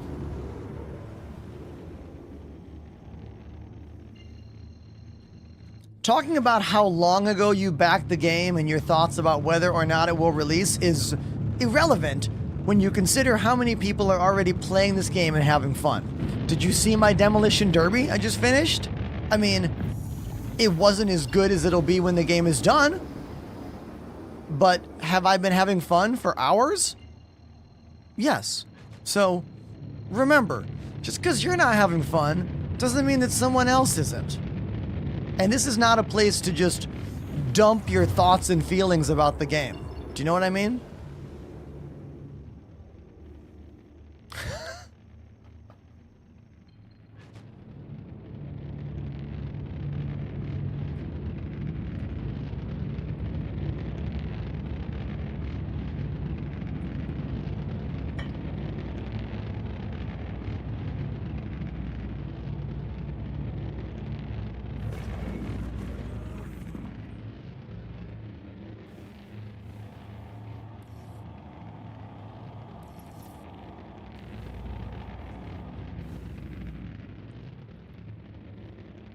For me, I predict version 1.0 is going to be somewhere towards the end of 2027, 2028. I am basing that off of the Squadron 42 release, which is set to happen in 2026, and how I believe it's imperative that CIG get this game together enough for a version 1.0 within 1 year of Squadron 42 launching. Whether or not that happens, we'll have to wait and see. Those are just my initial thoughts.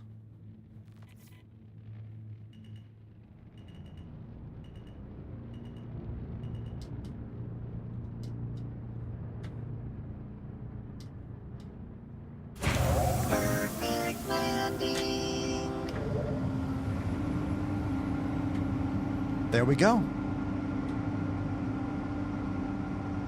There's a new Star Citizen Live? Oh man. Yeah, I'd be down to watch that. Was that from today?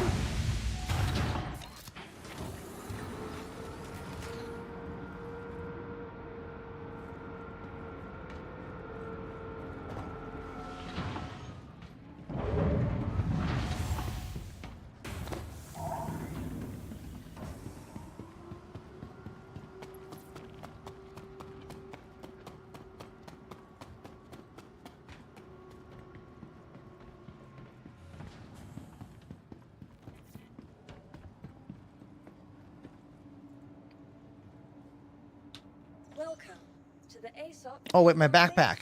I forgot. My backpack's inside the ship. I got to get that off the ship before I store it. Oh, thank you, Panda.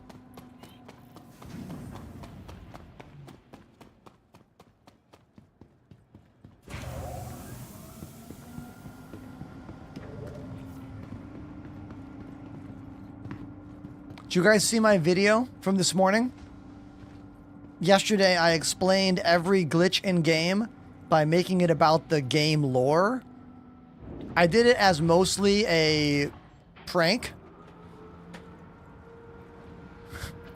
But I feel like it got a lot of fun comments. And I'm hoping that when I finish my stream, it will have gathered a bunch of SC haters in the chat who don't get the joke that I am putting on. So I'll be excited to watch that later tonight. If you haven't seen it yet, give it a watch. It's like 45 seconds. It's on all my socials. Cam on TikTok says, I'm sad the free version was lagging. Oh, that's not the free version, my guy. That's the game. Okay?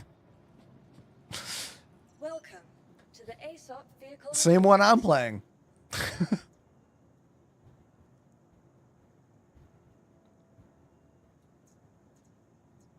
Your vehicle has been moved to us to please visit us again.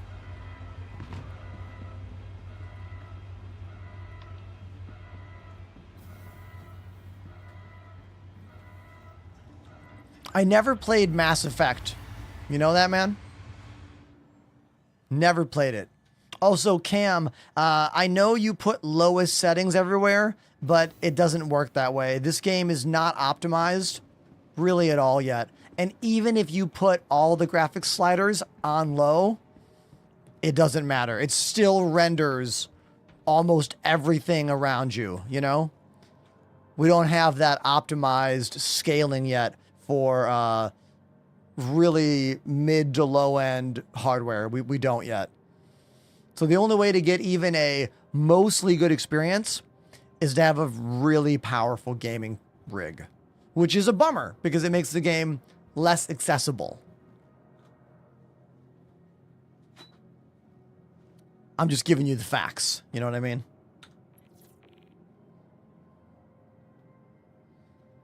All right, let's take a look at this video. New Inside Star Citizen. Let's grab that. If anyone's got some popcorn or a snack or whatever, and now is the time for it. Let's make sure my quality is up. All right. Let's watch Q&A earning in the verse. Okay. All right.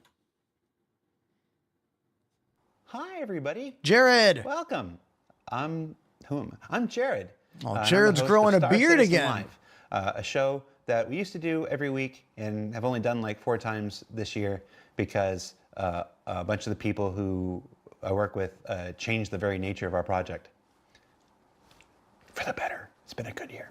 If you've never seen Star Citizen Live before, and so lucky if you haven't, that's where we take about an hour out of the end of our week, and I invite CIG developers onto the show, and we talk about various work things. Usually they come back. Sometimes they don't. Sometimes it's like, Jared, what the heck did you get me into? And I'm like, well, you know, it's not easy. But on today's show, it's going to be one of those. It's going to be one of those shows where we get deep and. Nope, that's not where I wanted to go with that. We're gonna go heavy into one of the most. You love when Jared seems awkward from the get-go. Do you know what I mean? That speaks volumes about the episode. Attractive and exciting topics of all. Economy, loot, mission rewards, inventory systems. No, It's going to be a good one. Well, look at So that joining us whistle on the in show the this week, background. we have members from several different CIG teams who all come together to work on these various systems. So we'll go around and introduce them. This is one of those Zoom calls, so everybody's at their desk because we didn't have enough chairs. So we're going to start with who? Let's go to Zoom and see who's on the screen. Who do we start with? Jacob! Congratulations, you won Hello. Zoom lottery. Who are you Amazing. and what do you do? Yeah, hi. Gotta love that I'm default Jacob. background I'm a senior blur. gameplay programmer, and I'm here this time because I have been programming a lot of these stuff for loot and harvestables, which is what all of these wonderful designers will be talking about for the rest of the show. Yeah. Whenever I see this stuff, all I think about is COVID lockdowns. You know? Randomizer here. Declan, who are you and what do you do for Star Citizen? Hello. Yeah, my name's Deck. Systems I hope everyone's not using these background blurs. designer. Work on crafting, which we'll talk a little bit about, and inventory reworks, which is very exciting. Apollo, see you later, buddy. Thanks again for setting up that really cool demolition derby. Immediately next to you, Luke, who are you and what do you do? I hope one of these dudes is not using the default Zoom blur background. Hi, I'm Luke, and I am here to talk to you about loot. 3 in a row. The musical instrument, you mean? Yeah, I'm going to play the loot. Okay. Wouldn't be the weirdest thing we've ever done on SEO. Come on. Andre. Come on, Andre. Come on, Andre. Hi, I am Andre. I'm the. And what does an economy designer do? We take care of almost everything. But Andre has suspenders, though. Those are kind of cool. He's even got a pin on him, all right? That's a cool pin. That has to do with the shops, value of items, rewards. Yeah, so almost everything. And you're the reason everybody's unhappy. Yes. And across from you, Nick. Who are you and what do you do? I am Nick. I'm also an economy designer and also involved in everything, but not the reason that any of you are unhappy. Another So if we have Andre, why do we default need you? Zoom background blur. We have 4 economy people. We have 3 economy designers and an incredible technical. It's just distracting as shit. Like seeing like no face. It's like everyone is like when Ace Ventura is being born out the back of the fake hippopotamus or fake rhinoceros. You know what I'm talking about? All right. Person who I'm not even sure what his job title is because he knows so much stuff. So Andre is lead and oversees everything. I mostly focus on missions and rewards and item prices and events and working with the mission team and the world famous Elliot Maltby. And Connor is commodities and trade routes and new systems. By the way, when I was at Comic-Con last year, someone cosplayed as Ace Ventura coming out of the back of that rhinoceros or whatever it is. The cosplay was incredible. And all the free trading and all that kind of stuff. He's the pretty face of economy. Connor is, yeah. Connor is. No, you. Come on, Luke. Come on. And you mentioned Elliot Maltby. It's a shame that he couldn't be here on the show with us this week. Yeah, it is. It's a real shame. But the terrible accident meant that... accident completely his own fault and brought upon himself. In too right. Let me sleep. No, I've got people messing with my desk in the middle of an SEL. Hi. Okay, so they're like in their offices. At first, I thought they were all at home. No. They're in their offices using the Zoom background blur so that no one who walks by at the office will get into the footage. So I can understand that. I get it. I don't like it for video. Do you know what I mean? Right, introduce myself. Am I being too critical? I could be. I'm Elliot Maltby, the lead mission designer. And I spend all my time on Twitch chat. Yeah. Not in my chat. I think Elliot's been in my chat once. And all my time on Twitch chat or making you all shoot each other, according to Reddit. I've heard good things about CIG devs enjoying my show. They're just very infrequently in my chat. Like, it's happened like maybe a couple times ever. I saw a post that said you were one of the masterminds of the entire persistent universe the other day because you listen to Imagine Dragons. Yeah, like I was just playing Schedule 1, chilling. All right, so on today's show, we're going to go my through a couple God. different. The feeling of when it cuts back to Jared in this room is like night and day. Different topics. This is going to be a bit of a different show than normal. We are going to have a section. Yeah, a bit of a different show because you look great and everyone. Never. I'm going to get off this topic. I'm And gonna, for questions from our community. But today I want to go through. I gotta let it go. Basically, the 4 key pillars of how items and stuff are acquired in the verse. To start, we're going to start with economy or money, things you can buy with money. So, Andre and Nick, obviously as the economy designers, we're going to start with you here. How do you decide what goes into a shop and where? That's a good question. Well, as I mentioned, shops are part of our job. So first of all, I'm gonna turn on captions for you guys. I'm so sorry.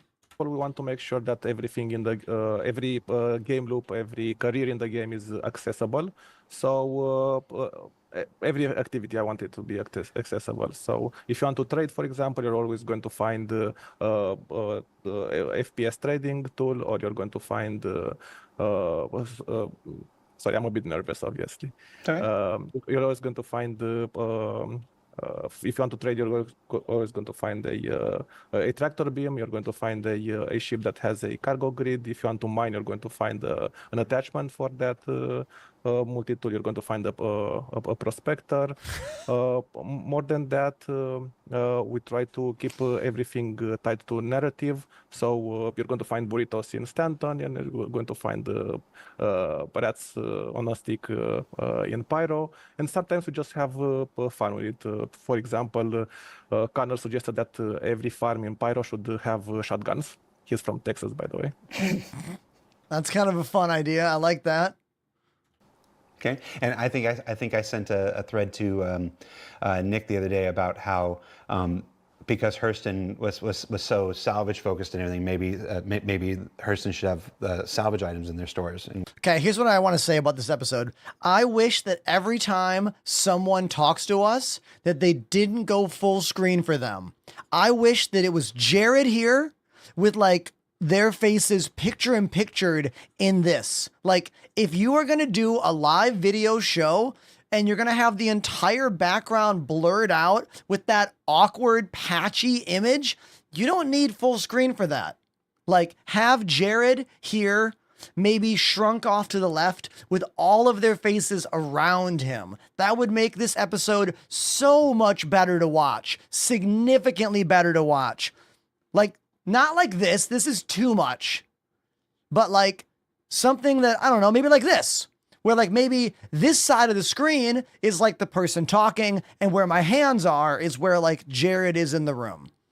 I know the show is not about production. I know it's not. But when you are watching a visual medium that has audio, you have to think about all these things, because I'm guaranteeing you there's probably a bunch of backers that maybe didn't watch this episode because of this distracting reality of real room to all auto blur weirdness.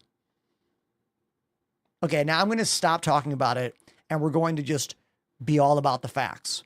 Okay? Thank you for listening to me. I appreciate it. Thank you. And I love that CIG does this. I am not complaining about their show. I'm just saying that if I was producing it, I would have made some different choices. Whatnot.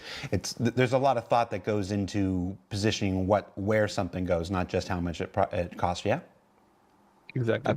Yeah, and I mean that's actually the kind of thing that the narrative team they would have a lot to talk about in this SCL as well. The narrative team has all of the history of the verse to date, and also all the stuff coming, and so they have a pretty good idea of the context of each location. Yeah, here's the deal. I can't watch this full screen. I can't. Let's picture this while I do something else in the game. Can we do that? If we put this in theater mode, What's the command to make a window stay on top? Do you guys know what that is? What's the default like Windows command to make this stay on top of everything? Isn't there one? Or is there not? Do I need a special program for that? Can I like pin stay on top? Someone know what I'm talking about? Is there a way to easily add that? I don't actually know if there is. I have any Windows masterminds watching my show. I have Power Toys, I think. Don't I? I'm on Windows 11. Aren't all the Power Toys stuff built in to Windows 11? Control T. Okay, hold on. Control T. That just made a new window. How to make Chrome stay on top. Do I have to download Power Tools for this? I will. I will literally... Oh, it's on the video frame?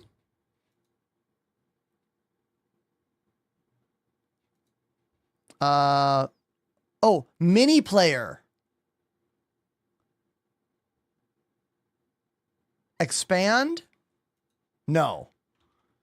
I think mini player only works within Chrome.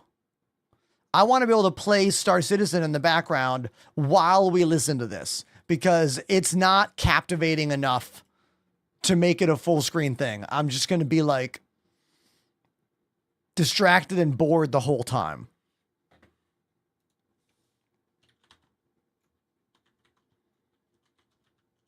I feel like Power Toys for Windows 11 might need me to do a computer restart. You know what I mean? I don't think we can do install Power Toys without restarting my computer. Yeah, I'm just not gonna watch it. Like, it's not. The production is bad.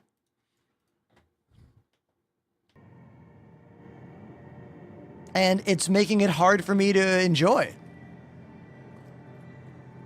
Do you know what I mean?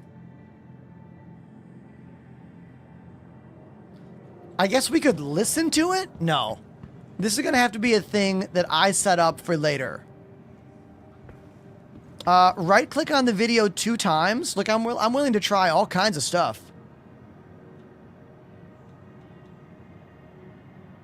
Hold on. Hold on. Let me go back to the video. I closed it.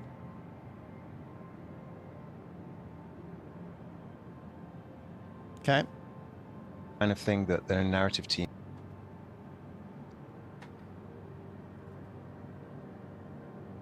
Task manager, maximize, minimize, move, name window.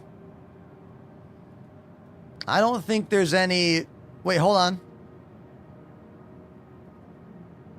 Copy, embed, URL.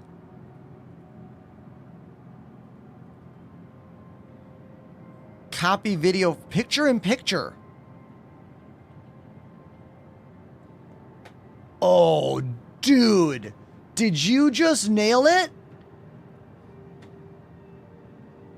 They would have a lot to talk about in this one, in this SCL as well. Everybody, put your hands together for Andre Santos. Thank you, man. Thank you, Andre Santos. And now we can actually make it bigger? Dude, you're a legend. Good job, man. They say, thanks, AI. You just asked AI. The narrative team has all of the history of the verse to date, and also all the stuff coming, and so they have a pretty good idea of the context of each location. So when it comes to what goes in what shops where, it's about bringing life to the stories that we already have by letting players, like Andre said, access to the game loops that are appropriate in each of those contexts, but without stopping people from playing things. So enabling game There, loops now that TikTok can see it too. fit the narrative. You're welcome, And TikTok. Andre, you said making things accessible from the start, but at some point, you go beyond the start. You're in mid game. You get to end game. Stuff like this. Is everything supposed to be available in the store? Where do you draw the line for that's not something that should be available in the store? That's something that should go to one of the other ways that you attain things. Nah, I don't think TikTok gives a It's very shit. hard to say that there's a clear line. This is where a bit of the art comes in, and at some point you say, okay, this is an exclusive item, or this That's is something that you should only get into the end game, or maybe a lot of things, not even a maybe, that's going to be a certainty. A lot of things you're not going to be able to just buy from a shop. Because I don't want to make UEC the end all of the game. UEC is something that happens to you, helps you play the game, helps you fuel your ship or repair your ship, but should not be the way that you get the most important items in the game. And it makes sense from a immersion standpoint that you wouldn't be able to go to a Hertz rent-a-car and pick up a Polaris or an Idris. You know, you can't go to a rental shop and buy a battleship today. Now, again, there are always exceptions and stuff like that. Somebody's going to say the 890 jump's available here and whatnot, but it's obviously with the game system, you make exceptions here and there in order to make things available to players at certain parts of your development. But on the whole, we don't want to put everything in one place because we have to encourage players in traditional game design to go throughout the universe. Yeah, you got to go places and try different things in order to attain their stuff. Yeah, what they're talking about is that not every item is going to be at every location. That's obvious. How do you price things? Is there some kind of matrix, or are you just also using art? We are always using art, but there's a bit of technique that we apply of this, but actually many techniques. Of course, we first use an algorithmical approach, otherwise it would be impossible to put a price or a value on all the thousands and thousands of items we have in the game. And again, those items in different shops at different price points. Once we have that value from the algorithm, then we start to apply our own intuition. We apply our expertise. We apply the experience we have by playing the game, and we do let's call it a sanity check. If we think that the algorithm is giving us the right value or not, and then we adjust the price or we adjust the algorithm depending on the situation. Nick used a lot of this algorithm, actually more than myself, because with FPS you have a lot of different items. You have guns and you have armors, and maybe he can tell us a bit about how he used the algorithm and yeah.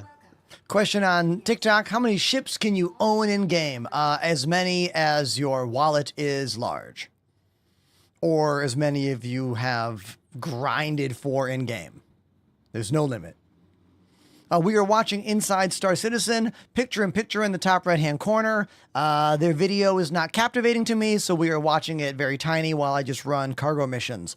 They're currently talking about something boring. They're talking about how inventory is going to work in the game and where things will be sold. And so far, all we know is that not everything will be found everywhere, obviously, and you won't be able to buy a Polaris the same place that you buy, say, a small ship. Because they're like, oh yeah, you can't just go to a dealership and buy a yacht. You could buy a Ford compact car, but if you want the yacht, you got to go somewhere else specific. So they're just explaining that to us. But then again, this episode is yet to take off and get any wings for us yet. Let's keep going. So it's like you say, the number of items and the number of shops and the number of locations, and then just even thinking about the future of the game when that's obviously going to be even broader. You can't price everything individually, and it wouldn't be sensible to price everything individually. And in fact, everything is connected. All the prices of everything are connected. I don't think that's going to come to us as a surprise to anyone. But I mean, if you think of something like ammo, for example, you take assault rifle ammo, well, that's going to be priced relative to the stopping power or possibly the desirability of the assault rifle itself, which has its own price, and then that's related to, say, the price of pistols or the price of railguns. And the price of railguns is an interesting one. The decision to make railguns and missile launchers so you can't buy them in shops is a deliberate decision to encourage not just NPC shop trading, but it's really, really important to us to have vibrant player trading, and we don't currently have the full systems to support that, but you guys are really resourceful and you're going to make it happen, and we want to encourage that. So yeah, railguns are not available in shops, but they're absolutely available around the verse, and they have a value, and everyone knows that value. Okay, can we all agree that the reason he gave for railguns not being in shops is not the reason they're not available in shops? At all. The reason there's no railguns in shops is because of trolling issues. People just like having railguns all the time and systematically destroying you over and over again because there are no penalties in game yet, and you just never lose items, especially with tier 1 inventory or tier 0 inventory, right? Like, everything you just said is maybe what the plan is, but none of that is why railguns are not in shops right now. Anyone in my chat disagree with me? Then you got Sometimes armor. me and Nick will talk about, we'll look at the black market. Absolutely. The org that I'm in, we do gun running and we sell. And not that I've infiltrated, but we use those data points that like we do in our org and how we do gun running to also influence, because obviously we put our worth on it based on the effort that we put up front for you to get it, but then you put your own worth on it for you guys to get profit, and we take that sort of stuff into account as well. It's super important. I mean, if you take something like the anti-arm armor set, for example, like that has a value. It fits in with the algorithm. It makes sense. But the anti-arm armor set has a completely separate value to the people in the game because of its rarity, because of its availability and content. And that's why it's all related to it. So certain items are only available through content. Certain items are only available. There's a whole content waterfall of items coming from the dollar store all the way through into the game, and there's an appropriate level of when those things are introduced to various parts of the content in the game, and et cetera, and it's all related. And then on the other side of that is mission rewards and sandbox gameplay, and this is where EVR comes in so that we can balance the risk and the reward of those kinds of things, and essentially both of those come together in the middle. And like I say, in the future we want you to have a better view into how all of these things are related to each other. That's future work with UI and back-end data, so you can make meaningful choices about how you want to spend your money on the particular resources or crafting or whatever it is in the future. Even though it's quite simplistic right now, that's not where we want it to end. Okay. And we need the player economy. Do you ever intentionally price something high or weird to make it rare in the verse?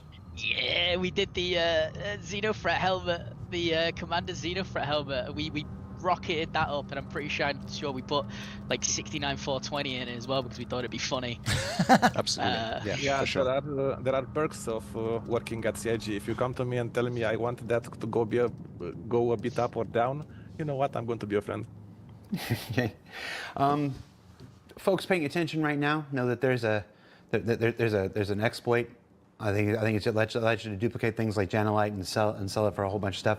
Folks are working on that. We're not going to talk about the fix for that and the adjustments for that right now. That's not being done by any of us. But I did want to ask. Gotta love Jared jumping into the live chat right now. We have the show scheduled for about a month and a half, and then this happens. How frustrating? How frustrating is it to you personally, when things like this happen? Well, you can only imagine how frustrated it is to have your work affected by a bug that nobody could foresee. And you're right, we are very grateful to our many colleagues that are working to fix those bugs. Okay. And last question before we move into loot and stuff.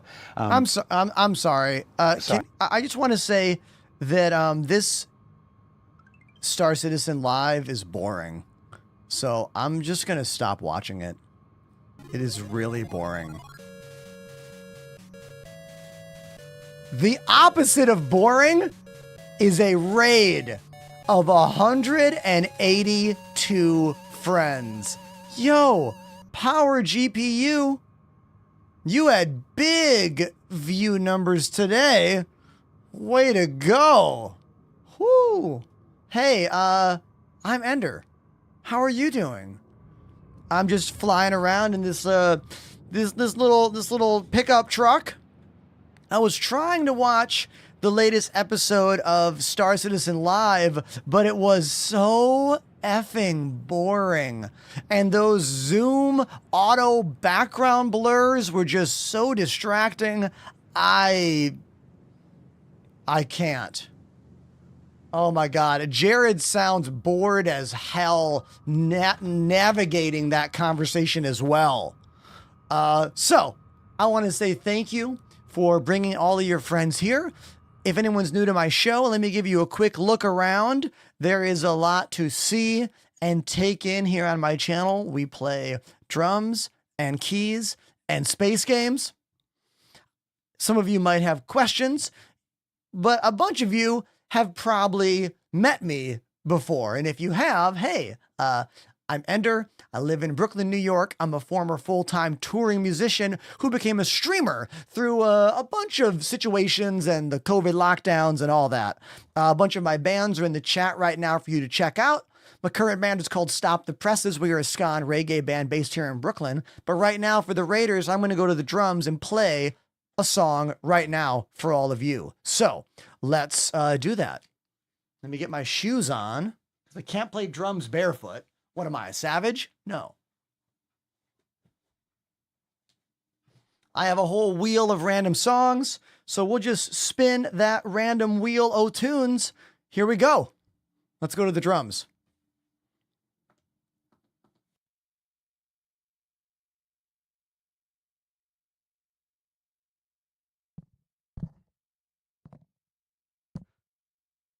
Let's get the wheel o' songs on stream. Show me the wheel of songs. There it is. I'll give it a spin and we'll play whatever it lands on.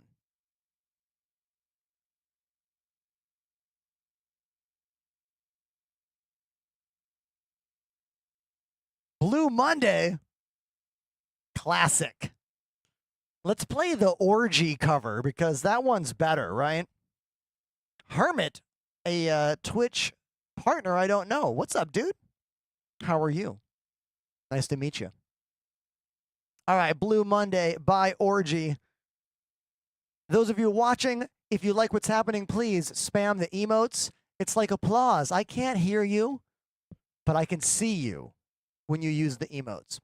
Also, if you are a subscriber, you can control the lights. All the commands are in the chat. Exclamation rainbow works for everyone. Get that stick out of here. I'll get new ones instead. There we go. Always have more sticks. Don't like those? Get new ones. That's how you do it. Professional. Here we go. Let's play a song called Blue Monday. Right here it is.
Is there 100 people here or not?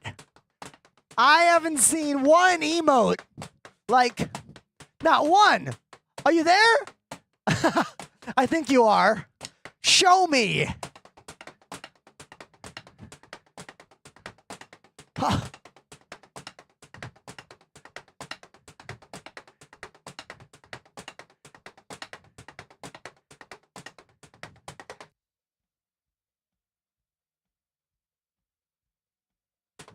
There we go.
Classic fade out.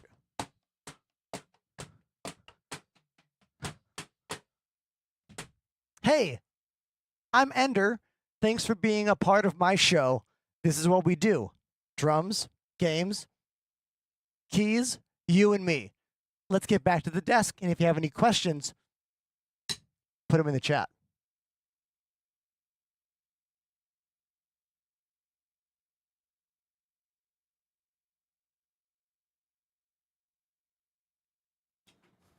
And thank you once again to Power GPU for that humongous raid.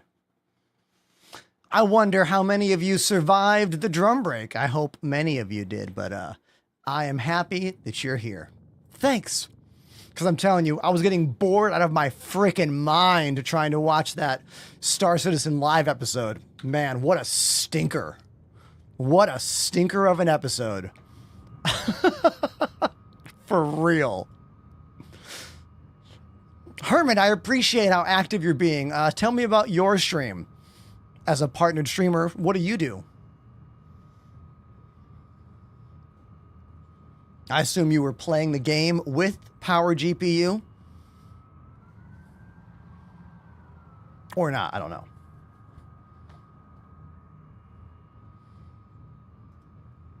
Let's put some light music on. There we go. So, yeah, like I said, I'm a drummer. I live in New York. I play space games. I've been doing this for 6 years. We use VKB joysticks. I have a very specific kind of controller setup. People like to talk about this stuff, so I'm into it. If you have a question, don't be afraid to put it in the chat, as always. Just doing some random cargo missions. Oh, you live in Turin, Italy. I've played there before. I played in Turin in 2013. Yes, 2013. I was playing in a ska band called Void Union back then.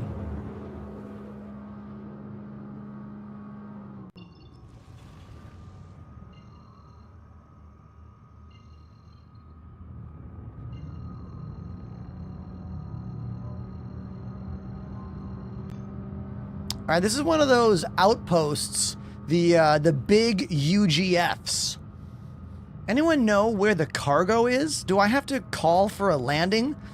Is it in the landing pad?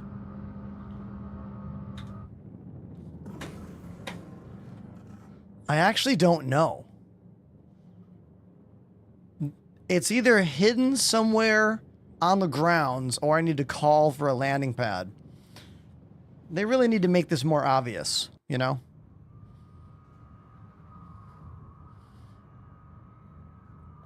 Because it's not obvious.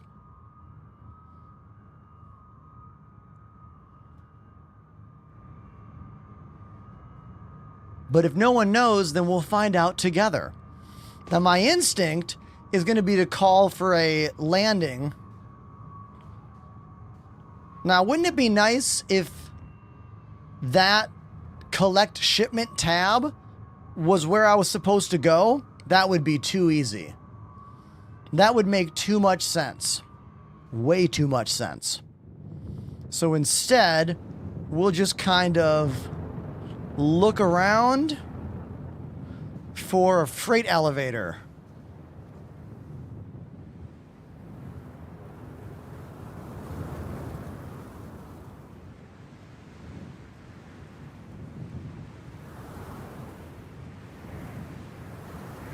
Is it underneath? Oh my God. Is that it? Are you kidding me? Is that the freight elevator? In there? No. Oh my God. Is it? Dude. What?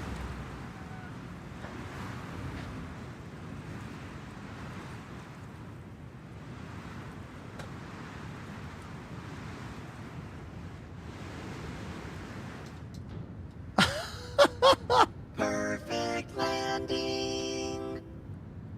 I mean, that was a fine landing, but we'll flip around to make it a little bit easier. Yeah, we'll do it like that. Right there. That's better. Yeah.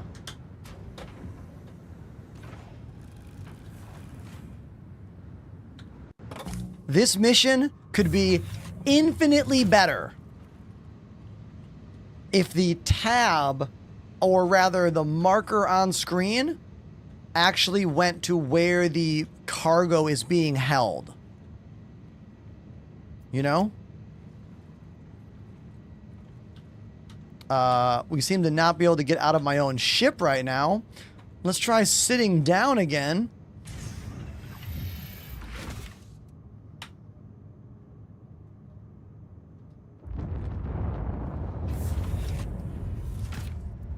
Okay.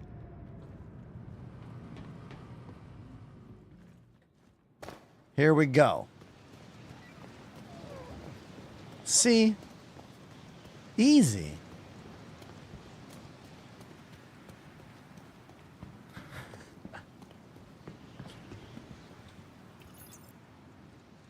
And there's my mission cargo. Boom. Thank you. Man, all of you friends from Power GPU, we must already be friends. We must already be friends. Because I'm telling you, not one follow came in. That must mean that all 182 of you either already follow me or decided you don't like me immediately. I'm going to go with you already follow me. Because the majority of the SC world, like there's not that many newbies these days. Do you know what I mean? When you start streaming this game in particular, you see your viewer counts, or rather you see your follow counts, like going up all the time. And then one day they just stagnate because this audience is small. And it's only when something really big and new and exciting happens that like new people look into this game, you know? It's a fact. This is why if you are looking to develop a career as a streamer, it's a really good idea to play a game that has anywhere from 2,000 to 3,000, 4,000 viewers on Twitch, because you will be a new person in a small ecosystem. And if you're good at the job and are captivating and funny and whatever, then you'll get views and you'll do well for yourself, you know? Unlike if it's a category like, say, Call of Duty or Apex Legends or any massive category where if you're a newbie, no one will ever find you.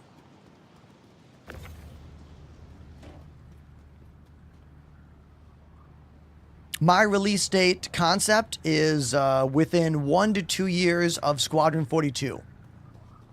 I've been saying end of 2027, 2028 for about a year or so now, ever since they announced Squadron for 26.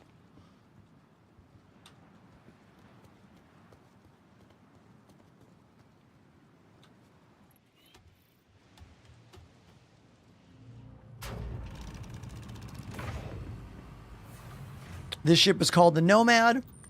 It has a couple nice features, including a bed, books, planetarium there. Underbed storage is now functional in the ship, which is a big W. Love that. And it comes with protein for all of my gym fans out there. I've been going to a gym 4 to 5 days a week for about a year and a half now.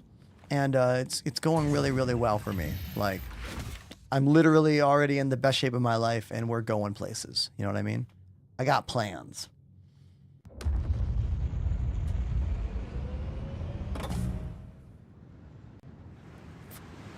If anyone wants to talk about that kind of stuff, fitness, diet, exercise, those are all passions of mine as well. So, you know, we can have that conversation. Don't be afraid. Kotaku, welcome to the chat. Yeah, man, look, I've always been skinny. Like, my whole life I've been skinny, but, like, I've never had, like, look at this. Look what's happening to me. Look what's going on here. That's new. That's new for me, all right? It makes me feel good to know that I'm doing this, because otherwise I would never do this. I'm old. Do you know what I mean? If I don't do this now, it's never happening. That's a fact. Shout out to all my other old friends out there. I'm sure there are many of you in the chat.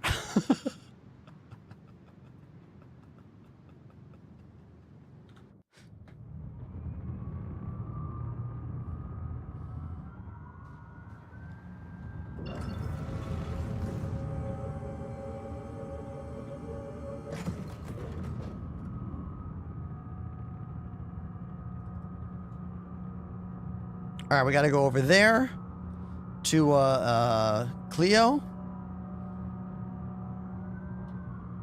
Or is it CeeLo?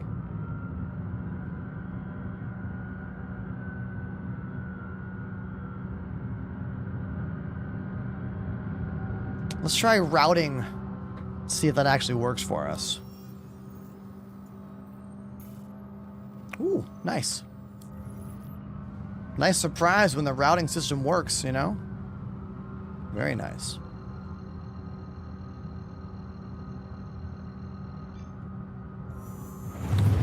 Did anyone in my chat actually watch the entire Star Citizen Live from today? And did you learn anything? Like, did someone learn something from watching that? Because I couldn't get through it. I couldn't do it. But there's got to be at least one good piece of info in there, you know? Yeah, Scarthy, my stream is designed to pick up the European audience and the East Coast off-work audience, mostly. Because I start my show at 1 in the afternoon, which is kind of like early evening for the Europeans. And then we hit the peak East Coast, done with work, you know. I would say the hardest audience for me to reach is the West Coast in the States. Because for me to reach West Coast, I would have to stream much later into the evening here. And for one, playing drums later into the evening here is a bit dicey because I do live in an apartment. There's people that live on that side of the wall, you know? I mean, these are electric drums behind me, but they're still kind of loud, you know? So, also, I have noticed, in my opinion, the later than 8 o'clock time frame is a bit more saturated out here. When you're a broadcaster, thinking about what time you stream is really, really important. And if there's someone much bigger than you in a small category that is live at the same time as you, consider that might be why you're struggling to get views. You know? Timing is really, really important in this job. Incredibly. Like, I used to stream much later when I was first getting into this job. Because I realized there was a hole in the market when I was playing Elite Dangerous. I realized no one was streaming late at night. But, you know, that was a different time. Like, in the beginning, you got to go with what you can, you know? You got to make it work. Someone out there is shooting the ground. Hope they're having a good time. Perfect landing. Let's use the ship tractor beam, shall we? It's right here. One of the best features of this ship is literally this. I like to use the joystick to move the tractor beam, but sadly CIG has not given us a analog axis to control forward and back on the tractor beam yet, so I'm still using the mouse wheel on my right hand. What I really want is CIG to give us an analog axis for tractor beam control. Then I could put the tractor beam on this throttle, and that would be phenomenal. But for some reason, they don't want you to have an analog control option for the tractor beam. It's got to be a personal vendetta thing, because how long have we had tractor beams in game and still not had that? You know? What else could it be? A lack of thinking about it? I mean, that's possible too. Thoughts, chat?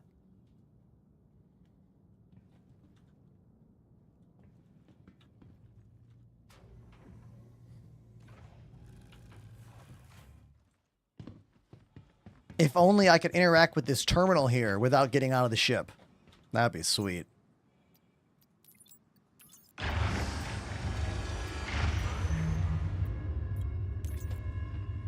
There we go. Cargo mission complete. Ba ba ba ba.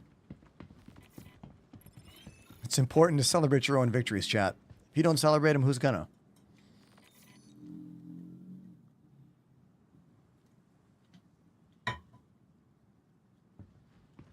Speaking of victories, great music video came out this weekend featuring me. Let me tell you about it.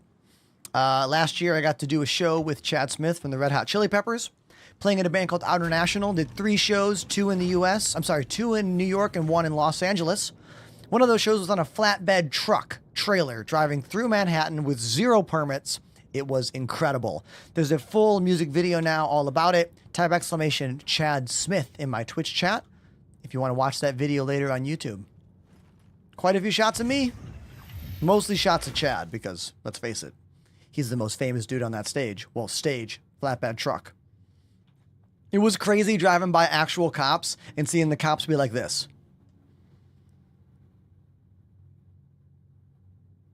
Just like uninterested in the reality of what was happening. Like, not my problem. Someone else's department.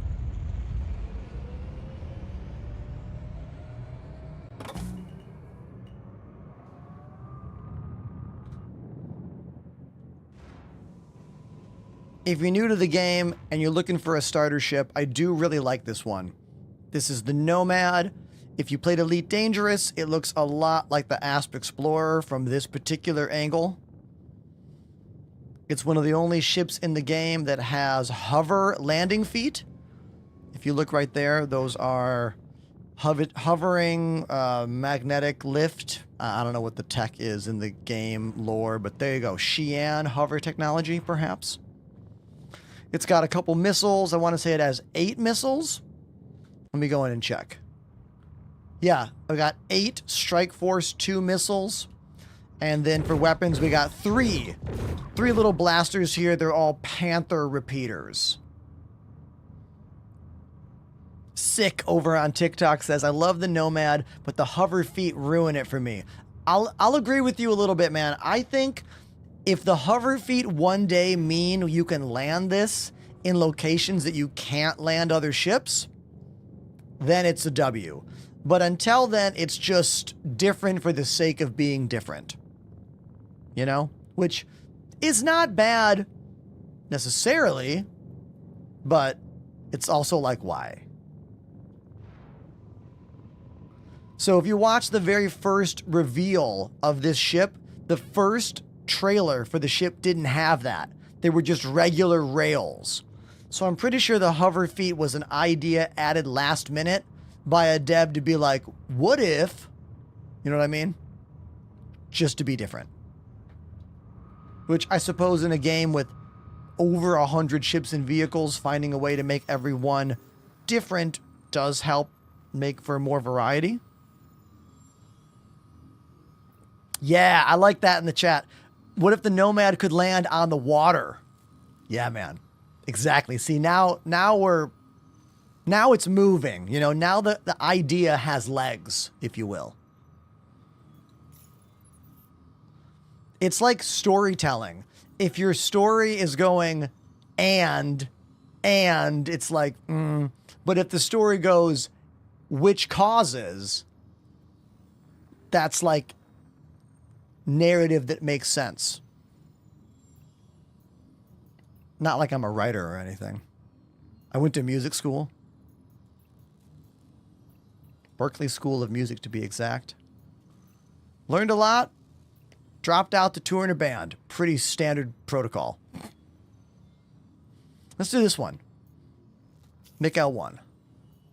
This is our talking time, by the way. So if I have anyone out there that wants to talk about streaming technology or playing in bands, drums, cameras, lighting tech, microphones, living in New York City, taking the trains everywhere, not owning a car, this is a really good time for that. It's towards the end of the stream. I'm just kind of chilling, running these delivery missions. It's a perfect time for all that stuff.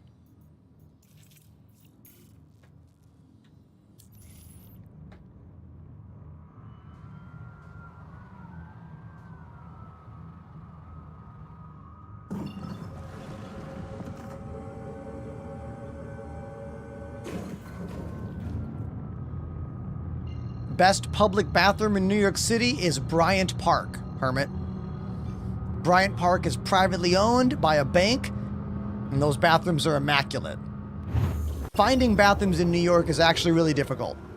Starbucks is a great option, but it is a problem. It's a problem that the city knows about. Hopefully we get a mayor one day that gives a shit. Literally.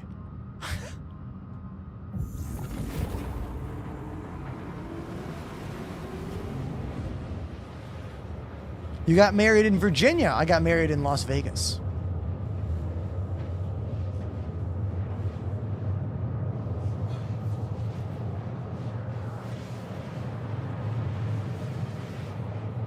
This ship is also a pickup truck. As you can see, the cargo just goes in the back. Thank you for recognizing my joke. Thank you. I try to be as witty as I can be in this job. Sometimes the jokes don't align with the audience, but when they do, man, home run. You know?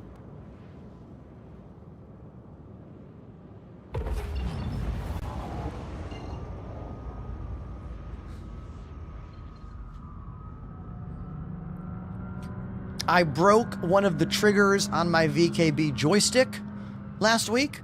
I've been using these VKB gunfighters for over 2 years, and after 2 years of pulling the rapid fire trigger on my left hand for brake, I broke the rapid fire trigger. Now, if you're like, what's the rapid fire trigger? Let me show you. This switch, it goes out or in. That's the rapid fire trigger. I've been pulling that as my space brake for over 2 years, and I probably pull too hard because in my mind I'm like, stop, you know.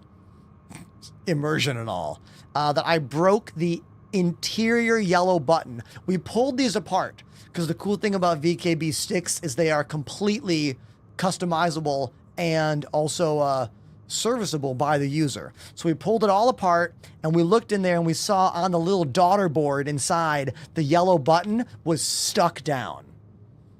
Now, technically, VKB does not sell that yellow button on its own. I could have maybe got them to sell it to me. Or, I mean, well, they just give it to me. But instead, I just asked for a new grip.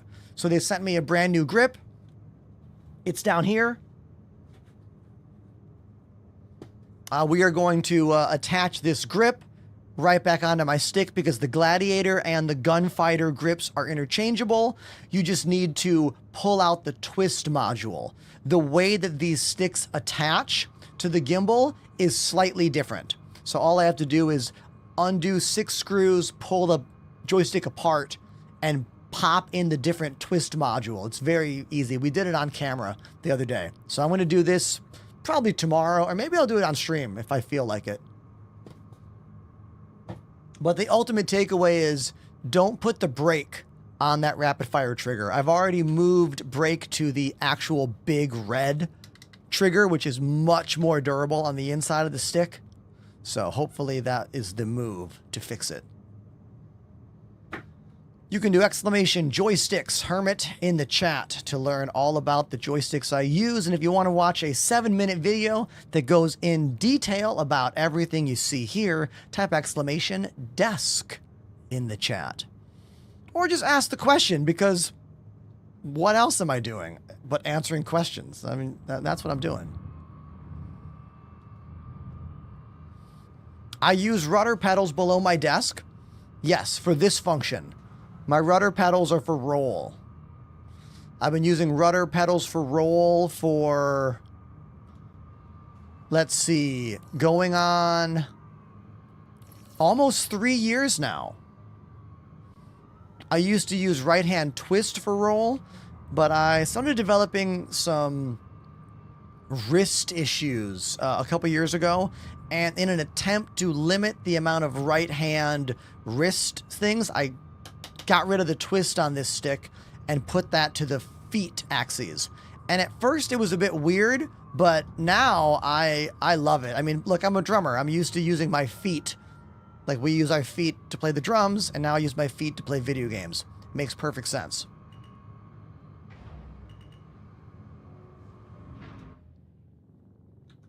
Landing gear engaged. That was weird. I thought we had a glitch.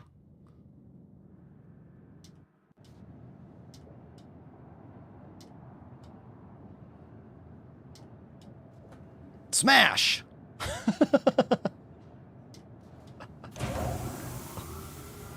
Perfect landing. As the day goes on, you can see me give less and less of a care about landing. The beginning of the day, oh man, every landing is beautiful. Towards the end of the day, I'm like, just put her down.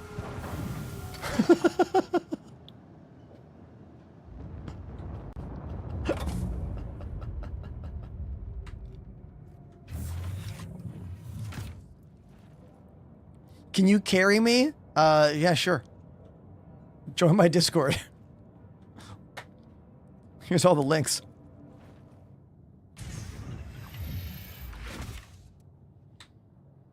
All right, when you're getting up in the Nomad, you got to go through that door immediately. As soon as you get up out of the chair, hold W to run your ass out. Otherwise, that door closes and it will not open. Okay?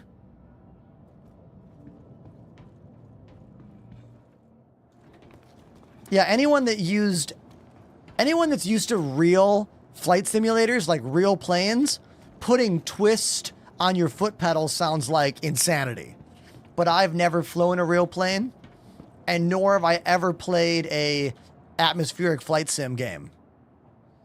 I got into space sims in 2015.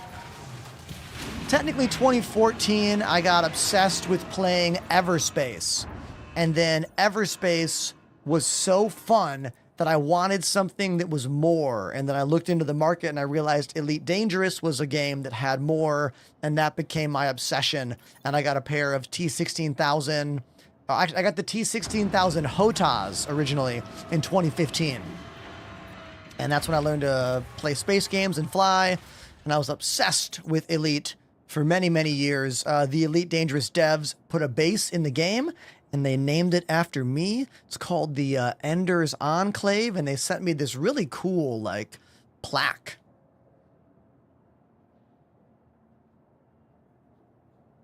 The Ender's Enclave is still in-game. It's in the Atacapa system, and I keep it right there on my desk because even though I don't play Elite anymore, doesn't mean I don't appreciate what the game did for me emotionally or for the world of gaming.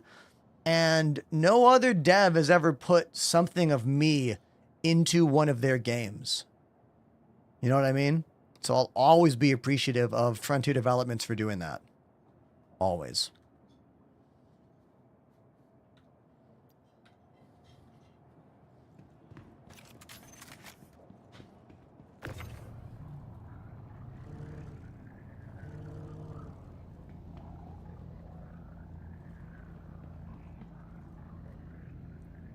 I could use the ship tractor beam, but I'll just do it by hand. We got an invisible wall going on there? Or is it just like trapped by something else? Whatever.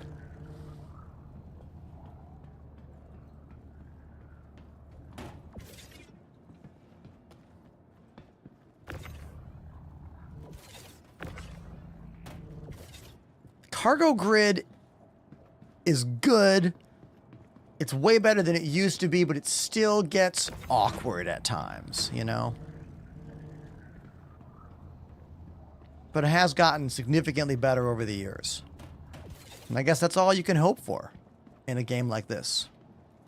Thoughts on future base building? We're not going to have that for a long, long time.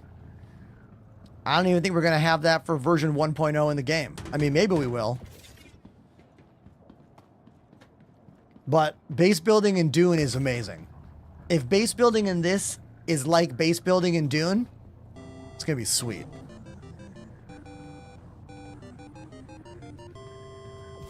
Boom. Flying Bird 51. Flying Bird. Flying Bird, you are the first resub in, hold on, wait for it, 2 flippin' hours. Thank you, Flying Bird, for dropping a resub. Subs keep me on the air. Thank you very much. CIG has said a lot about base building. I believe none of it until I see it. Do you know what I mean? Why not use the Atlas? Because this shit takes forever. The Atlas is awkward also. IMO, the Atlas is only worth using when you have to move a lot of boxes out of a hangar onto the ground somewhere. Putting boxes into a ship from the hangar in the Atlas is often more cumbersome than just doing it with the tractor beam. Now, the one nice thing the Atlas has is one-click pickup, one-click put down, and that is great. But I got a new gaming mouse with an unlock scroll wheel, so I just flick it like this, and it sends the box as far as I want, and then pull it like that, and it brings it all the way back.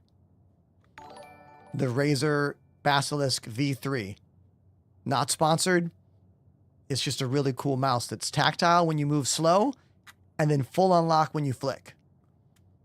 You can also set it up to hit a button to swap modes, kind of like that Logitech one. But I like the dual mode, honestly.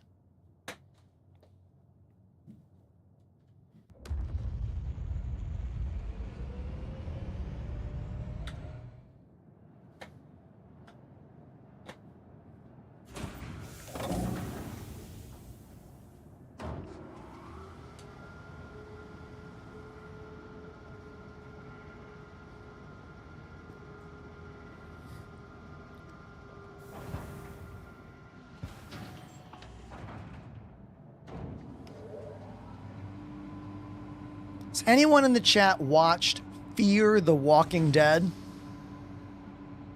We know The Walking Dead is an amazing show. Fear the Walking Dead is not amazing. When I finish my streams, I kind of like to watch something that is not too detailed because my mind needs to relax after 6 or more hours of talking and entertaining. Like, I need something simple, right? And I love The Walking Dead, and I really want to watch some of the new spin-offs. So I decided, you know what? I should watch all of Fear the Walking Dead before I watch the spin-offs. And let me tell you, Fear the Walking Dead is terrible. I feel like I'm hate watching it at this point. Like, I'm already on season 4 or season 5, and like, they jump the shark like every 5 to 6 episodes. You're like, what? You know, like, it feels like they keep getting different writers every single season, and there's no continuity anywhere. One of the villains, I want to say the villain from season 4 might be the shittiest Walking Dead villain I've ever seen. Her whole deal is that she doesn't want to help people because no one helped her and her husband. So she's like, don't help, we don't help. And like, she just like puts zombies on sticks and like paints on their face, and like everyone's afraid of her. And I'm like, shitty villain. Negan, amazing villain. The Whisperers, oh my God, the Whisperers are an incredible villain arc. This woman who doesn't want people to help her, terrible villain.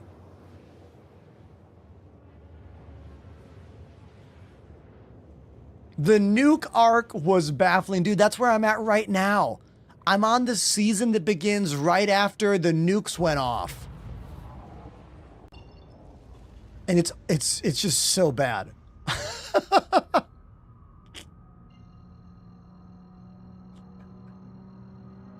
It is so bad. But I'm committed at this point. Like, I'm committed. I have to finish it so I can watch the Daryl spinoff and the Negan spinoff, and also there's the one with Rick Grimes. I even started reading the original Walking Dead comic books recently, which are really good, by the way. I'm on book 3. Dude, the comic book is great. I mean, there's a reason they made it into a show, you know?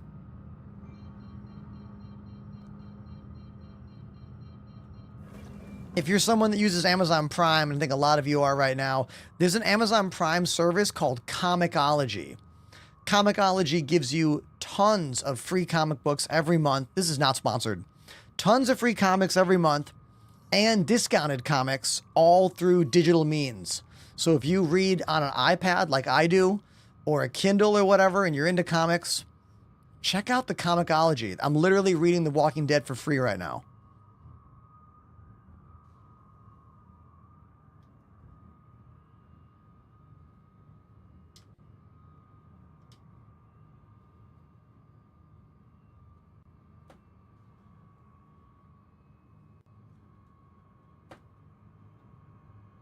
Put my little aiming pip right there.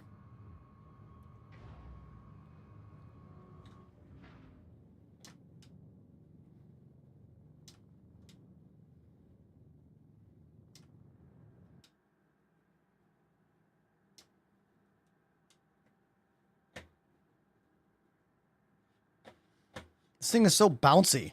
What's going on here? Are you seeing this? We're just like bouncing everywhere. Why are we bouncing everywhere? Oh, it's that wobble. That's what it is. It's the new wobble. Oh, I hate it. The wobble is making this ship really awkward in the hangar. Can I show you what I mean by the wobble? Hold on. You see that? I'm not doing that. That's the new, like, atmospheric wiggle wobble, which I despise in certain ships. I think it's especially bad in this one. It's because CIG doesn't figure out how to make maneuvering thrusters believable.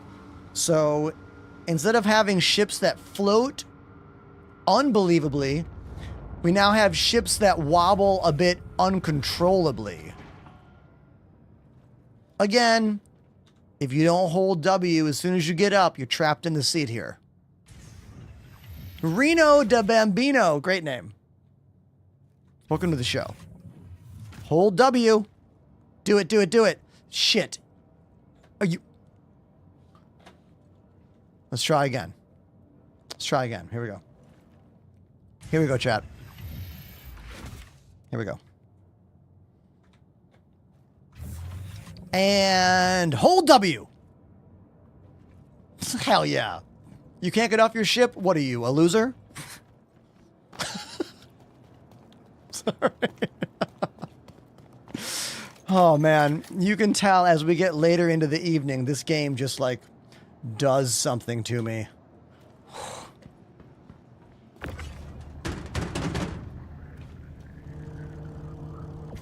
The problem is the door inside the Nomad is closing too quickly, and then the open button is not functioning.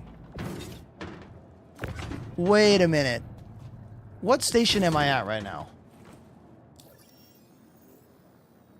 Port Tressler. All right, Tressler needs the corundum. That is corundum. Corundum. No, it's all corundum. It's numbers. Okay, that is 4, 4, 5. Is this 5? That's 5, 6. Damn it. They want 1 box.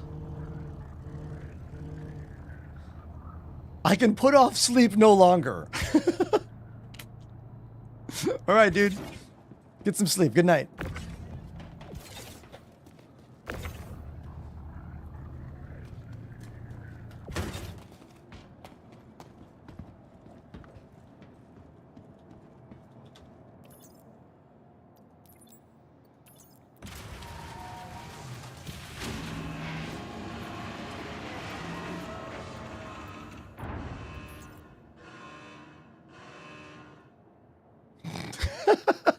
Flexi Loop on TikTok says, my org despises the Nomad and shoots on sight, but I love it and hide my love.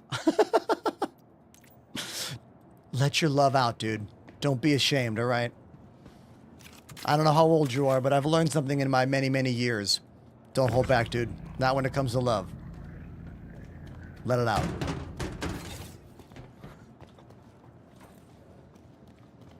No regrets, you know what I mean?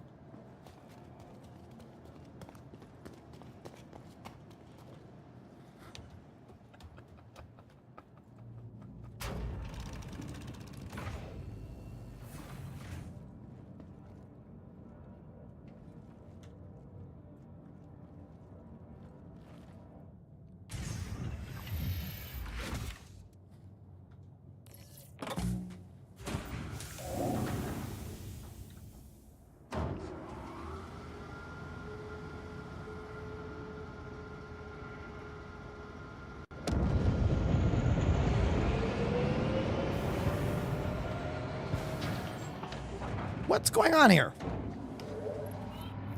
Oh, engines got turned off. Okay. Why not use the Intrepid to avoid the door glitch? Ah, because I live dangerously.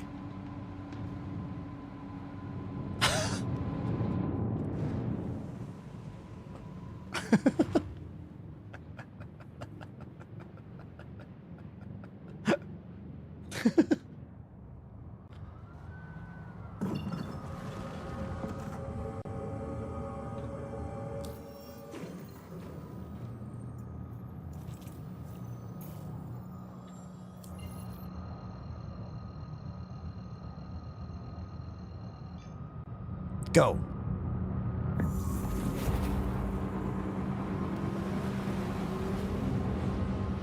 Hey, chat, can I have 100 seconds?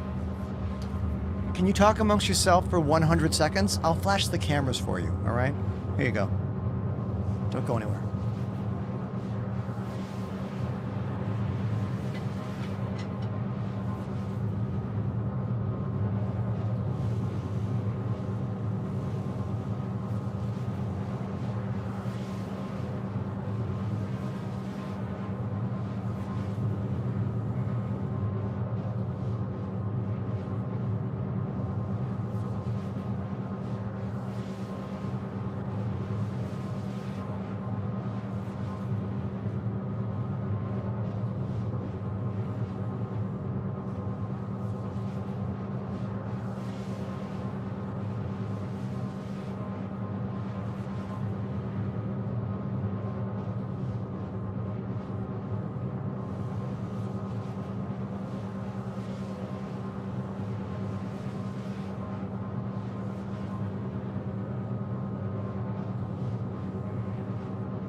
The sky in Brooklyn right now is like oddly yellow. It's like a really interesting sky going on out there. I just looked into my windows and I was like, what? Like, look at this yellow glow out there. Hold on, let me kill the lights. See that glow? That's not the normal light for right now. This looks kind of cool though on the dark. I'm not gonna lie, right?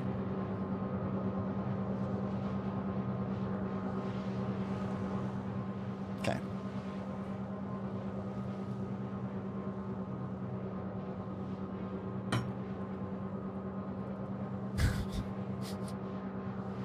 Yeah, Jacko, you might as well talk to yourself.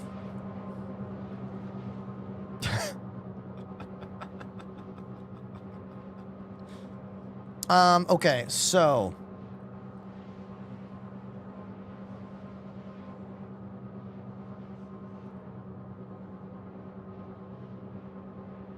I have a slowly accumulating stack of comic books I have not read yet behind me. Do you want to see? I've been slacking on it. Here.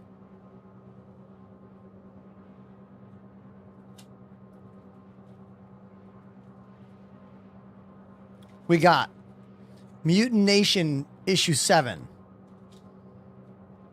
New Turtles issue 9. Naruto Turtles issue 4.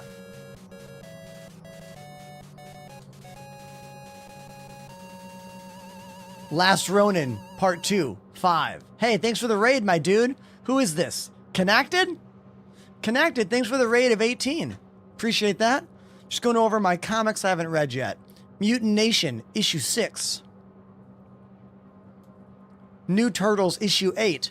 I told you, I've got a lot of books I haven't read yet. Night Watcher, issue 7. Mutant Nation, issue 5. And another one of those crossover. This is issue 3. I got a bunch of comics I have to read. It's like I'm one of those weirdos who, like, I have to have clean hands and I have to have a clean desk. You know what I mean? Like, I know. What's wrong with me?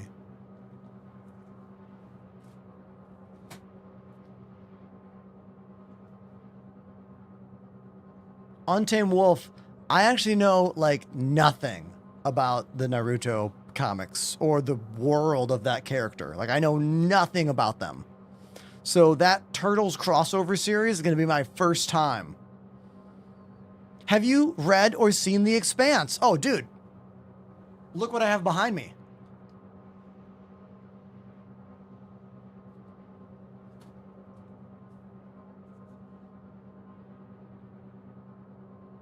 I bought this just last week at the Strand bookstore in Manhattan because I loved The Expanse. Like the TV show, one of my favorite television science fiction series of all time. And I told myself, you know what? I should read the books. And then I got book 1 and went, oh my God, look how thick it is.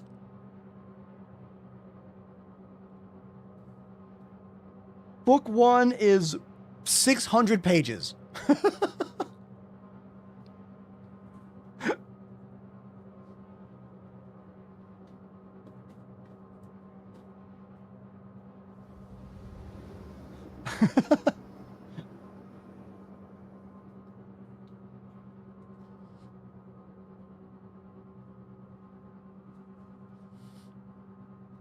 Once again, Connected, thank you so much for the raid.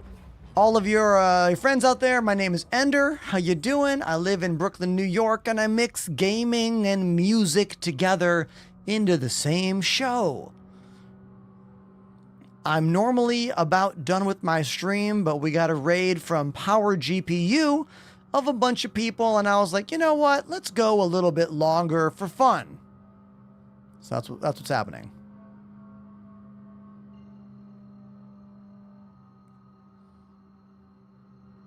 I have not read any of the Isaac Asimov stuff, Wolf. I am familiar with their work. because of it being referenced by other works, but I have never read any of it.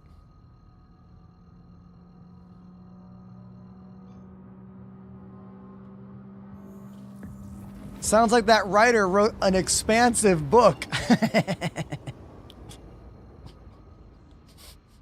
Love a good pun.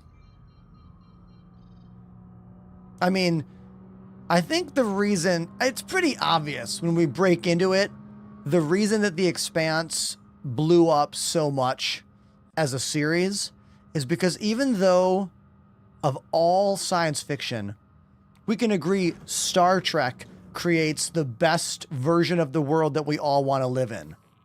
You know?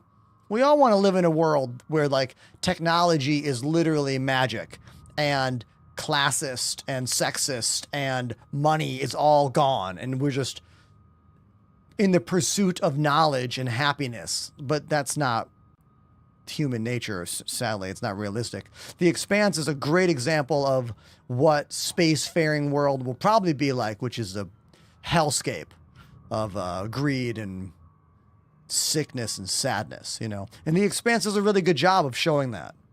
I think that's why The Expanse is so popular. Foundation was wonderful. I really enjoyed Foundation. Foundation has a lot of Dune-like qualities. That whole genetic dynasty.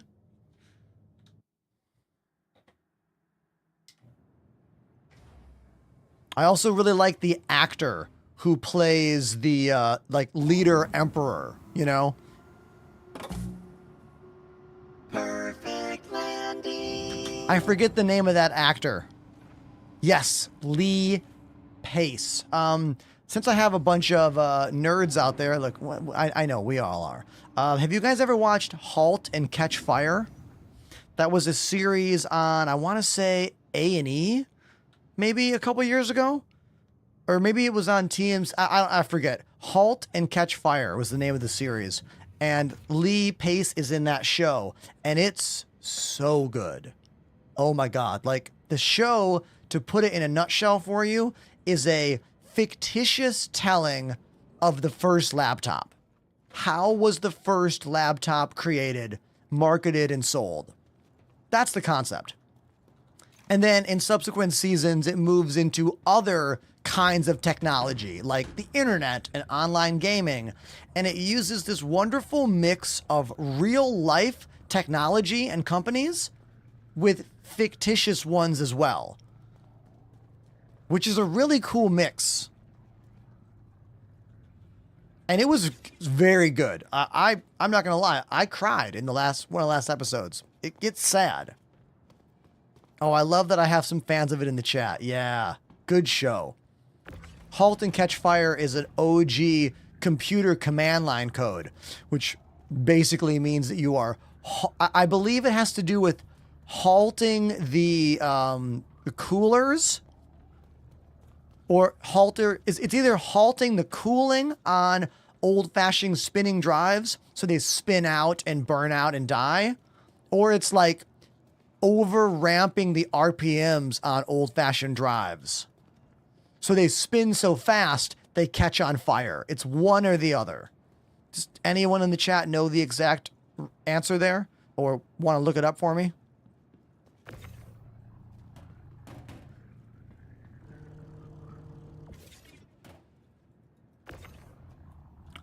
Morpheus, I don't think I know what you're talking about.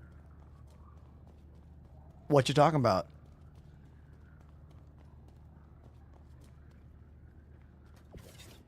Oh, Sick over on TikTok talking that Frank from Dune took inspiration on Foundation. Oh, really? I don't know when Foundation was written in the timeline, but it makes sense. They do have some similarities.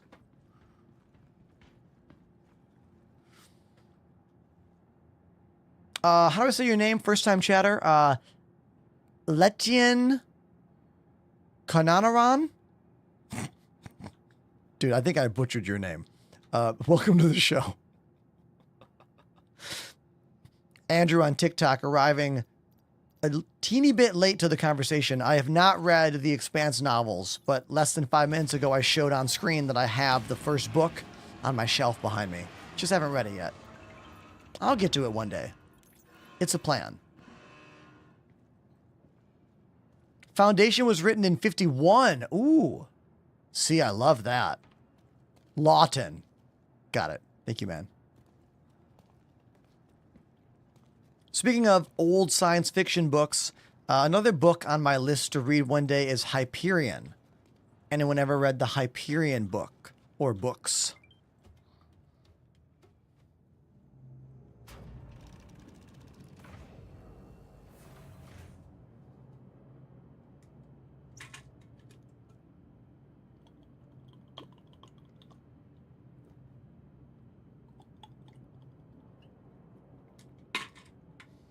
Eight Rabbit, thank you for looking that up for me. Halt catch fire command, hypothetical instruction that would cause the CPU to halt all processing and potentially overheat and damage the hardware. Okay, thank you, dude.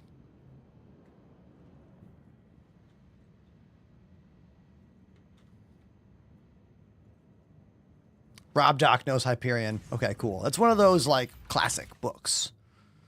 I remember when I was getting into science fiction books, maybe like 15 years ago or more, I did the thing that most people do in today's day and age where we look up lists of like best science fiction books. And when I did that, top of the list on almost every list was either Dune or Ender's Game. So I read them both. And I think it's easy for you to see which book I connected with more, considering I'm not called a Dune Prize over here.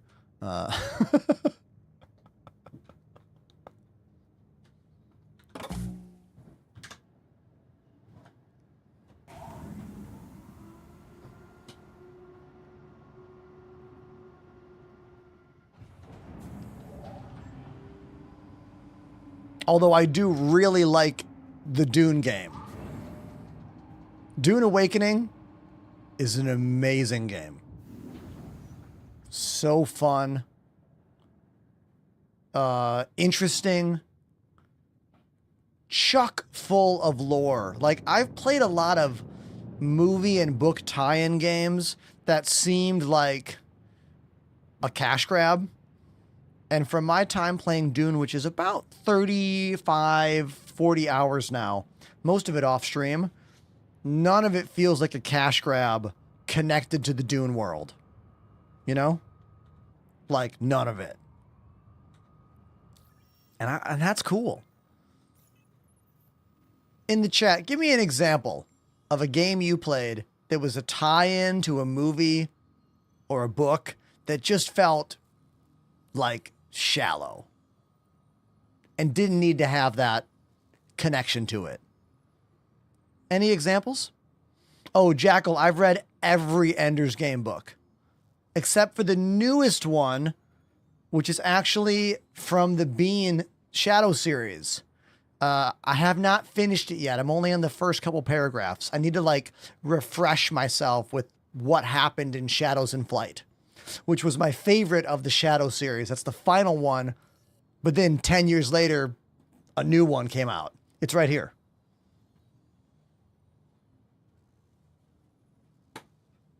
The Last Shadow.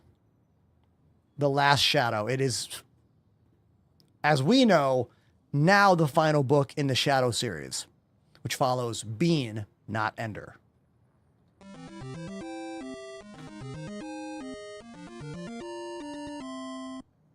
Rancid, time bomb. Can everyone put their hands together right now? Because look what just happened. Landing gear retracted. Bisque 6, whose name I might have said wrong, has dropped a $20 dono, which has only happened once today on the channel. 6 hours ago, I got tipped $20 to play Hopeless Romantic by All Seeing Llama. And now we're going to play Rancid Time Bomb. You know, Rancid's one of my favorite bands. I got to see them maybe 6 months ago, open for Green Day with Smashing Pumpkins. And it was a Awesome show. They played Out Come the Wolves in its entirety. And it was really awesome. So I will play Rancid Time Bomb right now for you, man. Thank you.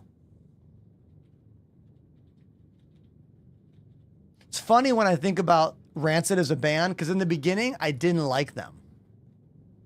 Like, the first time I heard them, I was like, this guy's voice is bad. Playing is not as good as it should be. Like, I was too young to understand. You know, I think I was like 17 years old or something.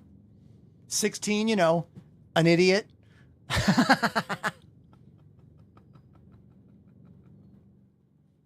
All right, here we go. Rancid Time Bomb. Let's do this. Hey, if you're out there and you enjoy what I do and you see what I do, give me some emotes in the chat while I'm drumming. It helps me to hit harder. You know what I mean? Let's go.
There we go. Rancid Time Bomb. Bisque 6. Am I getting your name right? Thank you very much, dude. You know what? I'm going to play another tune for you because that's a short one, you know? That's a real short one. Let's do another classic. How about this one?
There we go. Ruby, Soho, Rancid. But look, while I was drumming, something happened. The third $20 dono of today's stream has just arrived. It's from Captain Nero, and they want to go all aboard the crazy train. Not to be confused with the crazy town. That's a different vibe altogether. Here we go. Crazy train, all aboard. Ozzy Osbourne. Thank you.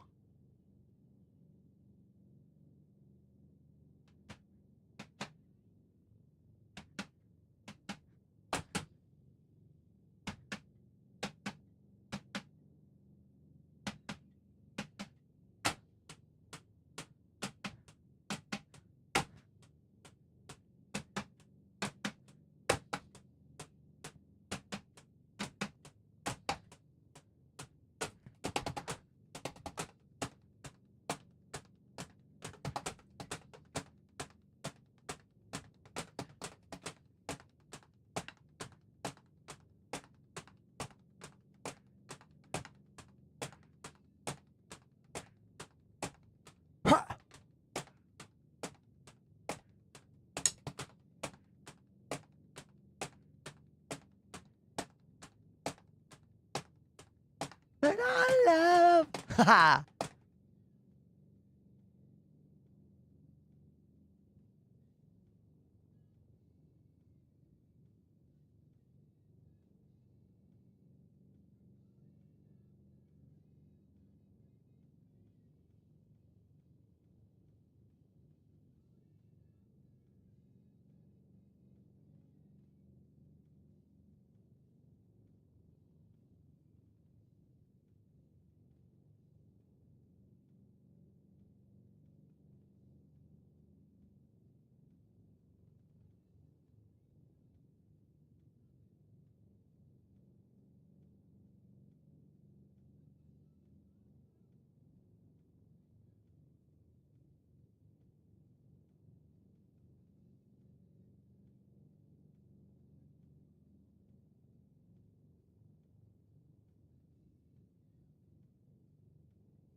Untamed Wolf, everybody, coming in with another $20 dono. Man, look, the stream is normally done by 8 o'clock.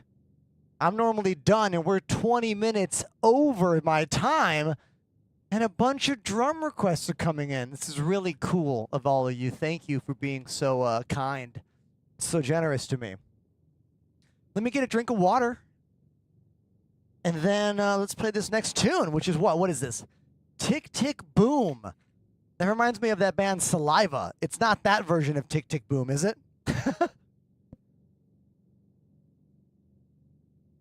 I'm thinking of Click, Click, Boom, right?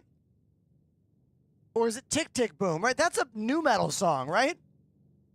I'm not making that up, am I?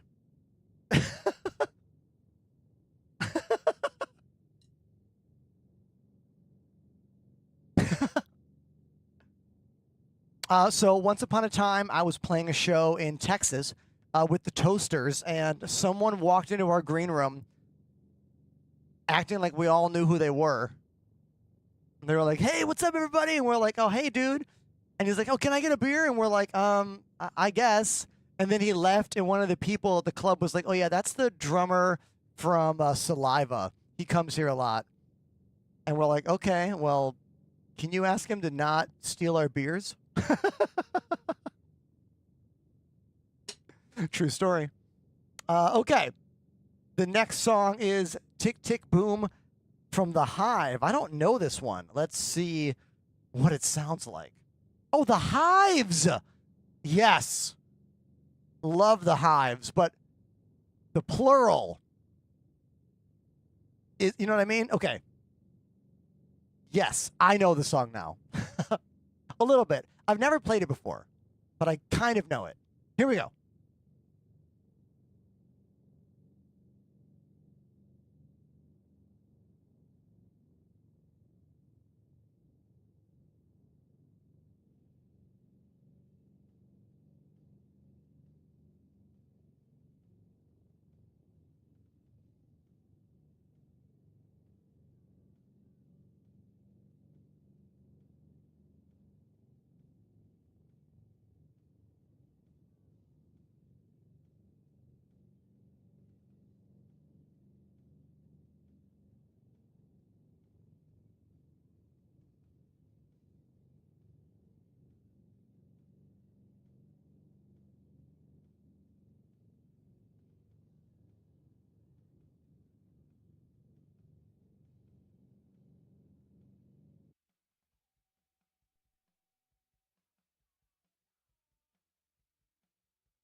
Whoops!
Hold on. Can we go back? How many tick-ticks are there each time?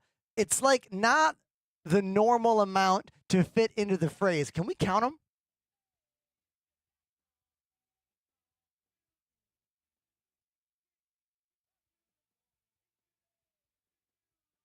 One, two.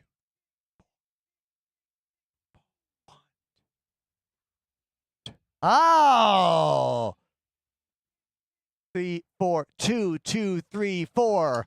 Okay, so the hit is on 4, and then one more measure. Here it is.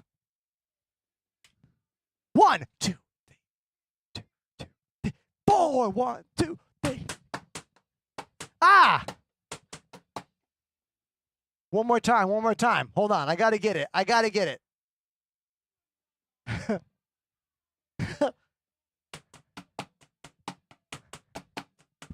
One.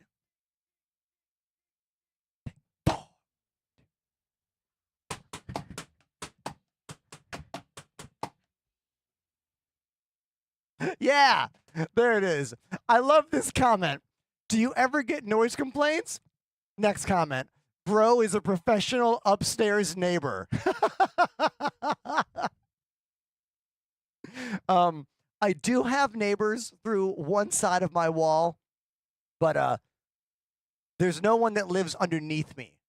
So that is literally really, really important. Okay? Really, really important.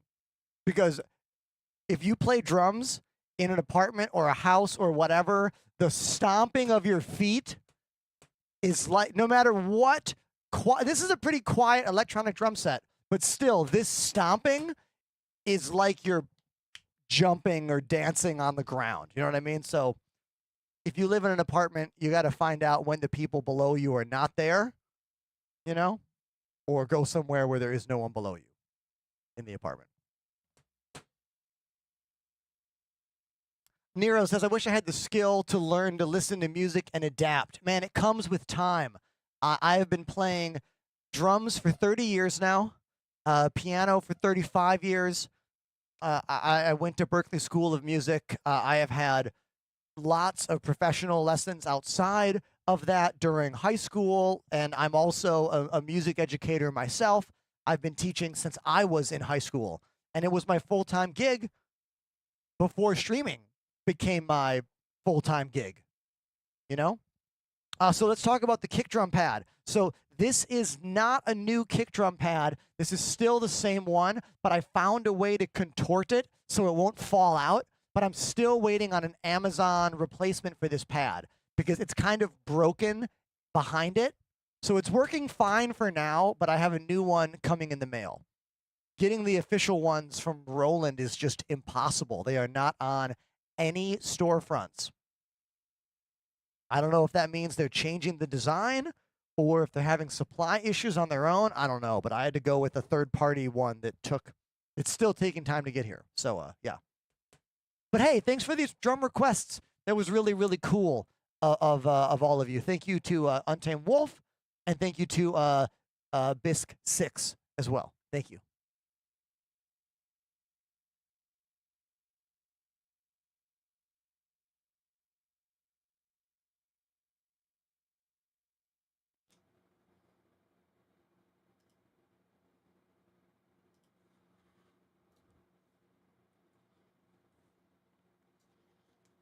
The kick drum pad I have is the KD22 or something, I think. It's whatever comes on the Roland VAD 506 drum set. It's a physical, big wooden bass drum with a trigger pad on it. I think it's called the KD20 or KD22. One of those.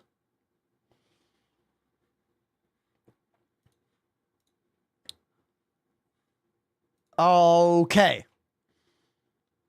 We went a little late tonight. I am hungry. I need to eat. So we are going to raid out. Let me see if any of my buddies are streaming right now and if I want to share some love. Let's see. I'm scrolling through.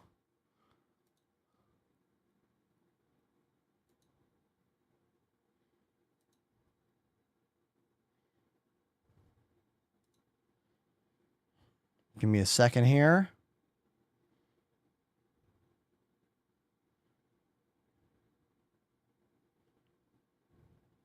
Here's a quick studio tour for you right at the end of the show.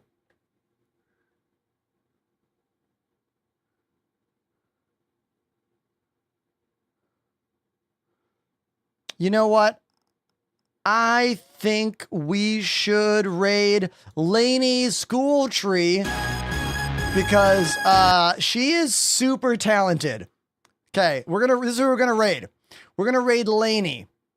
She plays keys and she has tons of really cool visual effects on her stream. Lots of commands in the chat. I'm pretty sure she got partner recently.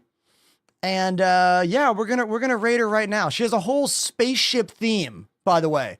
Everything about her show is space themed. So I think my core audience will enjoy that aspect of her show.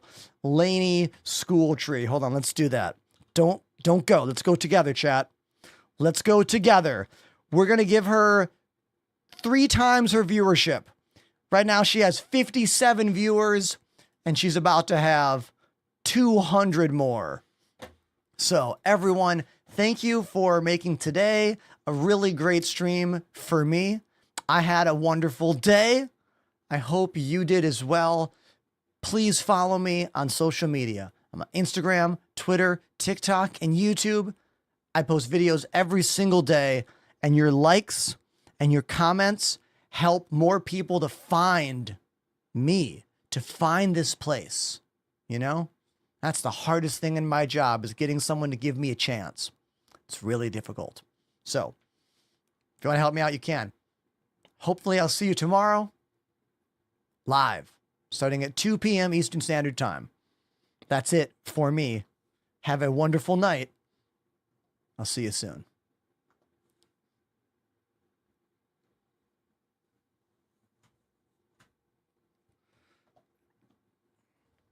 And listen to the new Turnstile record. It's really good. You're hearing it right now. It's so good.